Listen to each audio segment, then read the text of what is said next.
tricks. Back to the street.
It's all magic, no tricks. Back to the street.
Hour with major moves by the White House. The Trump administration has paused all federal grants and loans. While it will not pause Social Security or Medicare benefits, there is now a temporary hold on all programs related to DEI, the Green New Deal, and foreign aid assistance. Also, the president signed 4 executive orders focused on the military, which include eliminating diversity programs and setting in motion a potential future ban on transgender troops. Separately, the acting attorney general fired more than a dozen prosecutors who worked with special counsel Jack Smith on the 2 federal prosecutions of Trump. The president touted. Reportedly, this is all being done after all the announcements of the executive orders, trying to make sure that everybody's going to be playing ball more or less. Nobody's going to be trying to divert from his executive orders or disobey, trying to make sure everybody is in compliance. If you're going to be getting this financial aid, you need to be in compliance with the administration. And this is a move to make sure that everybody who's getting that money is in compliance. All of his moves since taking office last. And if you didn't hear me, guys, my bad. Like the video, double tap that screen for your boy, or hit the 3 buttons in the upper right hand corner, man. Let's get this mug going. It's going to be a good one. A lot to discuss. Let's do it, guys. Last night. I've taken over 350 executive actions. We've signed 300. Who ever heard of that one? And as I said in my inaugural address, the American decline is over. CBS News correspondent Natalie Brand is following all of this for us from the White House this morning. Natalie, CBS News has verified this memo about a potential pause on federal funding, but help us understand its legality. Yeah, Democratic lawmakers say it's just not legal, that a lot of this money was appropriated by Congress through legislation. But if you read the memo, what CBS News has verified, as you were talking about, it really seeks to take aim at policies and priorities of the previous administration, the Biden administration. When you look at some of the diversity, equity, and inclusion programs, clean energy spending, and things like that. This wants to align federal spending with Trump administration priorities. But again, Democratic appropriators are saying it's Congress that has the. As I say, guys, just trying to get everybody in compliance, make sure we're all on the same page. The Trump page, you getting that federal grant, that federal aid, which is, I think they said up to $3 trillion in total was spent in 2024 in financial grants and loans. So a good sum of money. This isn't no pennies. This isn't no loose change here. So if you're getting that money from our federal government, Trump's just trying to make sure everybody's in compliance here. Again, a lot of hubbub, a lot of speculation, a lot to discuss following that news. Allegedly, it's already been blocked by a certain judge. We're going to get into all that, guys, but just covering the first things first, covering the basis. This is essentially what Trump was trying to do here with this move. The power of the purse. Actually, Senator Patty Murray, the ranking Democrat on the Senate Appropriations Committee, and her counterpart in the House wrote to the Office of Management and Budget last night and said, calling on them to uphold the law, saying that this has the potential to disrupt programs. This could impact funding to state and local governments through grants and cause great upheaval. But again, there's a lot of pushback, and we'll really have to see how this plays out and whether it's also open to legal challenges. Help us understand these executive actions taken by Trump on the military and specifically transgender service members who are currently serving. Well, you might remember, Errol, that this is something that happened under the first Trump administration as well, in order to ban transgender members in the military. The executive order signed Monday doesn't explicitly ban transgender military members right away, but kind of paves the way and asks for a new policy to be developed. But again, this is something that we saw during the first Trump administration. Some of the other military-related executive orders, the president wants to reinstate service members who were removed for refusing to get the COVID vaccine under the Biden administration. He wants to reinstate those members with back pay, as he said after he took the oath of office last week. Another interesting one signed wants to create a process to create an Iron Dome for the United States. That, of course, the Iron Dome is something we talk about, the missile defense system in Israel. He wants to create one here. But incredible to think that we would make one for Israel. I mean, yeah, it was essentially constructed by American defense contractors and given to Israel. Why wouldn't we already have one? At least a prototype for one, something in the working, something maybe just like a plan for one. You telling me we just now developing a plan for an Iron Dome for the United States, which also hints at the implications of nobody wants to hear it, but a large scale war. This is pure speculation, but we've been fine without one. Now Trump wants to set one up. Maybe he knows something we don't. Again, this is all part of a big push to, in his view, purge the Department of Defense from DI initiatives and policies that he and his new defense secretary, newly confirmed defense secretary Pete Hegseth, believe impact readiness. They want to return the military to what they call a warrior culture. And quickly, Natalie, I'll ask you about the DOJ choice to fire those connected to Jack Smith. We received a statement from the acting AG saying they couldn't be trusted to faithfully execute the president's agenda. What does that mean? Yeah, again, this is something that the president signaled he would do, trying to what he calls end the weaponization of the Department of Justice. But legal experts and analysts out there say this really shatters norms and risks the independence of the Department of Justice, which, as you know, is supposed to act as an independent body apart from the White House, apart from Congress. It also remains to be seen, Errol, whether any of these prosecutors try to challenge these firings under the protections that they might have. So again, a lot of these threads to be continued. All right, Natalie Brand with the latest for us there from the White House. Thank you. All right, now let's quickly transition into this next video here. Further detailing the move a little bit and being defended by none other than I think let me see. Yeah, Senator John Thune from South Dakota. Let's get into it. Let's break it down, see what he has to say, guys. Like the video if you haven't already. I think Senator Cotton is on the floor, obviously, with this issue. So a couple quick questions. Leader Thune. Thank you. Four corners offense here.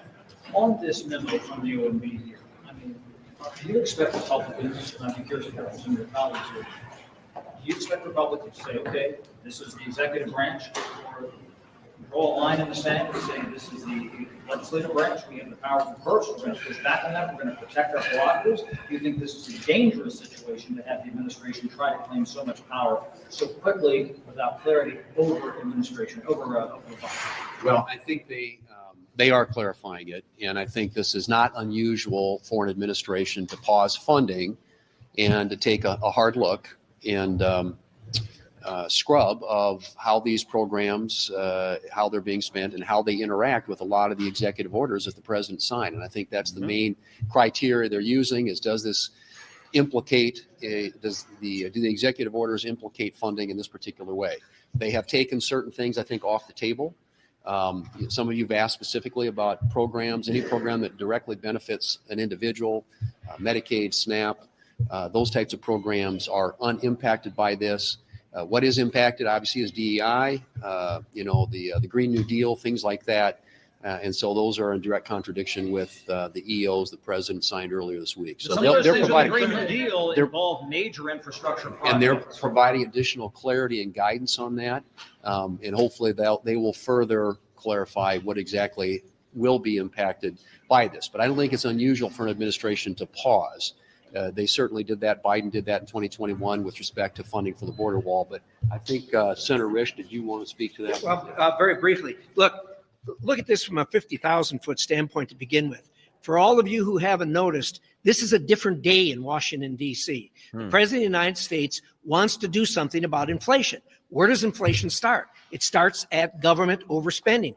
And particularly when it's deficit spending. We're going in debt $1 trillion every 100 days. The best way to start going after inflation is to ratchet that back. What he has said is let's pause for 90 days. This is a work in progress. Everybody take a deep breath, stay calm. Every one of these programs is going to be looked at. He didn't say, well, we're going to do a 2-year study, blah, blah, blah. He said 90 days, we're going to look at it. And it's working. I've talked to Secretary. And that's essentially why I didn't understand the major uproar. I mean, 90 days, look, you've probably got your funding. You should, if you're operating within your means, as these agencies should be, you should be able to operate for the next 90 days until the current administration could take a look at everything, make sure everybody's in compliance, set a guideline going forward for all these agencies, and for them to be able to get their funding.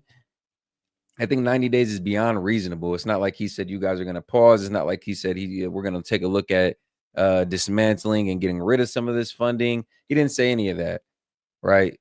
And again, as John Thune came on and said, this isn't necessarily out of the norm for a new president to come in and take a look at something like this.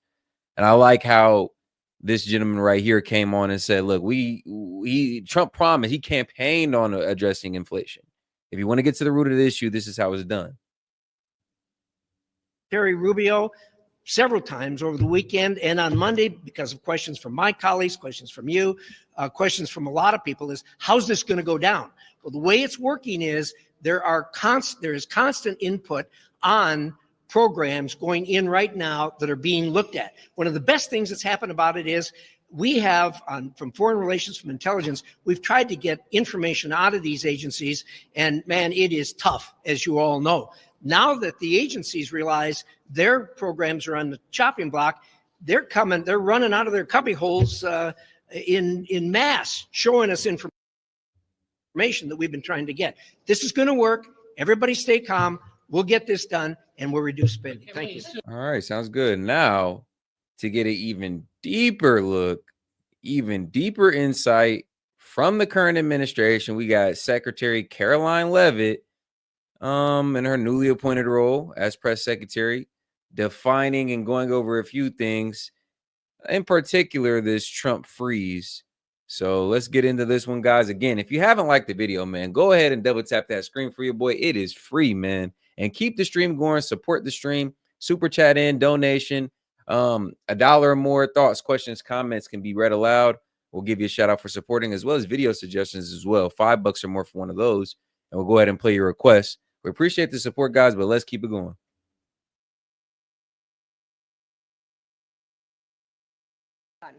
The Senate has already confirmed 5 of President Trump's exceptional cabinet nominees: Secretary of State Marco Rubio, Defense Secretary Pete Hegseth, CIA Director John Ratcliffe, Homeland Security Secretary Kristi Noem, and Treasury Secretary Scott Bessent. It is imperative that the Senate continues to confirm the remainder of the president's well-qualified nominees as quickly as possible. As you have seen during the past week, President Trump is hard at work fulfilling the promises that he made to the American people on the campaign trail. Since taking the oath of office, President Trump has taken more than 300 executive actions, secured nearly $1 trillion in U.S. investments, deported illegal alien rapists, gang members, and suspected terrorists from our homeland, and restored common sense to the federal government. I want to take a moment to go through some of these extraordinary actions. On day one, President Trump declared a national emergency at our southern border to end the 4-year-long invasion of illegal aliens under the previous administration. Additionally, President Trump signed an executive order to end catch and release and finish construction of his effective border wall. By using every lever of his federal power, President Trump has sent a loud and clear message to the entire world. America will no longer tolerate illegal immigration. And this president expects that every nation on this planet will cooperate with the repatriation of their citizens. As proven by this weekend, when President Trump swiftly directed his team to issue harsh and effective sanctions and tariffs on the Colombian government, upon hearing they were denied a U.S. military aircraft full of their own citizens who were deported by this administration. Within hours, the Colombian government agreed to all of President Trump's demands, proving America is once again respected on the world stage. So, to foreign nationals who are thinking about trying to illegally enter the United States, think again. Under this president, you will be detained and you will be deported. Every day, Americans are safer because of the violent criminals that President Trump's administration is removing from our communities.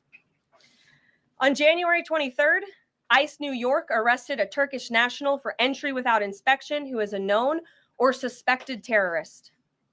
On January 23rd, ICE San Francisco arrested a citizen of Mexico unlawfully present in the United States who has been convicted of continuous sexual abuse of a... And some people say like, oh, well, they're just publicizing these stories. They're actually not doing much. There was actually more deportations under Biden, and the camera crews and the media press coverage is actually slowing down the deportation. I've heard it all.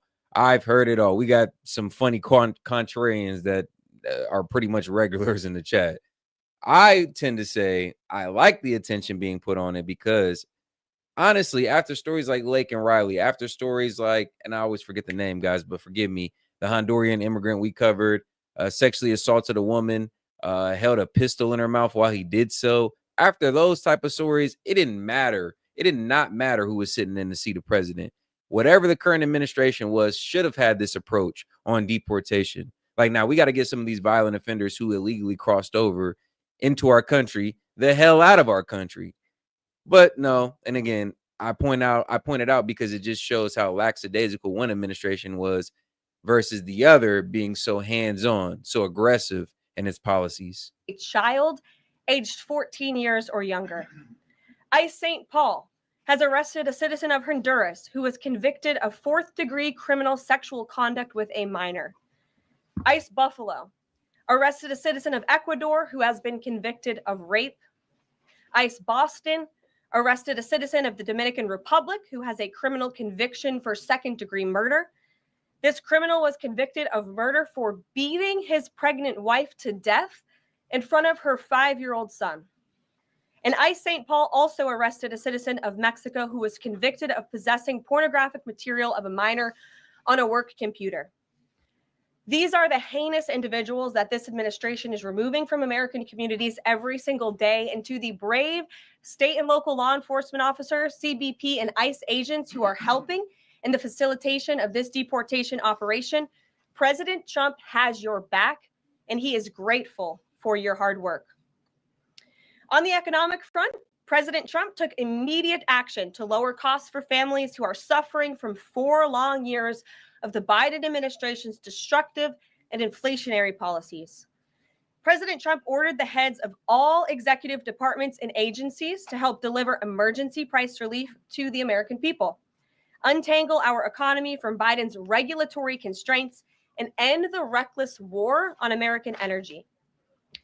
President Trump also signed sweeping executive orders to end the weaponization of government and restore common sense to the federal bureaucracy.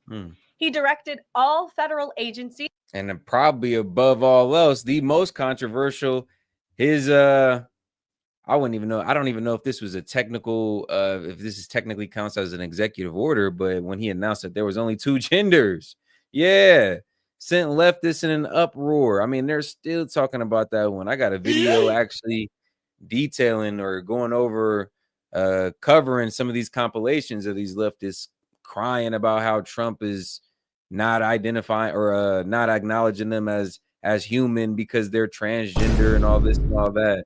Yeah, that is probably the most controversial one. 2 genders. To terminate illegal diversity, equity, and inclusion programs to help return America to a merit-based society. President Trump also signed an executive order declaring it is now the policy of the federal government that there are only 2 sexes, male and female. Sanity has been restored. Before I take your questions, I would like to point out to all of you once again have access to the most transparent and accessible president in American history. There has never been a president who communicates with the American people and the American press corps as openly and authentically as the 45th and now 47th president of the United States. This past week, President Trump has held multiple news conferences, gaggled on Air Force One multiple times, and sat down for a 2-part interview on Fox News, which aired last week. As Politico summed it up best, Trump is everywhere again. And that's because President Trump has a great story to tell about the legendary American revival that is well underway. And in keeping with this revolutionary media approach that President Trump deployed during the campaign, the Trump White House will speak to all media outlets and personalities, not just the legacy media who are seated in this room. Because according to recent polling from Gallup, Americans' trust in mass media has fallen to a record low. Millions of Americans, especially young people, have turned from traditional television outlets and newspapers to consume their news from podcasts, blogs, social media, and other independent outlets. It's essential to our team that we share President Trump's message everywhere and adapt this White House to the new media landscape in 2025. To do this, I'm excited to announce the following changes will be made to this historic James S. Brady briefing room, where Mr. Brady's legacy will endure. And stick around, guys. We're going to go through this whole thing. She does take questions from reporters at the end, and she does address the federal freeze that Trump implemented as well. We're just gonna get into it, give her a chance to fully explain herself. This is our first time seeing Caroline Levitt on the presser. Really our introduction to her. So we're gonna go through the whole thing, give her a chance to give us her spiel. So let's go through it, guys. This White House believes strongly in the First Amendment. So it's why our team will work diligently to restore the press passes of the 440 journalists whose passes were wrongly revoked by the previous administration. We're also opening up this briefing room to new media voices who produce news-related content and whose outlet is not already represented by one of the seats in this room. We welcome independent journalists, podcasters, social media influencers, and content creators to apply for credentials to cover this White House. And you can apply now on our new website, whitehouse.gov/new media. Wow. Starting today, this seat in the front of the room, which is usually occupied by the press secretary's staff, will be called the new media seat. My team will review the applications and give credentials to new media applicants. Quite the announcement. That actually follows news of Trump hinting at something similar. He said that he would try and implement a process to where you would have to go through. It wouldn't be as easy for social media companies to kick you off of their platform, almost kind of canceling the cancel culture. Nowadays, if you don't say something that's in line with the current narrative or the popular narrative, they can pretty much kick you off their platform. Trump hinted at making it a little bit more hard for them to do so, especially if you're just saying something that they don't like. So that's pretty good. It seems like they're really headed in that direction, trying to get free speech back out and popping. I mean, it's a win-win, honestly. Who meet our criteria and pass United States Secret Service requirements to enter the White House complex. So in light of these announcements, our first questions for today's briefing will go to these new media members whose outlets, despite being some of the most viewed news websites in the country, have not been given seats in this room. And before I turn to questions, I do have news directly from the President of the United States that was just shared with me in the Oval Office. From President Trump directly, an update on the New Jersey drones.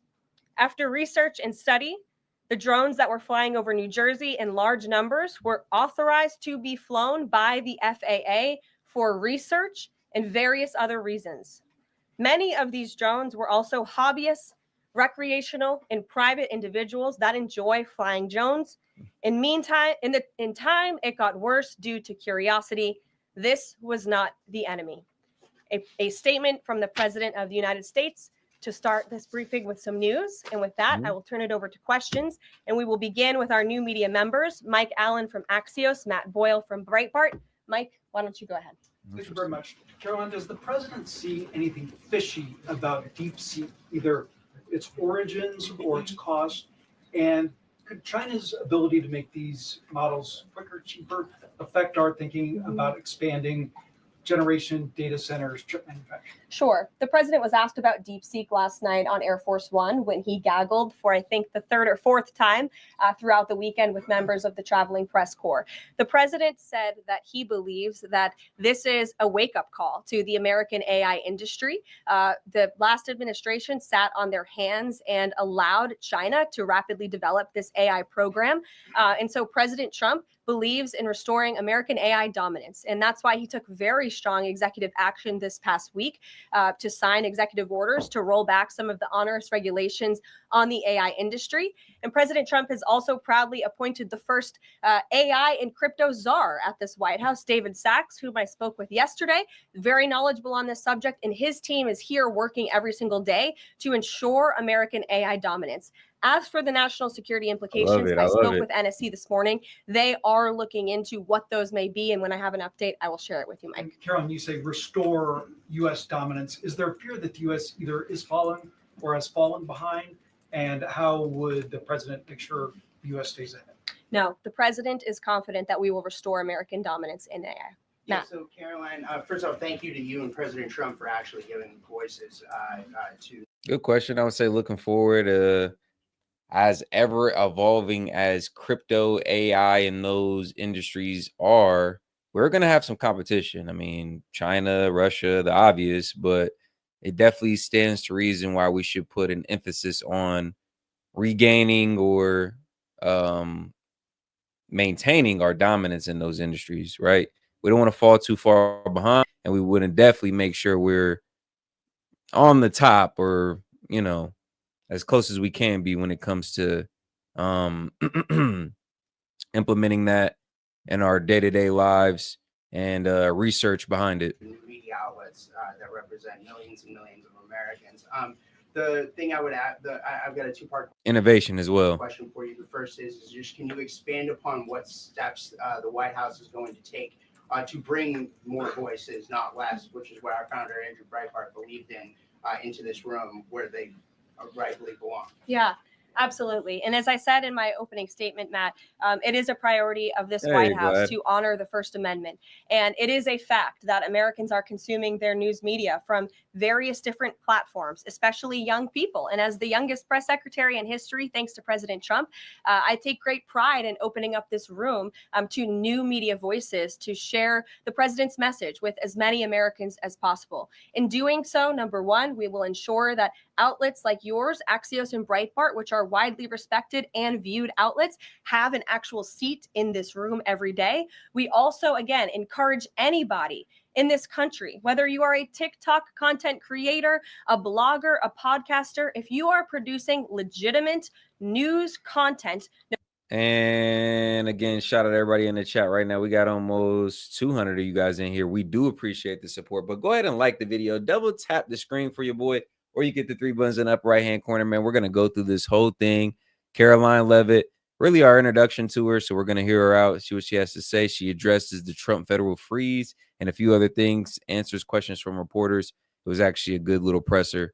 Let's make it through it. But again, guys, super chatting $1 or more, thoughts, questions, comments, anything you want to get off your chest can be shared with the chat. We'll give you a shout out for supporting. Video suggestions. I see some people talking about musical intermissions. $5 or more for those guys. We'll go ahead and get those played for you. I actually have an interesting one I want to play for a musical intermission myself. So get your request queued up. $5 super chat. We'll get that session going. We appreciate the support. Let's keep it going.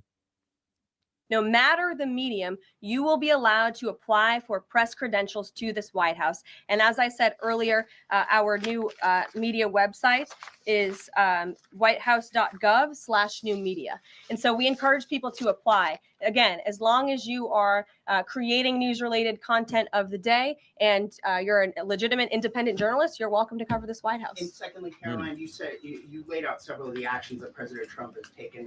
Obviously, it's stark contrast to the previous administration and breakneck speed from President Trump. Can we expect that pace to continue as the first 100 days moves along here and beyond that? Absolutely. There's no doubt President Trump has always been the hardest working man in politics. I think that's been proven over the past week. This president has again signed more than 300 executive orders. He's taken historic action. I gaggled aboard Air Force One to mark the first 100 days of this administration, 4 p.m. last Friday, or first 100 hours rather. And this president did more in the first 100 hours than the previous president did in the first 100 days. So President Trump, I think you can all expect for him to continue to work at this breakneck speed. So I hope you're all ready to work very hard. I know that we are. Zeke Miller. Thanks, Caroline. A question that we've asked your predecessors of both parties in this job. When you're up here in this briefing room speaking to the American public, do you view yourself and your role as speaking on, advocating on behalf of the president, or providing the unvarnished truth that is, not to lie, not to obfuscate to the American people? I commit to telling the truth from this podium every single day. I commit to speaking on behalf of the President of the United States. That is my job. And I will say it's very easy to speak truth from this podium when you have a president who is implementing policies that are wildly popular with the American people. And that's exactly what this administration is doing. It's correcting the lies and the wrongs of the past 4 years, many of the lies that have been told to your faces in this very briefing room. I will not do that. But since you brought up truth, Zeke, and it is funny she does mention that the former press secretary pretty much, I wouldn't say throwing her under the bus, but she makes a valid point, and I give her credit in the fact that the previous administration was just so shady, so duplicitous that it almost made the press secretary's job that much harder to come out on the presser and try to cover or obfuscate for what was being done. But yes, she makes a valid point. We were literally being lied to by the previous administration on these pressers when it came to what was really going on. So hopefully that transparency is something we can come to expect from the current administration, because we weren't getting it with the last one. But shout out Zoloff, $2. Liberal victim party in the chat tonight. Is it? I have to pay closer attention. I haven't seen too much, but hey, shout out Zoloff. I would like to point out, while I vowed to provide the truth from this podium, we ask that all of you in this room hold yourselves to that same standard. We know for a fact there have been lies that have been pushed by many legacy media outlets in this country about this president, about his family, and we will not accept that. We will call you out when we feel that your reporting is wrong or there is misinformation about this White House. So yes, I will hold myself to the truth, and I expect everyone in this room to do the same. And Caroline, just on a substantive question, yesterday, the White House Office of Management and Budget directed across the board freeze, with some exceptions for individual assistance, we understand, to federal grants. It's caused a lot of confusion around the country among Head Start providers, among providers services to homeless veterans, Medicaid providers, states saying they're having trouble accessing the portal. Could you help us clear up some of the confusion, give some certainty to folks? And also, is that uncertainty, how does that uncertainty service the president's voters? Well, I think there's only uncertainty in this room amongst the media. There's no uncertainty in this building. So let me provide the certainty and the clarity that all of you need. This is not a blanket pause on federal assistance and grant programs from the Trump administration. Individual assistance, that includes, I'm not naming everything that's included, but just to give you a few examples, Social Security benefits, Medicare benefits, food stamps, welfare benefits, assistance that is going directly to individuals will not be impacted by this pause. And I want to make that very clear to any Americans who are watching at home who may be a little bit confused about some of the media reporting. This administration, if you are receiving individual assistance from the federal government, you will still continue to receive that. However, it is the responsibility of this president and this administration to be good stewards of taxpayer dollars. That is something that President Trump campaigned on. That's why he has launched DOGE, the Department of Government Efficiency, who is working alongside OMB. And that's why OMB sent out this memo last night, because the president signed an executive order directing OMB to do just this. And the reason for this is to ensure that every penny that is going out the door is not conflicting with the executive orders and actions that this president has taken. So what does this pause mean? It means no more funding for illegal DEI programs. It means no more funding for the Green New scam that has taxpayers tens of billions of dollars. It means no more funding for transgenderism and wokeness across our federal bureaucracy and agencies. All those ideologies, all those initiatives that were actually costing us money that we were all complaining about, the same reason why we voted for Trump. Yeah, that's the federal freeze. That's the federal freeze. That's why. Literally, all the stuff that the previous administration, the previous administration was running rampant with, all that stuff is the reason behind the federal freeze. Stop it, address it, make sure everybody's in compliance, make sure everybody knows the lines going forward, create the guidelines going forward, and then everybody can get their federal funding back. $3 trillion spent amongst these programs, throughout these programs in 2024. So again, guys, this isn't chump change we're talking about here. A sizable amount of money. We all pay for it. It is worth addressing, making sure everybody's in compliance with the current administration. And if he has to freeze it for 90 days to do so, I think that's beyond reasonable. It's beyond reasonable. No more funding for Green New Deal social engineering policies. Again, people who are receiving individual assistance, you will continue to receive that. And President Trump is looking out for you. Hey, and shout out Andres P. $2. He said, our president is back. Thank God. Yeah, man, but this is more of the same. This is what we could have all expected. Every move that Trump's make or that he's expected to make will be scrutinized under heavy scrutiny. I mean, from the smallest to the largest. This man is not going to take a step without the media being there, press coverage, and everybody pretty much reacting to it. So I say get used to it. We're in for an entertaining 4 years, I would say. For you by issuing this pause because he is being good steward of your taxpayer dollars. Thanks, Caroline. Sure. How long is this pause going to last? And how is the Trump administration recommending that organizations that rely on federal funding make payroll, pay their rent in the meantime?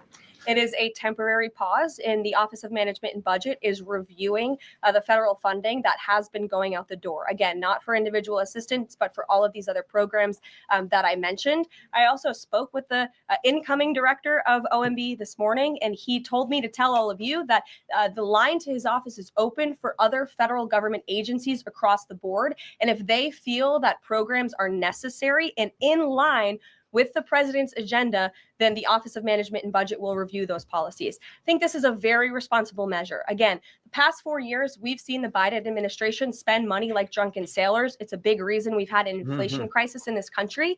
And it's incumbent upon this administration to make. So they were spending money frivolously, like they ain't had no training. Like they had no financial know-how or backing, just throwing money. Sure, again, that it damn near did seem like we was doing that from shooting ourselves with the foot with certain energy policies, throwing money at Ukraine, throwing money at Israel. It did seem like we were pissing away money at a certain point. And shout out Brianna Yu. She's been a member for 1 month, so shout out to her. It looks like she's rejoined. Happy to have you in here for another month. Shout out Brianna. That every penny is being accounted for honestly. Why impose this pause with so little notice? Why not give organizations more time to plan for the fact that they are about to lose, in some cases, really crucial federal funding? There at was- least for a period of time. There was notice. It was the executive order that the president signed. There's also a freeze on hiring, as you know, a regulatory freeze, and there's also a freeze on foreign aid. And this is, again, incredibly important to ensure that this administration is taking into consideration how hard the American people are working. And their tax dollars actually matter to this administration. You know, just during this pause, DOGE and OMB have actually found that there was $37 million that was about to go out the door to the World Health Organization, which is an organization, as you all know, that President Trump, with the swipe of his pen in that executive order, is no longer wants the United States to be a part of. So that wouldn't be in line with the president's agenda. DOGE and OMB also found that there was about to be 50 million taxpayer dollars that went out the door to fund condoms in Gaza. That is a preposterous waste of taxpayer money. Yo, what? So that's what this pause is focused on, being good stewards of tax dollars. So this doesn't Jennifer. affect Meals on Wheels or heads. Yeah, shut the whole shit down. I mean, freeze everything going. 50 million to fund condoms? What the what? And this is exactly what I just said. It was like we were pissing away money at a certain point. Pissing away money. There's no way you could justify that. How much? For what? Excuse me? Oh, man, we should all feel disrespected. Not to mention you add on top this man's questionable pardons at the end. I mean, it's just like the last few months of the Biden administration was a pure middle finger to every American citizen and taxpayer. Like, if you were paying attention, if you were politically engaged, like everybody, I'm talking about the left and the right, should be pissed at that man. Like, you did what? Hold on a second. Start or disaster aid. Again, it does not affect individual assistance that's going to Americans. To follow up on Nancy, do you think there will be a list of who is affected and how much money is affected? How will these contractors and organizations know if they are actually having their funding frozen? And then secondly, if you're willing, can you just clarify, is the end goal of this to essentially challenge Congress or to prove that the president can withhold federal funding? In other words, is this an attempt to pick a fight to prove that he can do this? No, absolutely not. As it says right here in the memo, which I have, and I'd encourage all of you to read it, it says the American people elected President Trump to be the president of the United States and gave him a mandate to increase the impact of every federal dollar. This memo requires federal agencies to identify and review all federal financial assistance programs and supporting activities consistent with the president's policies and requirements. The American people gave President Trump an overwhelming mandate on November 5th, and he's just trying to ensure that the tax money going out the door in this very bankrupt city actually aligns with the will and the priorities of the American people. Brian Glenn. Yes. Welcome. You Thank look you. great. You're doing a great job. Thank You talked you. about transparency, and some of us in this room know how just transparent President Trump has been the last 5 or 6 years. I think you'll do the same. My question is, do you think this latest incident with the president of Colombia is indicative of the global, powerful respect they have for President Trump moving forward, not only to engage in economic diplomacy with these countries, but also world peace? Mm-hmm. Absolutely. I'll echo the answer that the president gave on Air Force One last night when he was asked a very similar question by one of your colleagues in the media. This signifies peace through strength is back.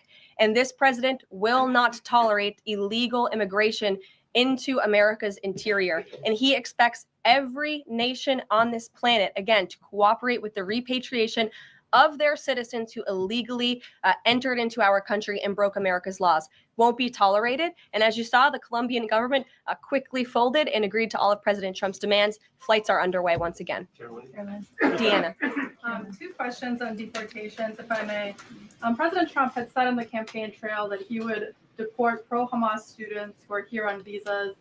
And on his first day in office, he signed an executive order that said, quote, the U.S. must ensure that admitted aliens and aliens otherwise already present in the U.S. do not bear hostile attitudes toward. Isn't the people that are saying free Hamas on social media? This isn't the people who are pro-Palestinian, who defend Palestinians' rights to live. This is the people who are burning American flags. This is the people who are agitators at some of these riots and civil unrest at some of these colleges that have had these riots and whatnot over the past year between the Israel supporters and Palestinian supporters. We're talking about the more radical of the pro-Palestinian. Again, the people who are burning American flags, the agitators, the physical aggressors. If you're saying free Palestine on Instagram, he's not talking about you, bro. The citizens, culture, government, institutions, or founding principles. So should we take this executive order as Trump saying he would be open to deporting those students who are here on visas, but hold pro-Hamas sympathies? The president is open to deporting individuals who have broken our nation's immigration laws. So if they are here illegally, then certainly he is open to deporting them. And that's what this administration is hard at work at doing. We receive data from DHS and from ICE every single day. From what we hear on the ground, ICE agents are feeling incredibly empowered right now because they actually have a leader in this building who is supporting them in doing their jobs that they were hired to do, which is to detain, arrest, and deport illegal criminals who have invaded our nation's borders over the past 4 years. That's what the president is committed to seeing. Peter. Very quickly, just following up on the question on immigration first. President Trump, during the course of the campaign in 2024, said the following about illegal immigration. He said, they're going back home where they belong, and we start with the criminals. There are many, many criminals. NBC News has learned that ICE arrested 1,179 undocumented immigrants on Sunday, but nearly half of them, 566 of the migrants, appear to have no prior criminal record besides entering the country illegally. Is the president still focused exclusively, which is a civil crime, it's not criminal? It's a federal crime. So I'm asking, though, he said he was going to focus on those violent offenders first. So is violent offenders no longer the predicate for these people to be deported? The president has said countless times on the campaign trail, I've been with him at the rallies, I know you've been there covering them too, Peter, that he is focused on launching the largest mass deportation operation in American history of illegal criminals. And if you are an individual. And guys, support the stream with a super chat. Help us reach our goal. Keep the stream going with the super chat. $1 or more. Thoughts, questions, comments, anything you want to get off your chest can be shared. Go ahead and again, super chat in $1 or more. I'll give you a shout out for supporting. Put your comment up at the top of the screen. And $5 or more video requests can be shared as well. We'll grant your request on that end. Hopefully you guys are enjoying the stream. Let's keep it going. S.E.T. Key Media. We appreciate the support. A foreign national who illegally enters the United States of America, you are by definition a criminal, and so therefore you are subject to deportation. I apologize for interrupting. So to be clear, it's not violent criminals do not receive precedence in terms of the deportations taking place. The president has also said two things can be true at the same time. We want to deport illegal criminals, illegal immigrants from this country, but the president has said that, of course, the illegal criminal drug dealers, the rapists, the murderers, the individuals who have committed heinous acts on the interior of our country and who have terrorized law-abiding American citizens Absolutely, those should be the priority of ICE, but that doesn't mean that the other illegal criminals who entered our nation's borders are off the table. Understood. Then let me ask you a separate question about the confusion that still exists across the country right now as it relates to the freeze or the pause as it's described. President Trump, of course, ran one of the key policy items was that he was going to lower prices, lower the cost of everything from groceries, as he often said. But in many of the cases, it would seem that some of these moves could raise prices for real Americans on everything from low-income heating, that program, childcare programs. Will nothing that the president's doing here in terms of the freeze in these programs raise prices on ordinary Americans? What particular actions are you referring to that would? Referring to LHEAP right now, that's the low-income heating program, for example. We can talk about, there's no clarity, so I could refer to a lot of them. We don't know what they are specifically. Can you tell us that LHEAP is not one of those affected? So you're asking a hypothetical based on programs that you can't even identify. What I can tell you just is that since you guys haven't identified, let's do it together just for Americans at home. Medicaid, is that affected? I gave you a list of examples: Social Security, Medicare, welfare benefits, food stamps that will not be impacted by this federal pause. I can get you the full list after this briefing from the Office of Management and Budget, but I do want to address the cost cutting. Because that's certainly very important, and cutting the cost of living in this country. President Trump has taken historic action over the past week to do that.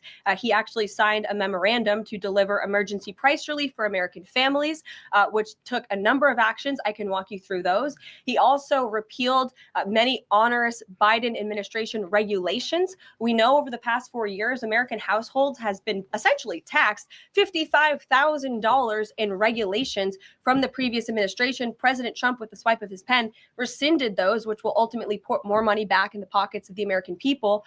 So deregulation is a big deal. And then when it comes to energy, I mean, the president signed an executive order to declare a national energy emergency here at home, which is going to make America energy dominant. We know that energy is one of the #1 drivers of inflation. And so that's why the president wants to increase our energy supply to bring down costs for Americans. The Trump energy boom is incoming, and Americans can expect that. Please share that. Thank you. Caroline, I think some of the confusion may be here with this pause on federal funding. You've made it clear you're not stopping funds that go directly to individuals, but there certainly are lots of organizations that receive funding and then may pass along a benefit. Meals on Wheels, for one. They provide meals for over 2.2 million seniors. What is the president's message to Americans out there, many of whom supported him and voted for him, who are concerned that this is going to impact them directly, even if, as you said, the funding isn't coming directly to their wallet? I have now been asked and answered this question 4 times. To individuals at home who receive direct assistance from the federal government, you will not be impacted.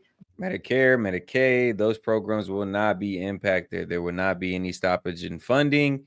And those people who are on those assisted programs will be able to continue day to day without any hiccups. She has answered that about 4 times, I'll be honest. And I've said it a couple of times myself.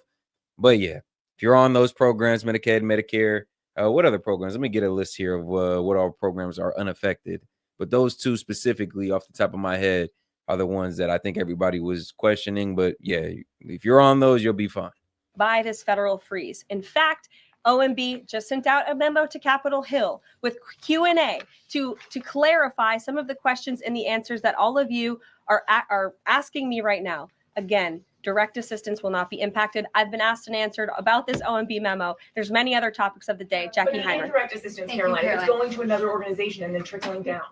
Direct assistance that is in the hands of the American people will not be impacted. Again, as I said to Peter, we will continue to provide that list as it comes to fruition. But OMB right now is focused on analyzing the federal government's spending, which is exactly what the American people elected President Trump to do. And one question on immigration, Caroline, on immigration. Of the 3,500 arrests ICE has made so far since President Trump came back into office, can you just tell us the numbers? How many have a criminal record versus those who are just in the country illegally? All of them, because they illegally broke our nation's laws and therefore they are criminals as far as this administration goes. I know the last administration didn't see it that way, so it's a big culture shift in our nation to view someone who breaks our immigration laws as a criminal, but that's exactly what they are. You made a point of the worst first. They all have a criminal record. And welcome to the briefing. If they broke our nation's laws, yes, they are criminal. Yes. Thank you. On stripping security details for figures like John Bolton, Pompeo, Brian Hook. Senator Tom Cotton said that he's seen the intelligence and the threat from Iran is real for anyone who played a role in the Soleimani strike. He voiced concern it wouldn't just impact those individuals, but potentially their family, innocent bystanders, friends, anyone who's near them when they're out in public. Is the president open to reconsidering his decision? The president was asked and answered this yesterday, and he was firm in his decision despite some of the comments that you had referenced. And he's made it very clear that he does not believe American taxpayers should fund security details for individuals who have served in the government for the rest of their lives. And there's nothing stopping these individuals that you mentioned from obtaining private security. That's where the president stands on it. I have no updates on that. Is there any concern that this decision might... No. People in the chat being purposely dense. I didn't say it was just 3 programs that were affected. There's obviously hundreds of programs with this total of $3 trillion that was spent across these programs in 2024. I'm mentioning the 3 programs that are to be unaffected. If you're a Medicaid, Medicare receiver, then you're fine. You're fine. You're going to be able to get your access. You're going to be able to get your whatever you need day to day. You will be unaffected. That's what I was highlighting. The administration's ability to hire the best advisors for these kinds of positions in the future? No, in fact, I've talked to the presidential personnel office who has told me directly that there is such an influx of resumes for this administration that it's incredibly overwhelming. There is no lack of talent for the Trump administration. Reagan, Would he take any responsibility if anything happened to these people? Would he feel at all that his decision was a factor in that? The president was asked and answered this yesterday. I defer you to his comments. Reagan, since you're in the back row, I hear you. The back row hasn't gotten much attention in the last 4 years, so I'm happy to answer your question. Oh, and shout out Fox Chase, $5. He said, I do feel anyone that took out a fake PPP loan during COVID needs to be worried this 4 years. Hey, that's a good point. That might be addressed as well. Fake PPP.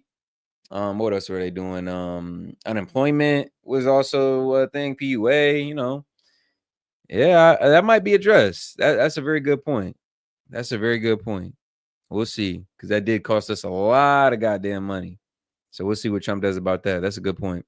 Does the president intend to permanently cut off funding to NGOs that are bringing illegal foreign nationals to the country, such as Catholic charities? I am actually quite certain that the president signed an executive order that did just that, and I can point you to that. One more, Caroline. President Trump issued an executive order on increased vetting for refugees and visa applications. Right. Part of that order was considering an outright ban for countries that have deficient screening processes.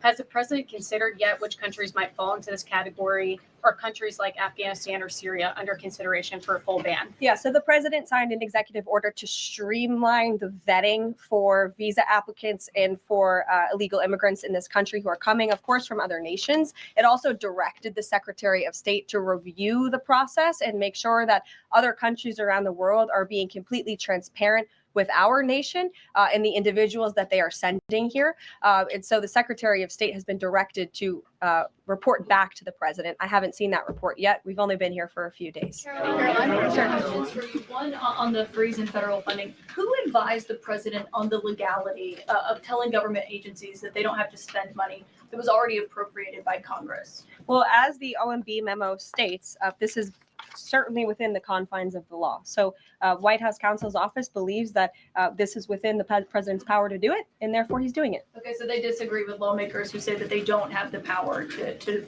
freeze this funding. Again, I would point you to the language in the memo that clearly states this is within the law. And all that happened on Friday night. The administration fired several inspectors general without giving Congress the 30-day legally required notification that they were being fired. I think only 2 were left at DHS and the DOJ. And then yesterday we saw several prosecutors, I believe 12, fired from the Justice Department who worked on the investigations into the president. As you know, they are career prosecutors, therefore they are afforded civil service protections. How is the administration deciding which laws to follow and which ones to ignore? So it is the belief of this White House and the White House counsel's office that the president was within his executive authority to do that. He is the executive of the executive branch, and therefore he has the power to fire anyone within the executive branch that he wishes to. There's also a case that went before the Supreme Court in 2020, Scala Law LLC versus the Customs, bureau protection. I would advise you to look at that case, and that's the legality that this White House was resting So on. you're confident that if they bring lawsuits against you, those prosecutors who were fired, that they will succeed? We will win in court. And yes. did he personally direct this, given they worked on the classified documents investigation and the election interference investigation? This was a memo that went out by the Presidential Personnel Office, and the president is the leader of this White House. So yes, yes. Caroline. Sure. Thank you. Congrats on your first day behind the podium. Thank you. President Trump ended funding for UNRWA and also designated the Houthis a foreign. We got about a solid 10 more minutes of questions. I'm liking it so far. Again, Caroline Levitt, her first real showing as press secretary, giving us an idea of what to expect over the next 4 years. I like it. I like the presentation. She's done a good job articulating herself and the current administration, their picture, their goal, kind of what's going on behind the scenes. And yeah, she's done a good job. She's represented herself pretty well. Let's get through the rest of this, guys. Got some interesting videos to follow this one up, but like the video if you haven't already, man. Double tap that screen for your boy, or you get the 3 buttons in the upper right hand corner. Let's keep this puppy going. Terrorist organization. That's right. Both were decisions that the previous administration had reversed. So here's my question. Will there be an investigation into who gave the previous administration this terrible advice? Well, that's a very good point. I haven't heard discussions about such an investigation, but it wouldn't be a bad idea considering that the Houthis certainly are terrorists. They have launched attacks on U.S. naval ships across this world. And so I think it was a very wise move by this administration to redesignate them as a terrorist group because they are. And I think it was a foolish decision by the previous administration to do so. As for an investigation, I'm not sure about that, but it's not a bad idea. Josh. Thank you for the question. I appreciate it. Can you give us an update on the president's plans for his tariff agenda? He spoke a lot about this yesterday, and there's a couple of dates coming up that he's spoken to. Number one, February 1st, he's alluded to both the potential for tariffs for Canada and Mexico, but also China to take effect on those days. What's he thinking about that? Yeah. Should those countries expect that? Again, he was asked and answered this question this past weekend when he took a lot of questions from the press, and he said that the February 1st date for Canada and Mexico still holds. What about the China 10% tariff that he also had mused about last Tuesday going into effect on the same day? Yeah, the president has said that he is very much still considering that for February 1st. Yesterday, he talked also about sectoral tariffs on, for instance, pharmaceuticals as well as semiconductor computer chips. He talked about steel, aluminum, and copper. What's the timeline on those?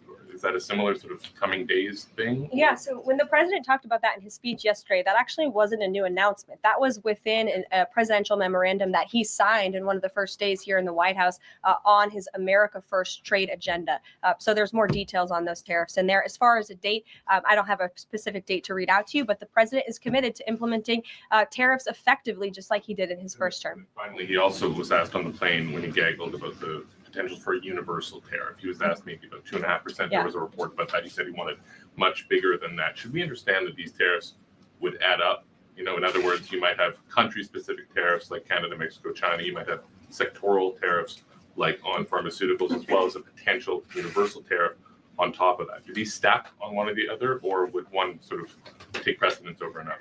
All I can point you to is what the president has said on this front. The February 1st date for Canada and Mexico, also the China tariff that he has discussed. He rejected the 2.5% tariff. He said that was a little bit too low. He wants it to be higher. I'll leave it to him to make any decisions on that front. Phil Wegman. What the Mexicans and Canadians have done so far, do you have any comment on whether that has met the bar, what he wants to see on fentanyl? Thank you. I won't get ahead of the president again on advocating to foreign nations on what they should or shouldn't do to get away from these tariffs. The president has made it very clear, again, that he expects every nation around this world to cooperate with the repatriation of their citizens. And the president has also put out specific statements in terms of Canada and Mexico when it comes to what he expects in terms of border security. We have seen a historic level of cooperation from Mexico. But again, as far as I'm still tracking, and that was last night talking to the president directly, February 1st is still on the books. Phil. Thank you, Caroline.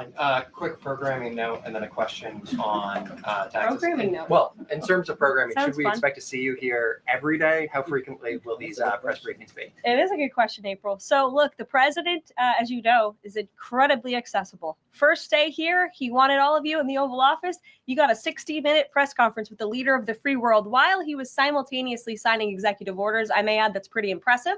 I don't think the previous office holder would be able to pull such a thing off.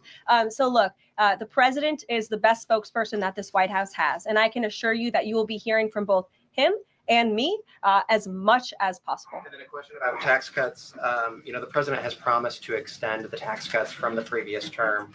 I'm curious, does the president support corresponding spending cuts as some Republicans have called for in Congress? And will the new Treasury Secretary be leading those negotiations with the Hill as Mnuchin did during the first administration? The president is committed to both tax cuts and spending cuts. And he has a great team negotiating on his behalf, but there's no better negotiator than Donald Trump. And I'm sure he'll be involved in this reconciliation process as it moves forward. Caroline, in the announcement that you made last night on the Iron Dome, it said the president had directed that the United States will build this Iron Dome. Yeah. When you read into the executive order, it seemed short of that. It asked for a series of studies and reports back on. Can you tell us whether the president has directed this? And if he is as concerned on this issue, why the suspensions that we saw listed by OMB included so many different nuclear programs, non-proliferation programs, programs to... And shout out T Benka, $5, man. Good to see you, man. It's so refreshing to have a speaker with a brain. Felt like I was growing an extra chromosome listening to Karine. Man, now I understand. Oh, girl did make a fool out of herself a multitude of times. Trust me, I witnessed it. But I give her a pass just because of what the administration was doing. I mean, that was a job no one could have done almost. That was a job that you were put in to almost be set up for failure. With the administration doing what they were doing, just the constant lies, the duplicity, it was hard for anybody to be able to cover up or justify what they were doing in a press conference in front of 20 reporters. So I give her a pass on that end. But yes, she did a lot of times make herself look quite foolish. So it is refreshing to see somebody who could speak, articulate themselves. And I mean, hey, we got a fresh candidate. We got a fresh slate. I think it's going to be a good, interesting 4 years, hopefully with transparency. That's all I can ask out of Miss Caroline is please be transparent. If you can be transparent, I think the country will love you. That we saw listed by OMB included so many different nuclear programs, non-proliferation programs, programs to blend down nuclear weapons, and so forth.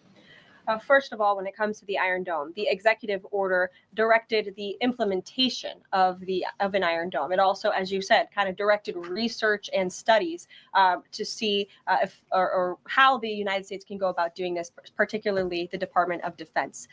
When it comes to the other question that you asked about those specific programs, again, I would say this is not. Yep, and we're about 45 super chats away from hitting our goal. Continue to super chat into the stream to keep the stream going as well, guys. Support the stream, keep it going by super chatting in and supporting. We appreciate you guys. Like the video if you're not able to, of course, though.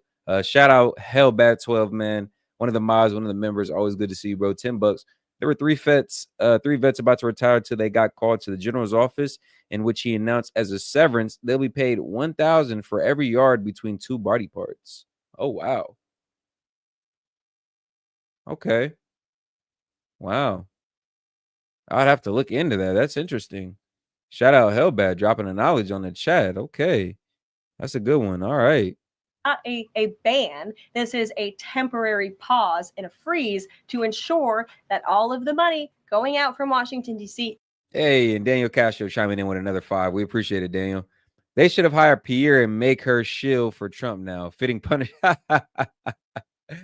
Oh, man, that would be funny. The irony of that one. Oh, man, that would be funny. Funny. Talking about having to work with the enemy, bro. That would have been too funny. Shout out Hellbat12, another 10. That regard, the first vet said from head to toe. The second said from fingertips to toe. But the third said from toes to balls. The general got the measurements of the first two when he went to measure the 3. Oh, man. Oh, man. All right, Hellbat. I see what you did there. I see what you did there, aligned with the Hellbat. president's agenda. God And damn. as the Office of Management and Budget has updates on what will be kickstarted once again, I will provide those to you. Can you just clarify for a sec what you were saying before on Medicaid? it wasn't clear to me whether you were saying that no Medicaid would be cut off. Obviously, a lot of this goes to states before it goes to individuals and so forth. So are you guaranteeing here that no individual now on Medicaid would see a cutoff because of the pause? I'll check back on that and get back to you. John. Thanks a lot, Caroline. As you know, in the first week that the president was in office, signed an executive order as it relates to birthright citizenship, trying to eliminate that. Now, 22 state attorney generals have said that this is unconstitutional. A federal judge has just agreed with their argument. What's the administration's argument for doing away with birthright citizenship? The folks that you mentioned have a right to have that legal opinion, but it is in disagreement with the legal opinion of this administration. This administration believes that birthright citizenship is unconstitutional, and that is why. Hey, and shout out Hubbat12 coming back in with another 5. We appreciate the support. The general then asked the third, so where are your balls? With the vet replying, they are in Vietnam, so get to measuring.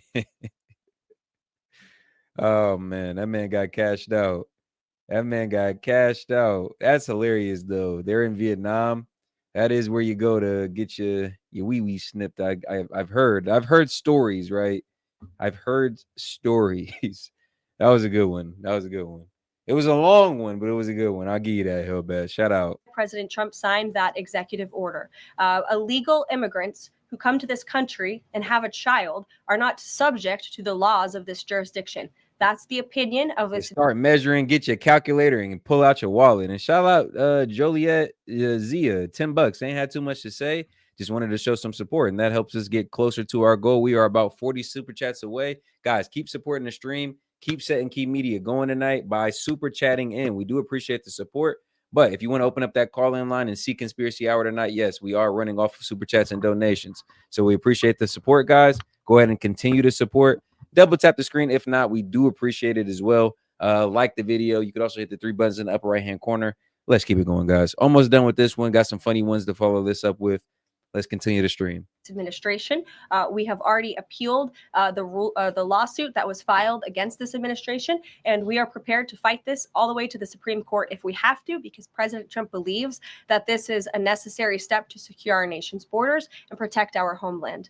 Monica. On foreign policy, Caroline, on foreign policy, if I may, the president's commitment to the NATO Defense Alliance, is it as strong as the prior administration? Is it the same as when he served as president in his first term in office? As long as NATO pays their fair share, and President Trump has called on NATO allies to increase their defense spending to 5%. You actually saw the head of NATO at Davos last week on Bloomberg television saying that President Trump is right. And if Europe wants to keep itself safe, they should increase their defense spending. Why does it got to be all on our shoulders? Like, why does it have to be solely funded by the USA? That's the problem with our NATO alliance, is that it's solely funded by us. I think when looked at it, when analysts looked at it and they broke it down, NATO is primarily funded up to 30% by the United States. So we all know they get our weapons, but 30% funded by the United States. Like, yeah, everybody got to pitch their part. That's why Trump in 2016 wanted to pull out of NATO. He's hinted at that as well. But in order for us to have any affiliation with him, everybody who's affiliated has to play their part, pay their dues. It can't just be us. We've already been stretched thin enough throughout the last administration, paying to NATO, paying to Ukraine. That shit ain't went nowhere for us. It's actually bled us dry. It was actually the funds I was talking about earlier that we've been pissing away.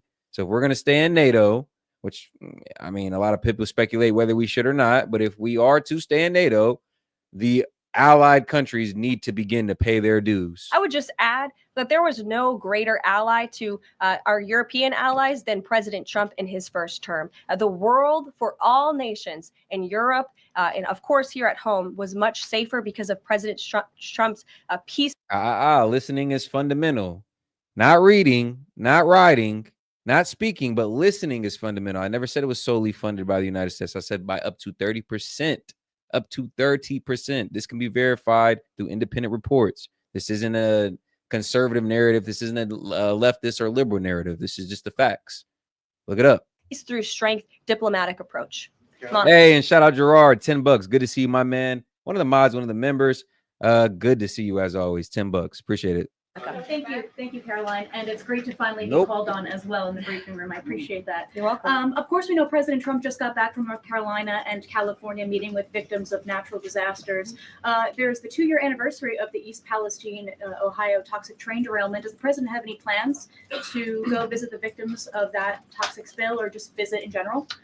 No plans that I can read out for you here. If that changes, I will certainly keep you posted. What I can tell you is that President Trump still talks about his visit to East Palestine, Ohio. That was one of the turning points, I would say, in the previous election campaign, where Americans were reminded that President Trump is a man of the people, and he, as a candidate, visited that town that was just derailed by the train derailment, no pun intended, and he offered support and hope, just like I saw the president do this past week. It was a purposeful decision by this president on his first domestic trip to go to North Carolina and to California to visit with Americans who were impacted by Hurricane Helene and also by the deadly fires. A red state and a blue state, both of which feel forgotten by the previous administration and the federal government. That is now ended under President Trump. He will continue to put Americans first, whether they're in East Palestine, in Pacific Palisades, or in North Carolina.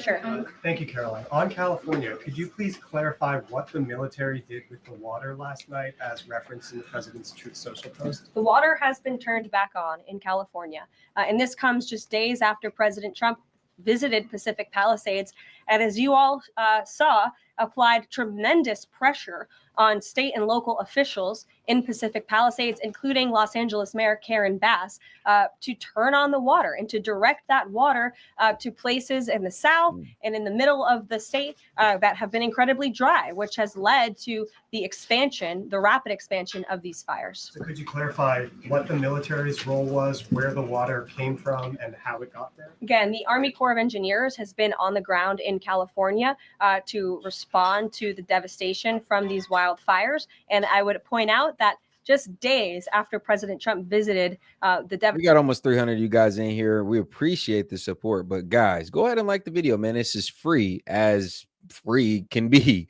Double tap that screen, or you get the 3 buttons in the upper right-hand corner. And as always, thoughts, questions, comments, jokes, anything you want to get off your chest can be shared with the stream. $1 or more. Super chat in. We'll put your comment at the top of the screen, like I got my my friend Jolie Zia's right now.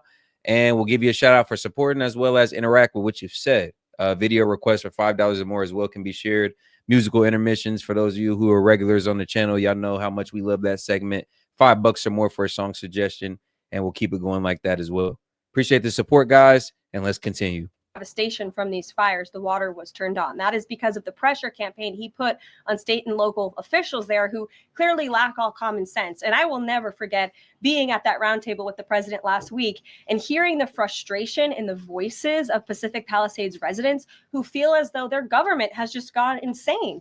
Before President Trump showed up on the scene, Karen Bass was telling private property owners that they would have to wait 18 months to access their private property. So this administration, the president and his team that's on the ground in California, Rick Grinnell, who he has designated to oversee this great crisis, it will continue to put pressure on Karen Bass and state and local officials to allow residents to access their properties. This is a huge part of it. These residents want to take part in their own clearing out of their properties. They should be able to do that. It's the United States of America. What happened to our freedom? Clearly it's gone in California, but not anymore under President Trump.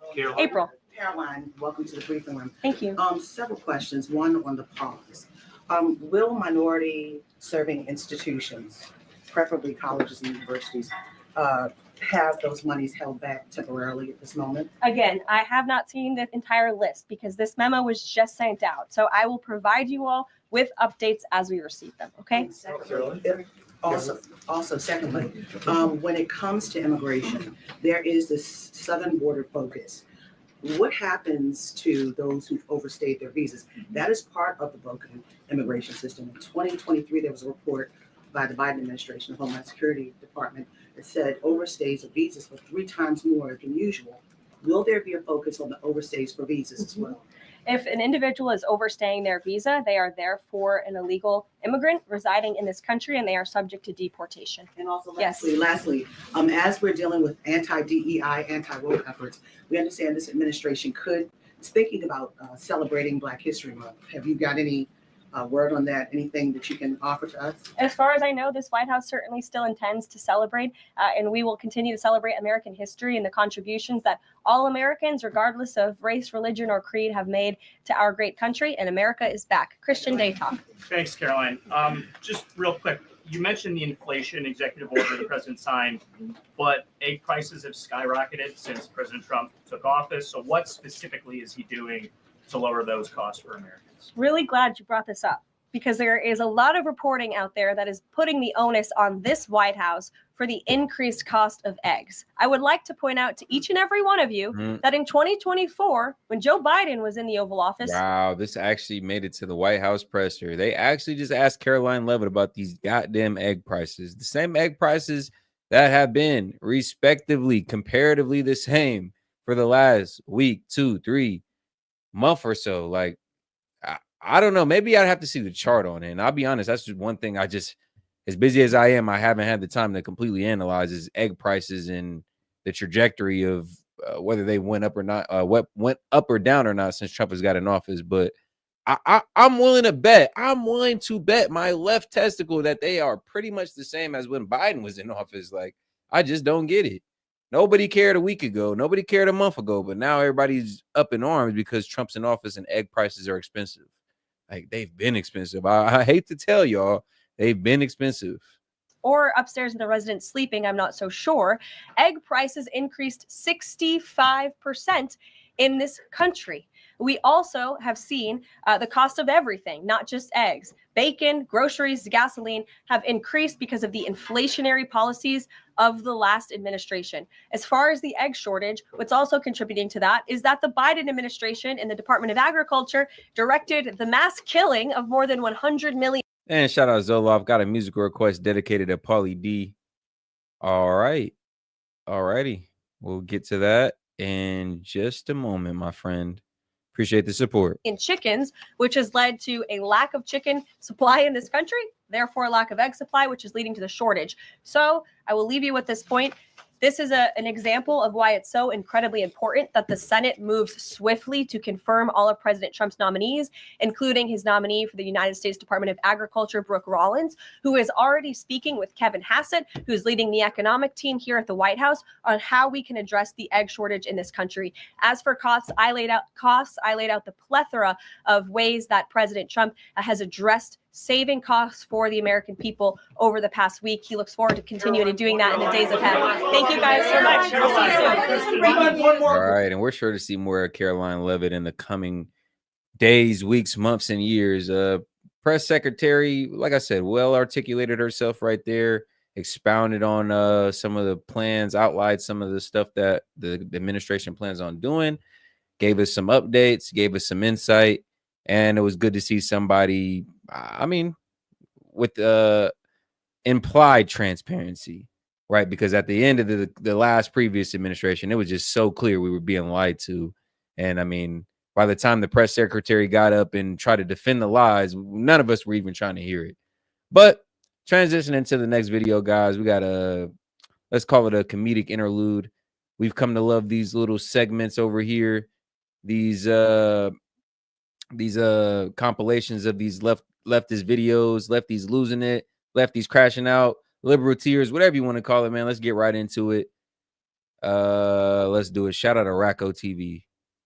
Everybody who is there illegally. If you're in the country illegally, you're on the table because it's not okay. Then you go after everybody who is there illegally. If you're in the country illegally, you're on the table because it's not okay to, violate laws of this country. You got to remember, every time you enter this country illegally, you violated a crime under Title 8, United States Code 1325. It's a crime. So if you're in the country illegally, you got a problem. And that's why I'm hoping those who are in the country illegally who have not been ordered removed by the federal judge should leave. While you are emphasizing that you go after national security threats, you have said no one's off the table. If you're in the country illegally, you better be looking over your shoulder. You should be afraid. If you're in the country illegally, it's not okay. It's not okay to violate laws of this country. And yeah, it is hilarious how it just kills me I can't lie. This is where it befuddles me. It literally throws me into a tailspin of confusion because I'm just like, why is us highlighting that people crossing over the southern border illegally and that being a crime? Why is us highlighting this? Like, why are we getting such a knee-jerk reaction? Why is everybody just like, oh, but do you know what that means? Do you know the implications? Do you know how expensive that is? Do you know how heartless you have to be to separate families? And it's just like, whoa. You're trying to flip it on us when the original crime of crossing over the southern border needs addressed. You want to tug on our heartstrings. You want to play the morality game. You want to do all this other stuff. It's obfuscation. The true crime, the underlying issue is these people crossing over the southern border illegally. Like he just said, it's a Title 8 violation. It's a crime. And that is the true underlying issue. That's what we're addressing. Oh, well, you're going to be separating families. You don't know how much this is going to cost. The implications are going to affect every taxpayer. Oh, it's going to affect the job market. Bro, we can address all that in the latter half. I'm not going to lie. Because that's damn near all an excuse in order for people to just keep doing what they're doing, crossing over their border illegally, and to keep the people who have already crossed over illegally here in America. No, God damn it, they get sent back. We have a standard, and we keep the standard moving forward. I don't care how heartless it sounds. There is no country without no strong border. We have millions of people standing in line, taking the test, doing their background investigation, paying the fees that want to come in the right way. If ICE comes into my school, I'm going to jail.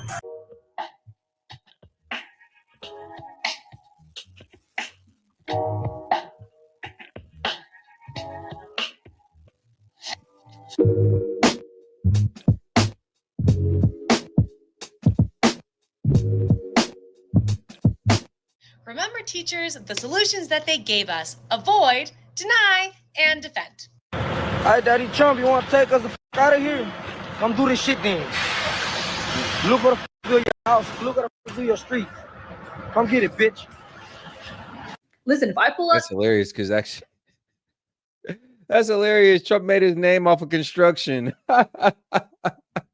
That's hilarious. If Trump was to take it over, if Trump was to put his people in charge of it, it'd probably be done nicer, quicker, and more efficiently. Trump literally made his name and his calling off of construction. That was a fail. to the Mexican restaurant and I see a truck, because let's face it, it's going to be a truck. Come get it. Like Trump be like, all right, bet, I will. Thank you for the contract. A Trump bumper sticker, you're getting keyed. I don't even want to see you at Taco Bell. The only thing you get to eat for the rest of your life is plain white bread and mayonnaise. And I know that you were going to eat a lot of that anyway, but that's all you just life. Go back on that. Mexican street. Come get it, bitch. Listen, if I pull up to the Mexican restaurant and I see a truck, because let's face it, it's going to be a truck with a Trump bumper sticker, you're getting keyed. I don't even want to see you at Taco Bell. The only thing you get to eat for the rest of your life is plain white bread and mayonnaise. And I know that you were going to eat a lot of that anyway, but that's all you deserve. You deserve nothing that tastes good for the rest of your life. Just saw the cringiest thing. I'm driving out of a grocery store parking lot. Is this guy? And shout out Hillbat 12, $2. It's a felony, something worse than a crime. Yes, very true, my friend. Very true. And again, something that needs addressed. Something that needs addressed. I don't get it. I just don't get it. People want to blatantly ignore the underlying crime, and then they want to play at a morality game, tug on our heartstrings, call us heartless for saying like, oh, we need to deport the criminals. If you crossed over illegally, you got to go back. Well, but this and that, like, we ain't trying to hear it. We're deporting the criminals. In an SUV, I'm assuming his wife in the front seat. They've got their windows down, out the window. Let's be honest. Like I keep saying, guys, I really want to make the point, the emphasis on the specific point that Trump said he's going to work something out with. There's going to be specific classes of people who are allowed to stay. There's going to be special circumstances. He said he wants to work out something with the dreamers. So for y'all that are like, oh, he's going to be plucking people who have been here for generations, a generation or greater, and he's going to, no. Stop it.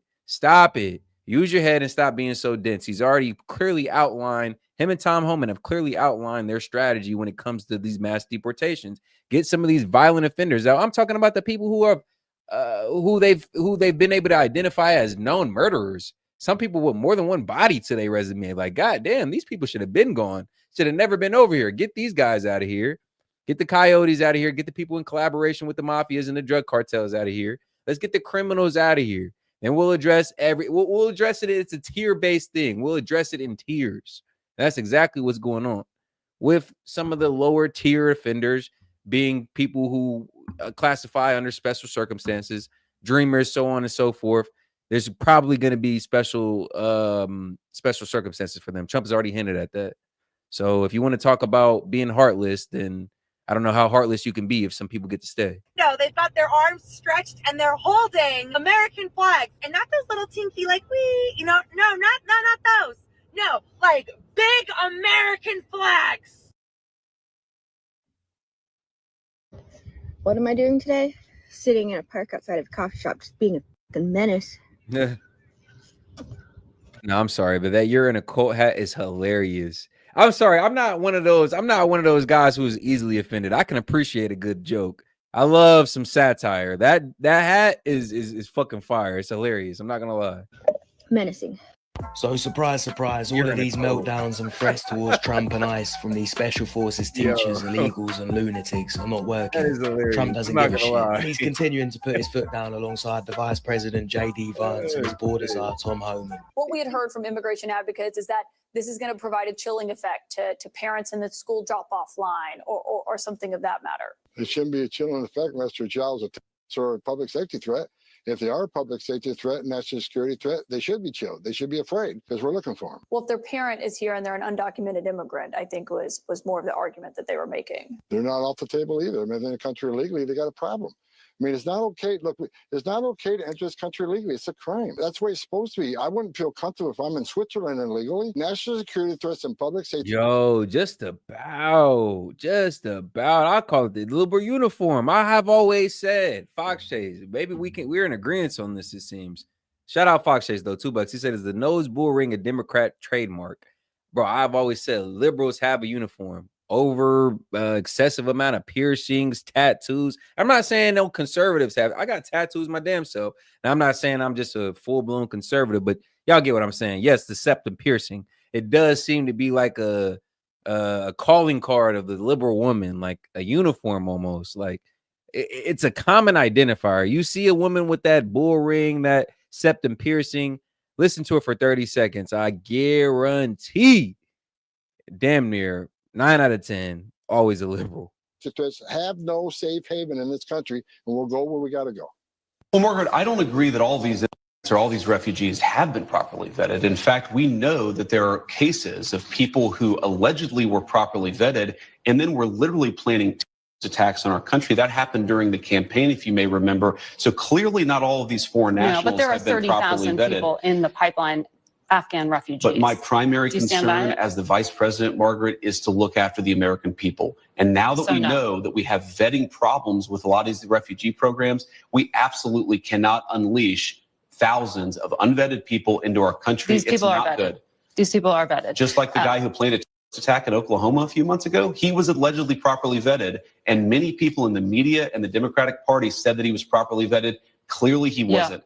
I don't want my children to share a neighborhood with people who are not properly vetted. And because I don't want it for my kids, I'm not going to force any other American citizens' kids to do that either. No, and that was a very particular case. It wasn't clear if he was radicalized when he got here or while he was living here. I don't really But- care, Margaret. I don't want that person in my country. And I think most Americans agree with me. We don't care. Let me tell you, we don't care.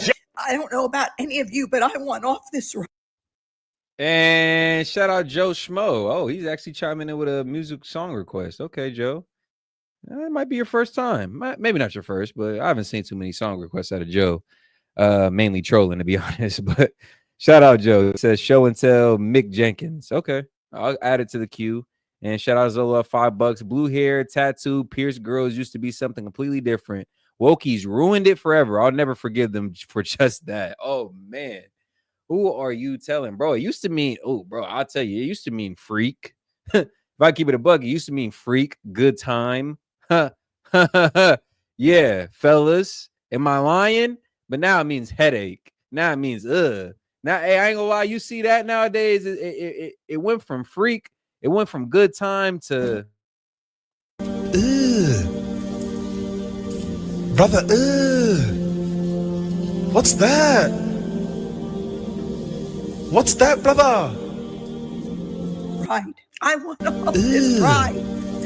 And anybody who doesn't see what the fuck is going on is Brother, I want all what's that? this right. All you got to do is book a plane ticket and not come back. You ain't got to cry on social media like Selena Gomez. Just wanted to say that I feel. Oh yeah, fellas, I know I'm not lying, bro. Listen, listen. You spend enough time out here in these mean streets, you pick up a thing or two. Yeah, it used to be like a nice little baby girl freak. She got the little piercing. Okay, I mean, she down for the cause. Like, yeah. It used to be a good sign, a good indicator, right? Nowadays, it's like, oh my gosh, she's probably a headache. She's probably a wokey, probably a lib. And I hate to use those terms, like they're so just empty. I really honestly hate to use those labels, but literally when you look at people who fit the label, who fit the bill, when the shoe fits, wear it, you can't help but call them out for what they are. And a lot of times it is exactly that, a freaking lib. So sorry. A raging lib. So many people are getting attacked. The children. They don't understand. I'm so sorry. I wish I could do something, but I can't. I don't know what to do. I'll try everything, I promise. Anybody who gets a camera to film themselves crying on social media is a fake donor, and they deserve to get clowned. Shame on you, Selena Gomez, for fake crying over illegal aliens being deported back to their homeland. I've never seen you cry over the missing and exploited women and children that get through the southern border into the United States of America. I am just watching Selena Gomez cry for the illegal. You know, these celebrity hacks, they see things on TikTok or Instagram or social media, and they're so stupid and ill-informed that they sit there and cry because criminal aliens are being deported back to their country of origin. Guys, I'm sorry, but all my people are getting attacked. Murderers and criminals and drug dealers are getting rounded up and just kicked out of this country like they're up. I took my eyes off the screen for a split second to address something on my phone, and I literally thought that was a female crying. I look up and it's this guy. I look up and it's this guy. I mean, goodness gracious. I know I got a sound effect for that. I mean, god damn it. Bruh. You stupid. If you're against deportation, why don't you do this? Why don't you invite them over your house? Bring them around your family, your friends, and your children. You can cook them a nice warm meal, and you guys can all sit around the table and share trendy Aragua stories. Only catch is, you can't know who they are or where they come from. That sounds like a stupid f***ing idea, doesn't it? So y'all finna start discriminating us? Huh? Is y'all finna start discriminating us? So y'all telling me if I want a job here, I can't work here if y'all don't like me? Wait, what? That's what y'all telling me? Don't say nothing, officer. Hello? Y'all finna start discriminating us, Target? This what we doing? Is this what we doing? Wait, I'm so confused. I literally, I'm so.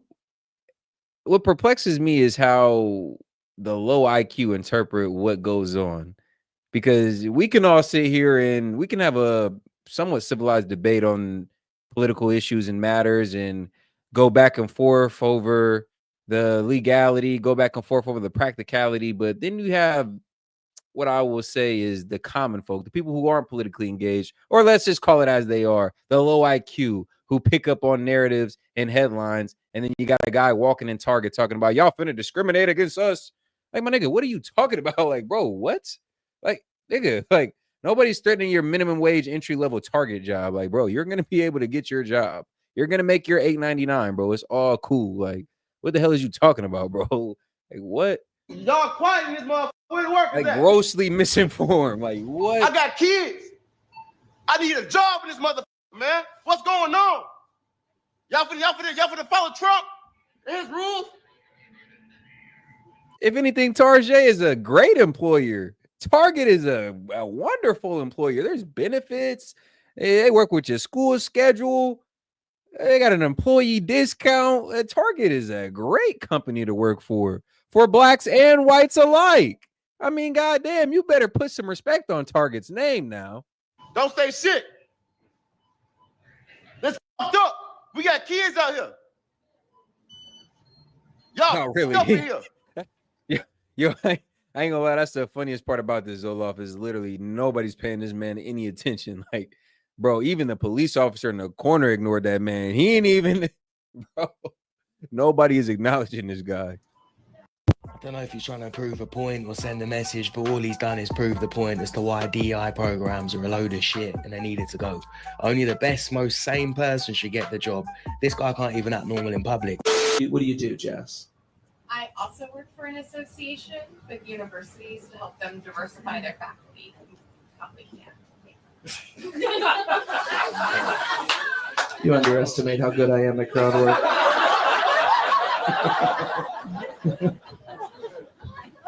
I can't see you, but my guess is the way that you said that and the tone. Are you a white woman?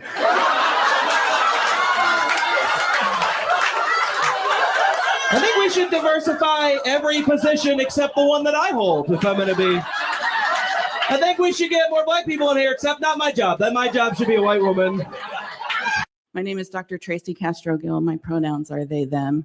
I am a disabled queer Chicanekis educator and scholar in Washington State with my expertise on curriculum and instruction. What the fuck does that even mean? These are markers that were made illegal recently in the federal government. However, my very presence and humanity is in opposition to that legislation.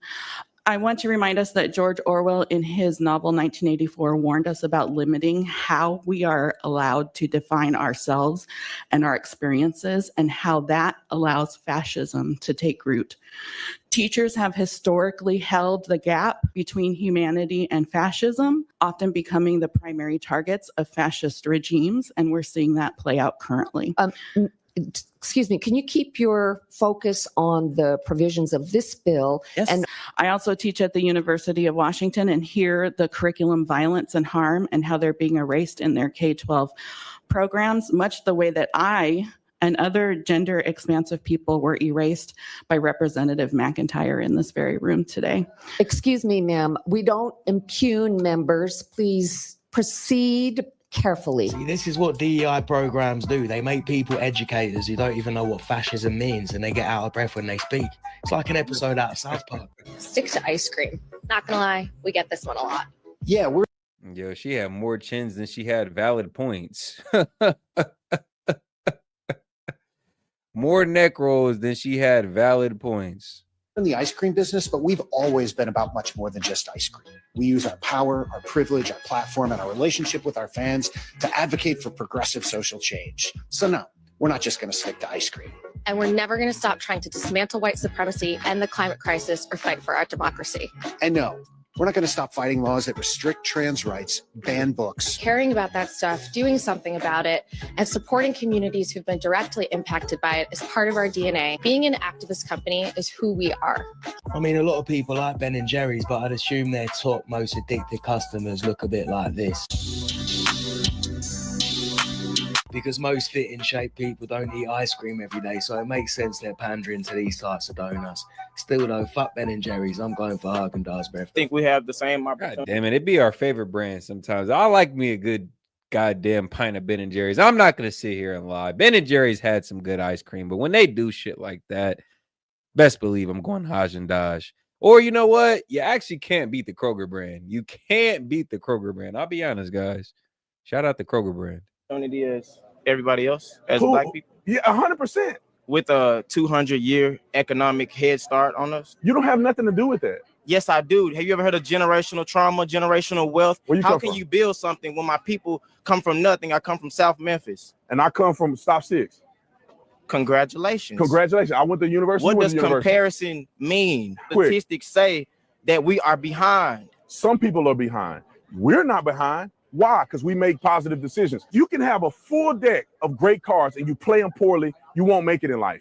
You can have a bad hand. You play them strategically and you play them right, you'll do good in life. You had a not so good hand growing up where you grew up at. You made positive decisions that led you here. Everybody don't have a freaking silver spoon in their mouth. America is the only place. They proportionately. Who is they? Are you saying white people? Brother, you in the same situation as all these white people, and you playing the victim. Am I? You at the same university? What does the same university have to do with anything? You go to the same classes? I had a 4.3 GPA in high school. What's your GPA now? 3.6. Brother, what's holding you back then? That's the point. Everybody doesn't have a 3.6. Everybody is you just get a 3.6 because you woke up one day? You studied, didn't you? Right. No, I actually didn't. You didn't study. No. So then you have a gift that you can go and make a 3-point something and don't even study. The bottom line is that if you study, you work hard, you play the cards that you're dealt properly, you will be successful. I tell you what, even if he's got a 3.6 GPA, if he continues to live his life with this victim mentality, he's not going to get too far. I'm sorry to say the United States government has officially stopped issuing passports with the gender marker X, and here's what you need to know. We don't care. Let me tell you. And quick shout out to Zoloff. I didn't forget about your song suggestion, bro. We got it right here. Shout out Zoloff. We're going to get the musical intermission started right with this one.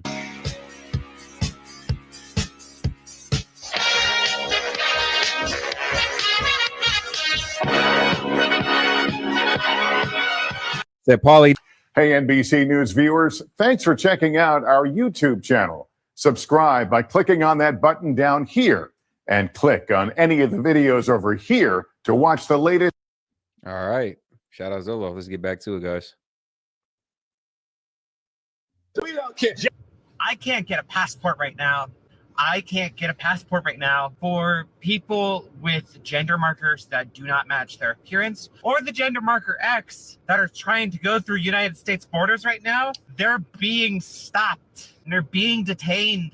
And I gotta go to work like nothing's happening right now.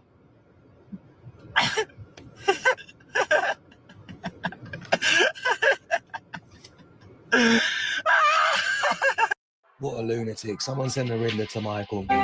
Get some help. All right. That was nice. Let's continue with the musical intermission. I actually had a song suggestion of my own here I wanted to play for you guys. I'm not sure how this hasn't been suggested by any of our supporters so far, but I seen this as I was scrolling the YouTube streets earlier, and I was like, man, the supporters got to see this. The supporters got to see this one. Shout out Tom McDonald, Roseanne Barr. Man, arc this is for Roseanne Barr, but I love it.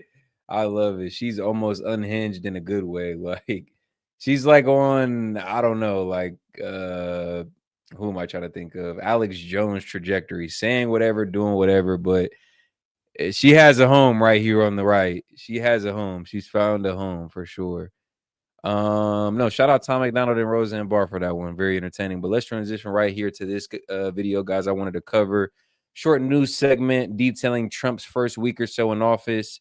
I thought this was pretty good. Let's get right into it. Like the video if you haven't already, guys. Keep the support going. Super chat to keep the stream going. We're about 34 away from hitting our goal to open that call-in line and trigger Conspiracy Hour. Everybody loves Conspiracy Hour. About 34 super chats away from hitting that. Thoughts, questions, comments, anything you guys want to get off your chest, jokes, anything like that could be shared. $1 or more. Give you a shout out for supporting. Put your comment at the top of the screen and read what you've said. Song suggestions, music suggestions, video suggestions as well. $5 or more is all we ask, and we'll grant that request for you guys. Let's keep it going. Round and find out presidency. No, seriously, that is how Donald Trump is billing it, posting this AI generated image of himself as a gangster in a fedora with FAFO on the sign next to him. F around and find out. So what does that mean? For those of you who are not terminally online, it essentially means President Trump is telling the world and lawmakers here at home, try me. Colombia got it over the weekend when the president announced a 25% tariff and visa restrictions on Bogota when leaders there refused a U.S. military plane full of deported immigrants. Colombian President Gustavo Petro quickly backed down, notching a win for Donald Trump. So is that how this is going to go? Trump makes a decree, an official or a country scoffs, Trump levies a giant tariff or a travel ban, and then they just back down? Will that work with China? What about Mexico or Canada? And if it doesn't, what happens then? How much actual economic pain could come from these policies? And is President Trump willing to inflict it? Joining us now, NBC News senior business correspondent Christine Romans, chief White House correspondent for the New York Times, and MSNBC political analyst Peter Baker, and the president of the Council on Foreign Relations, Michael Froman. He served as the U.S. trade representative in the Obama administration. Christine, I'm going to start with you on this. It was a quick back and forth between Colombia and President Trump over the weekend, and you know, it worked in Donald Trump's favor. Is this what we should expect for Mexico and Canada going forward? The Wall Street Journal is reporting that he's already talking about a 25% tariff on those two countries. Yeah, he has called himself tariff man. He is not all bark. He is all bite, and he will impose tariffs on these countries. And a lot of people think it's going to happen, at least for Canada and Mexico, come Saturday, that this is going to happen quickly. He doesn't even have his trade team in place yet. I mean, you know, confirmed, the Commerce Secretary and his U.S. trade representative. And so he is adamant that this is the tool he has. He is going to use it. He's been saying it for a year. I think there's no reason to think that he won't do it. You know, the discussion has been, is this only, you know, as a tool to get people to the negotiating table? And all the signs right now point to there's no negotiating table. There'll be tariffs, and then we'll see what happens after that. Okay, so if these tariffs were levied, if Colombia, say, didn't back down and there was a 25 scaling up to 50% tariff on Colombia, their big imports or exports for us are coffee and bananas. What would that look like at the grocery store? It would be higher coffee and higher banana prices and higher rose prices. They also... And shout out Daniel Castro adding to the queue for our musical intermission. He says, music request sit in the Discord. All right, I'll check it out and I'll add it to the queue. Shout out Hellbat, $2. He says, don't do it. Don't do what? Don't do what, my man? Don't do what? Because there's a lot I could do. Export an awful lot of flowers. Let me give you an example. Washing machines. In the first Trump administration, President Trump put import tariffs on washing machines. The University of Chicago and the Fed found those tariffs raised prices on all washing machines by $92 each, and brought in only $82 million in tariff money while increasing costs for the companies by a lot. So he's done this before. The question is, if he does it again, does that cause those companies like Samsung and LG to move their factories to the United States? That's what he wants.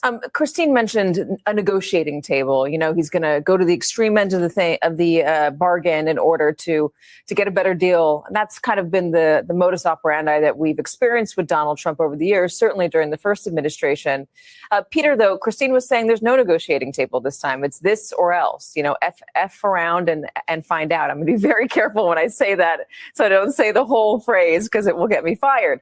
But do you sense a different Donald Trump this time, a different Donald Trump administration, a bigger willingness to actually do the extreme things that he's saying he'll do? Well, I think you see a president who is more willing to use the instruments of American power than his modern day presidents predecessors have been. And there's a lot of reasons for that. One is it has been effective. We have seen even just in the last week, even before he became inaugurated, he used threats in order to achieve policy goals.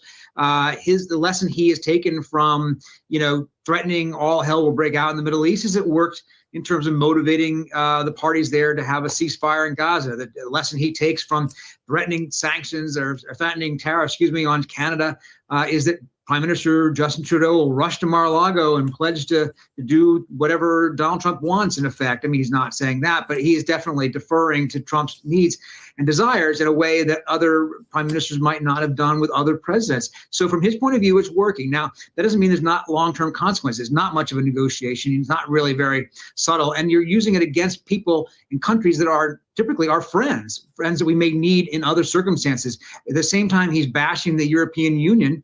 The European Union may be really important to us if we end up in a trade war with China. So it has costs if you use this kind of technique in a more expansive way. But for the moment, Trump is trying to tell the world, do what I say, and everything will be fine.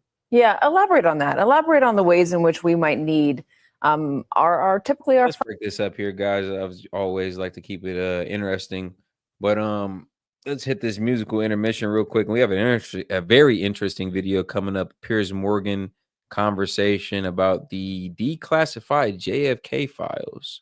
It's not conspiracy hour, but if you're interested in seeing that, guys, make sure to like the video. And if you are interested in seeing conspiracy hour in this stream, help us hit our goal. I think we're about 32 away from it. 32 away from hitting our goal to open up that call in and conspiracy hour. Go ahead and super chat in to help us hit it. Appreciate it, guys.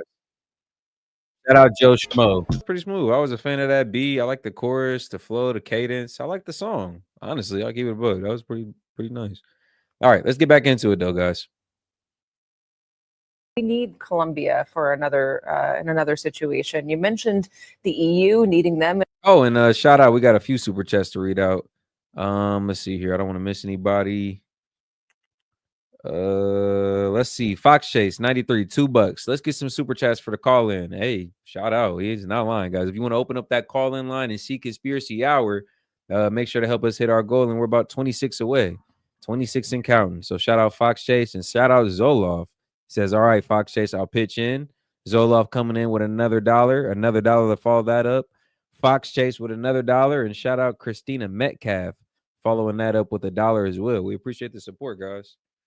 Yes, sir. In a trade war, if that happens against China, what else should we be concerned about? Well, all kinds of things. We use our friends for intelligence sharing. They help us suss out threats to us around the world. We use our friends often for military operations if we feel that we need to in certain sectors of the world. We use them for diplomacy when we need to put pressure on mutual adversaries to do important things. Colombia has been one of our better friends, and it's partly because of the friendship we've had with Colombia that we have minimized some of the drug toll that we saw in decades past because we collaborated with them in going after the cartels. So there are benefits to friendships, not just transactional relationships in which we threaten to use economic force if they don't give us what we want.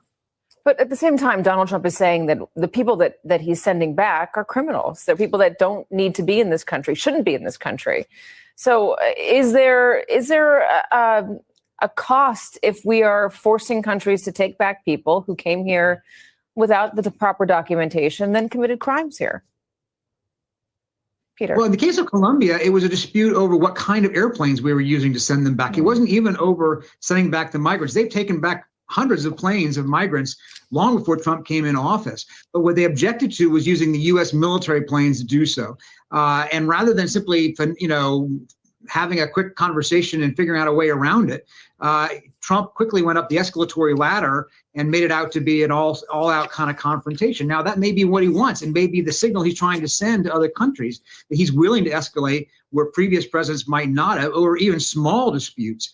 And therefore, I think it creates an atmosphere in which other countries, he hopes, will preemptively defer and preemptively, cater to what they believe to be his wishes, even without him having to ask. And there is intention behind sending a military flight rather than a commercial flight. What message that sends? Mike, I want to get to you with the big question, which is, does this sort of thing work with China? Well, first of all, I think it just shows how attractive the U.S. market is as an incentive for other countries to work with us, and how the threat of closing our market to their exports has a great deal of leverage. As Peter says, it works. It got people's attention. In this case, it was relatively easy because it was a very specific issue, taking these military planes, and so it could be resolved quite quickly. I think the problem or the question around China and maybe some of the other countries is it's a much more complex relationship. And so what is it we're asking these other countries to do? How will we know that they've done them? How long will it take? And there, if you actually go and impose the tariffs, it has a whole series of costs. The direct cost of imposing the tariffs, the cost of retaliation, the cost of other countries imitating our behavior. And then very importantly, longer term, it really opens the door to China. Because for years, we've been critical of China for using its economic power as a coercive tool. We see them do this. We've seen them do this against Japan, against Korea, against Australia. And frankly, China doing that helped those countries develop closer relationships with us. The same thing can happen in reverse. If the U.S. is now seen as engaging in the same type of economic coercion that China has, we could be opening the door for more Chinese influence, where those in Colombia or elsewhere would argue, what's the difference between the U.S. and China? They're both using their economic power against us. Are our markets more attractive, though, than China? Is there a situation where Donald Trump does have better leverage in making these, forcing Colombia or other countries to do what he wants them to do? In this case, it's taking back people who are here without papers, sending back, immigrants. In other cases, it could be wanting a better trade deal, or it could be wanting a country to pay more into NATO. There's other situations. Are our markets so attractive that Donald Trump does actually find himself in the catbird position? Well, I think we do have a fair amount of leverage, and particularly over some countries more than others. Mexico, Canada, very much dependent on the U.S. economy. But most of the world is highly dependent on China. China is their number one trading partner, and so we just have to keep that in mind. I think the question will be: take Mexico for example. Tariffs are expected to go into place as early as February 1st, 25% tariffs. He's talked about dealing with migration issues and fentanyl. That's not something that can be decided or resolved over a weekend like the Colombia military plane issue was resolved. And so will the tariffs go into place? How long will they last? How will we know what the negotiation looks like and when it's reached successful implementation? And what's the damage done in the meantime? It's weighing those trade-offs that I think is very much at issue. And oftentimes we seem to take economic policy steps like threatening or imposing tariffs without sufficient concern about what the short, medium, and long-term costs of trade-offs are going to be. Good afternoon. But yeah, shout out. Okay, we're going to hit this quick musical intermission, and then we're going to get back to the show, guys. Like the video, guys, if you haven't already. Hey, man, make sure double tap that screen like the video. Musical intermission. Thank you. Thank you so much. Thank you. Good evening, everyone. I am Ron Delirious here with the Culture Ride. I am the hostess with the mostest, bringing out three incredible, wonderful musicians all the way from North Atlanta, Georgia. Please start clapping your hands now. The Migos. Organized crime helped silence the CIA pawn, Lee Harvey Oswald. It was inadequate work on the part of the CIA and the FBI in terms of following up on Oswald. I just remember my father saying, don't feel bad about these guys were rats. They double-crossed us. People in the mob hated Kennedys. I bet they did. You actually went to the Dallas. Remember, man, it was one of the Kennedys that enacted the RICO case to lock these mobsters up. So trust me, every mobster looks at a Kennedy on a dartboard and just be throwing darts at it all day. Book depository, and you tried to make the shot yourself, and you concluded it wasn't an impossible shot. Nobody wants to believe that something of that magnitude could take place with one person. It has to be a bigger story. Regardless of what is in this next release of documentation, I don't know that it's going to end up satisfying a lot of people. Well, amongst the blitz of executive orders unleashed by President Trump during his first week in power, one particular decree caught the eye of conspiracy theorists everywhere. An executive order ordering the declassification of files relating to the assassinations of President John F. Kennedy, Senator Robert F. Kennedy, and the Reverend Dr. Martin Luther King Jr. That's a big one, huh? A lot of people are waiting for this for years, for decades.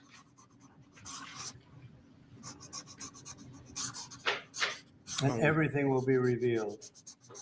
Thank God. Okay. Give that to RFK Jr. Yes, sir. Okay. Well, the official narrative. He said, give that to RFK Jr., man. We're about to find out what happened. Surrounding the assassinations of JFK, RFK, and Dr. Martin Luther King, namely that all three were killed by lone gunmen, have long been questioned by those who suspect wider involvement. That includes the man many say has been the catalyst of Trump's dramatic declassification edict, RFK Jr. Well, here's how he reacted to the news of the executive order. Do you think that that's the right move to declassify those things? I think it's a great move because we need to have more transparency in our government. He's keeping his promise to have the government tell the truth to the American people about everything.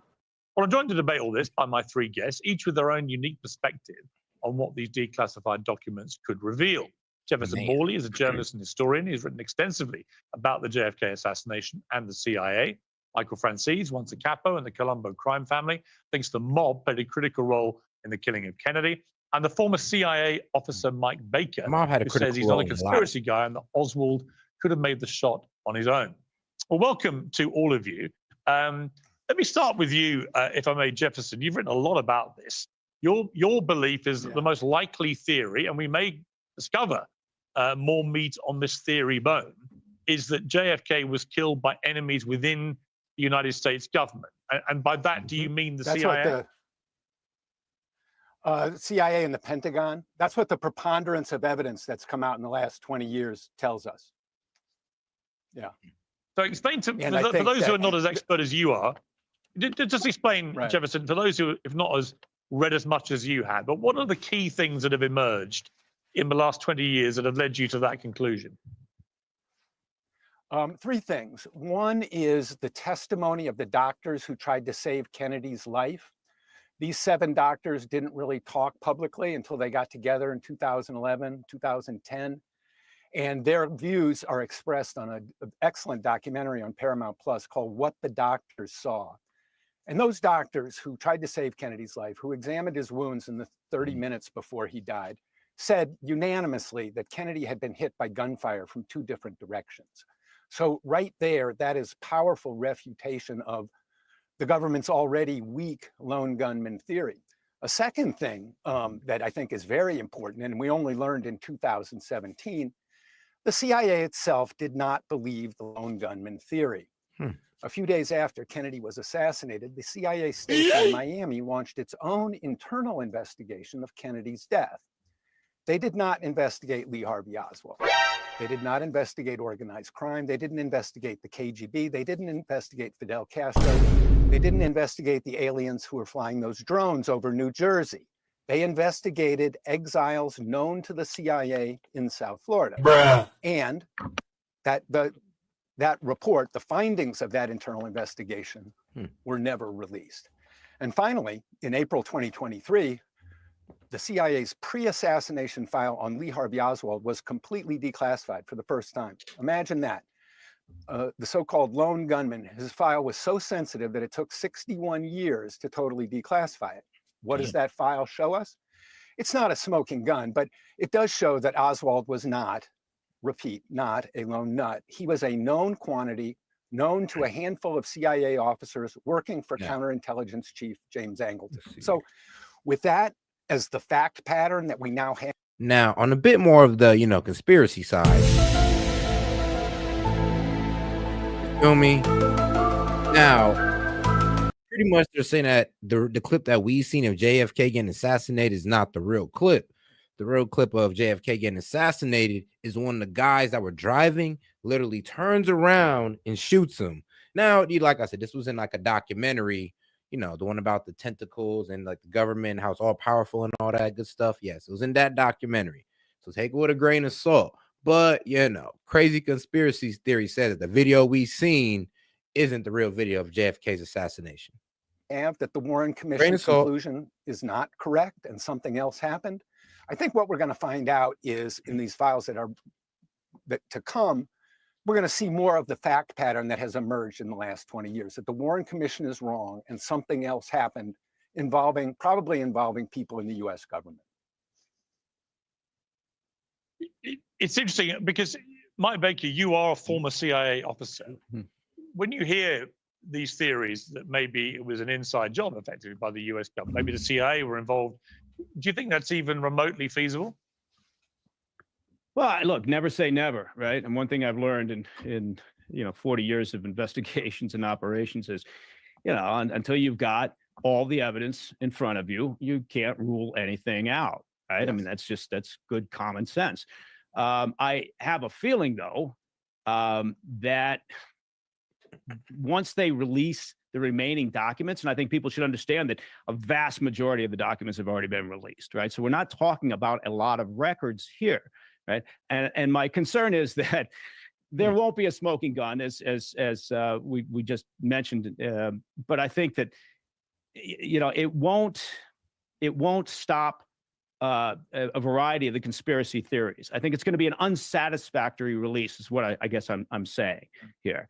I think what it will show is what was just pointed out was, yes, Lee Harvey Oswald was a known quantity for a reason, for a counterintelligence reason, right? He had moved over to the Soviet Union. He had lived there in an unsatisfactory manner in his mind for some time. He had traveled down to Mexico weeks before the assassination to meet with the Cuban consulate. He was desperate to prove his value to the revolution.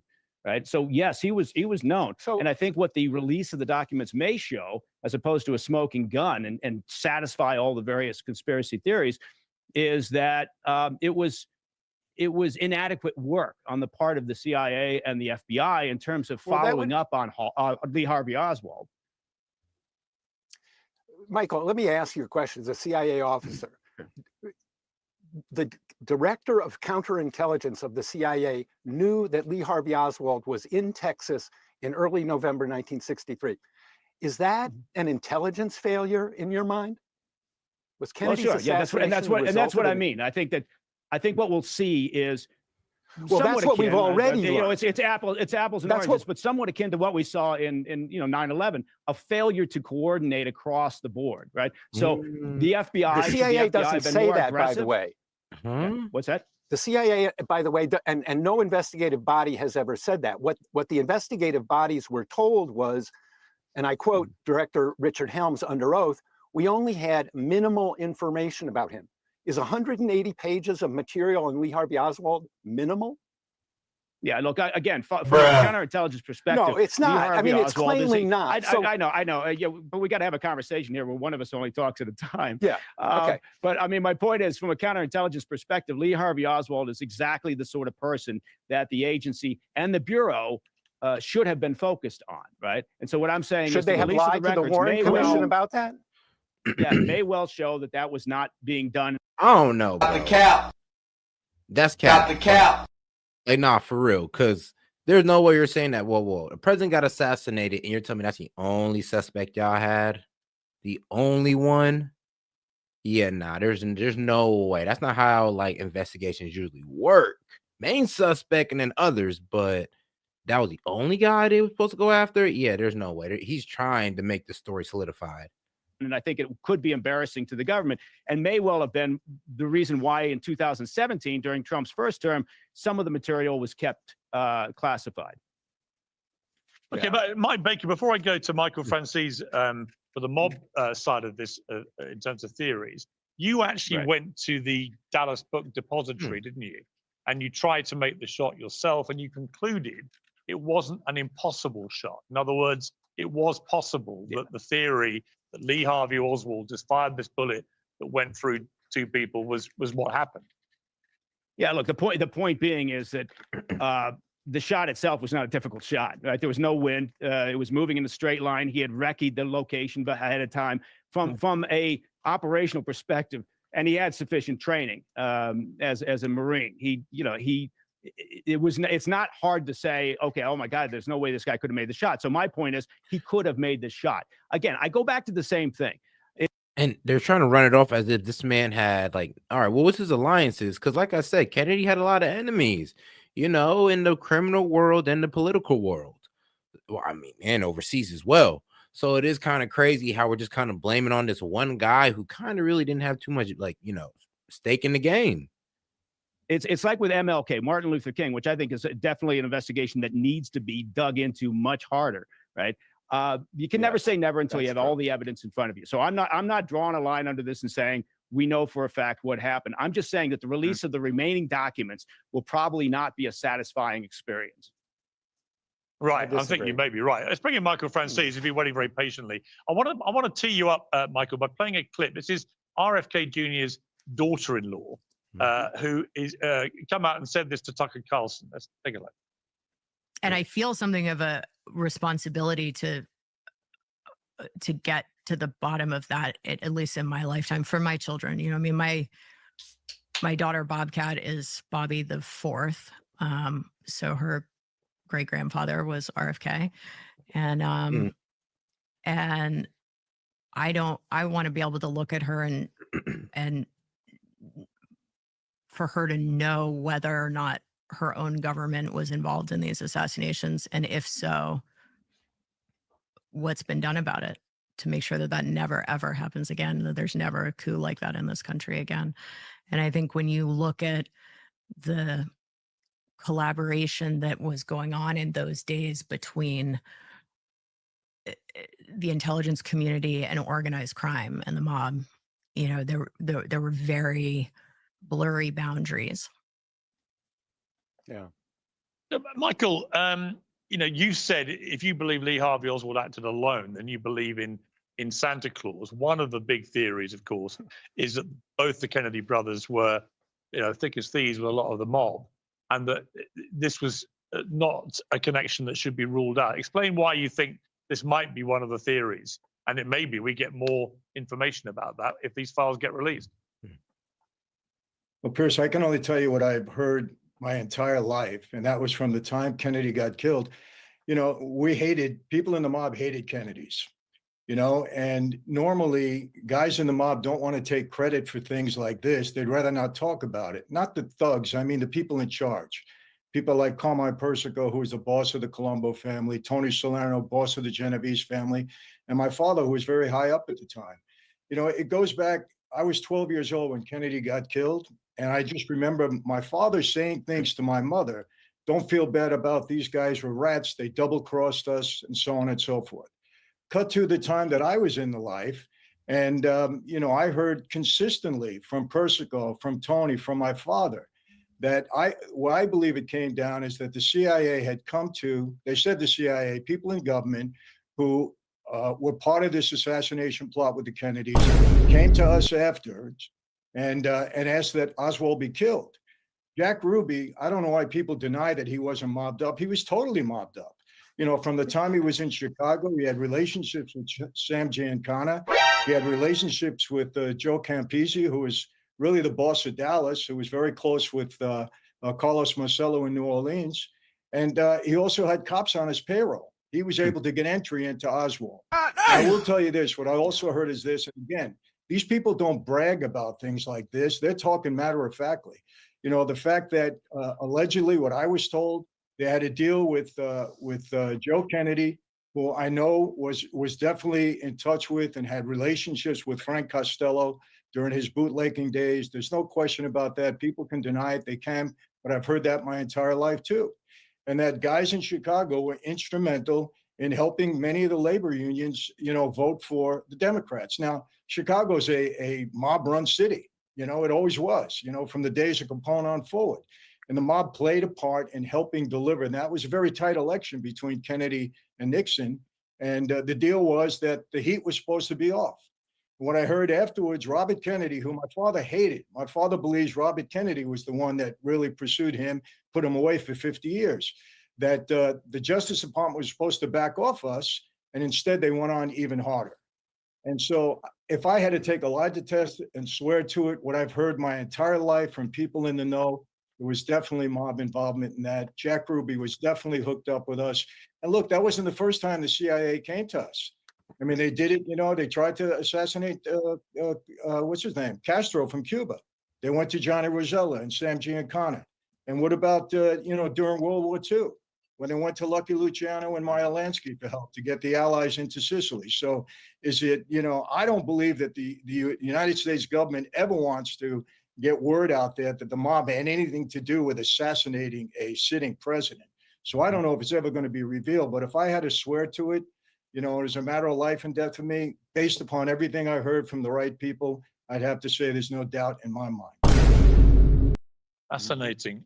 Jefferson, I saw you nodding to quite a lot of that. I mean, I don't think there's any doubt. I mean, look, the CIA has used the mob for a lot of things, not allegedly the assassination of Kennedy. So yeah, that makes sense. That makes sense. Like anytime the CIA wanted something done on the low, they did hit the mob up. They wanted to be financed on the low, they hit the mob up. It's kind of crazy. Like the mob was like how, honestly, it was like damn near how Mexico got that cartel. Except, you know, the cartel hasn't been stopped and the mob has been diminished. Out. No, I mean, I think family. Michael's absolutely. I was going to say that the Kennedy family had a lot of contact with the mob at varying Shout in out to varying them. ways, and there's no doubt that the general perceived wisdom is that they went back on a deal when JFK became president. They reneged on a deal to be more helpful to the mob, and in fact went the other way, and it ended up with Robert Kennedy really targeting them and going after them. So there was clearly a sense of betrayal there from members of the mob at the time. I think that is indisputable. Do you think it's a stretch to say that maybe they were behind all this? I think Michael had it exactly right. The organized crime rule was to eliminate Oswald, the inconvenient witness, and they used their pawn, Jack Ruby, to do that. I don't think that organized crime organized the whole ambush in Dealey Plaza. That was a very sophisticated operation. And organized crime, when they decide to take somebody out, they don't shoot at a moving target in a public space. You know, they kill them behind doors or give them cement shoes. So the operation itself seems more sophisticated than an organized crime. But Michael's absolutely right about the organized crime role in the events of 1963. Organized crime helped silence the CIA pawn, Lee Harvey Oswald. Mike Baker, let's take a look at a clip of Lee Harvey Oswald. This is after he was arrested. I really don't know what the situation is about. Nobody has told me anything except that I'm accused of murdering a policeman. I know nothing more than that, and I do request someone to come forward to give me a legal assistance. Did you kill the president? No, I've not been charged with that. In fact, nobody has said that to me yet. You know what struck me, Mike, was just until recently, I was always of the view, how the hell do we not know more about this? How do we not know actually what happened? This is the United States of America. This is the president was assassinated, and then the assassin got assassinated. It's like, and then the president's brother and so on. How can these still be things that are unresolved? And then I saw what happened with Donald Trump, where he is the victim of an attempted assassination. He gets hit on the ear, he nearly dies. The guy is on a roof 150 yards away and he gets killed, so we'll never find out from him. But we still know so little about that young guy, right? We just don't know much about him at all. Motivation, why he did it, background, no social media. It was all just very odd and has all just kind of disappeared off the news radar. And so now I'm beginning to understand why we know really so little hard fact about what happened in '63, because even with all the powers we now have of the internet and all the rest of it, we're still none the wiser about what happened in the summer with Donald Trump. No, that's right. And it's interesting. It's not to disappear down an unrelated rabbit hole, but if you look at it, we're in two different times, right? Now, the flow of information now in present times, access to information. Everybody's got a smartphone. You know, media's playing beat the clock against anybody who's got a smartphone who thinks they're a journalist. So you would imagine that information would have flown much quicker, and there would be more transparency after the incident with Donald Trump, the first incident with Donald Trump. And, you know, previously with JFK, with RFK, with MLK, Martin Luther King, that wasn't the case, right? We had to wait for the evening news and information flowed much slower. But it is remarkable after all this time. Look, you know, the commission in the congressional law in '92, you know, which said, you know, you have to release this information on JFK unless there's deemed to be some national security concern. You know, that was a 25-year hold. So 2017, it was, you know, Trump who then came in and said, well, okay, some of it's going to have to remain classified. That continues this burning desire on the public's part. And also from a conspiracy point of view, look, nobody wants to imagine that it was one person, right? And I'm not saying it was one person. Again, I haven't seen all the evidence. I was a toddler when this happened, and the CIA didn't hire me to do it, right? So, although that would have been a remarkable event. But what I'm saying is, it's one of those things where nobody wants to believe that something of that magnitude could take place with one person. It has to be a bigger story. Maybe it is, but I understand why conspiracy theories continue as they are, right? And this is a remarkable issue. If they don't release it, I mean, they only continue because there's obvious evidence that, well, there may be other things that, I mean, there's obvious evidence that there may have been another shooter. There's obvious evidence that, well, there were a lot of, I'm gonna be real with you, interest in Kennedy's death. There's a whole lot of people interested in having that man dead. Why? Because he was getting in the way of their interest. Every document. And this is not an executive order that says you will now release the document. It says DOJ and the Director of National Intelligence have 15 days to decide a plan to release the material. They could still hold some of it back, right? But I think at this stage of the game, look, there's no real sound argument for sources and methods or protection of individuals. Just release it, right? And again, it may be unsatisfactory. There may not be a smoking gun, but at least you're taking another step towards transparency. Yeah, and of course, Jefferson Morley, I know that you said that some of the most important files are missing, probably destroyed. These include the official JFK autopsy report, which contradicts supposedly the lone gunman and single bullet theory, the recording of a phone call between Lyndon Johnson and J. Edgar Hoover on the morning of the assassination, the CIA files on Lee Harvey Oswald's Russia connections. These all seem very, very important, significant things, which if they have just been destroyed or disappeared for whatever reason, then this could end up being a bit of a damp squib. But that would then prompt the question, well, if it's a damp squib, why have you not just revealed all this before? Yeah. Yeah, the law, the law is very clear, and it was supposed to have been, it had a 2017 sunset provision. So the CIA has blown the deadline by 8 years. So naturally people are getting a little impatient. But I'll say this, Piers, yes, a lot has been destroyed, but you can't. You're telling me they were supposed to have been released this information. They just said, nah, I'm gonna wait on it. I'm like, how long are we gonna wait on getting this information? Check back in about 8 years when the president makes us do it. Understand what's going to come out in the next few weeks if you don't understand what's come out in the last few years. The pre-assassination Oswald file, what the doctors saw, the CIA's own internal investigation, and there are documents in the collection that apply directly to these matters that should be declassified. And I want to say this, I've been at this a long time and I have high expectations, but I also have hard experience. The CIA knows how to push back. They know how to get a president's ear. They know how to make him defer to their wishes. It happened to Biden, it happened to Trump, and it could definitely happen again. What's key is that people understand we have a benchmark, a dozen documents. If we get all 12, Trump gets an A. If we get 9 out of the 12, Trump gets a B. If we get 6 out of the 12, we know how strong the CIA remains. It's not complicated. James Angleton's testimony to the Church Committee, 1975, 120-page document, heavily redacted. Angleton controlled the Oswald file from 1959 to 1963, so that document should be made public immediately. CIA surveillance operations in Mexico City that picked up on Oswald, there's a 77-page report on those, heavily redacted. That should be declassified. So this isn't a fishing expedition, and we're not looking for smoking guns. We're looking at the fact pattern that will establish. There's a lot to go over. We're talking about like a whole lot of paper to read, a whole lot of pages to read, and then also some recordings to hear over. Yeah, this is going to be interesting. This is going to be interesting. Establish that the government's account of the crime is not correct, and we need a better explanation.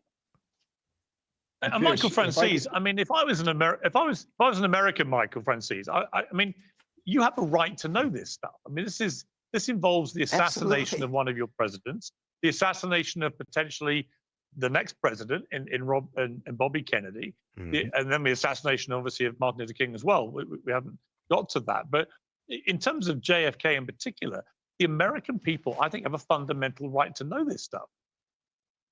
Absolutely, Pearson. What I would like to see, if they deny the fact that Jack Ruby had mob connections. Because if they deny that, then I know this whole thing is a sham. Because he absolutely 100% mob connections his entire life, going back to Chicago. And then I think, Campisi, who was a very powerful mob guy. And make sure to like the video, guys. Go ahead and double tap that screen for me. The 3 dots up there in the corner. We appreciate the support. And we are 25 super chats away from running Conspiracy Hour and opening up the call-in line. We appreciate the support. Let's keep it going. Dallas, he had, connections with all the strip clubs and the places that Ruby was involved in.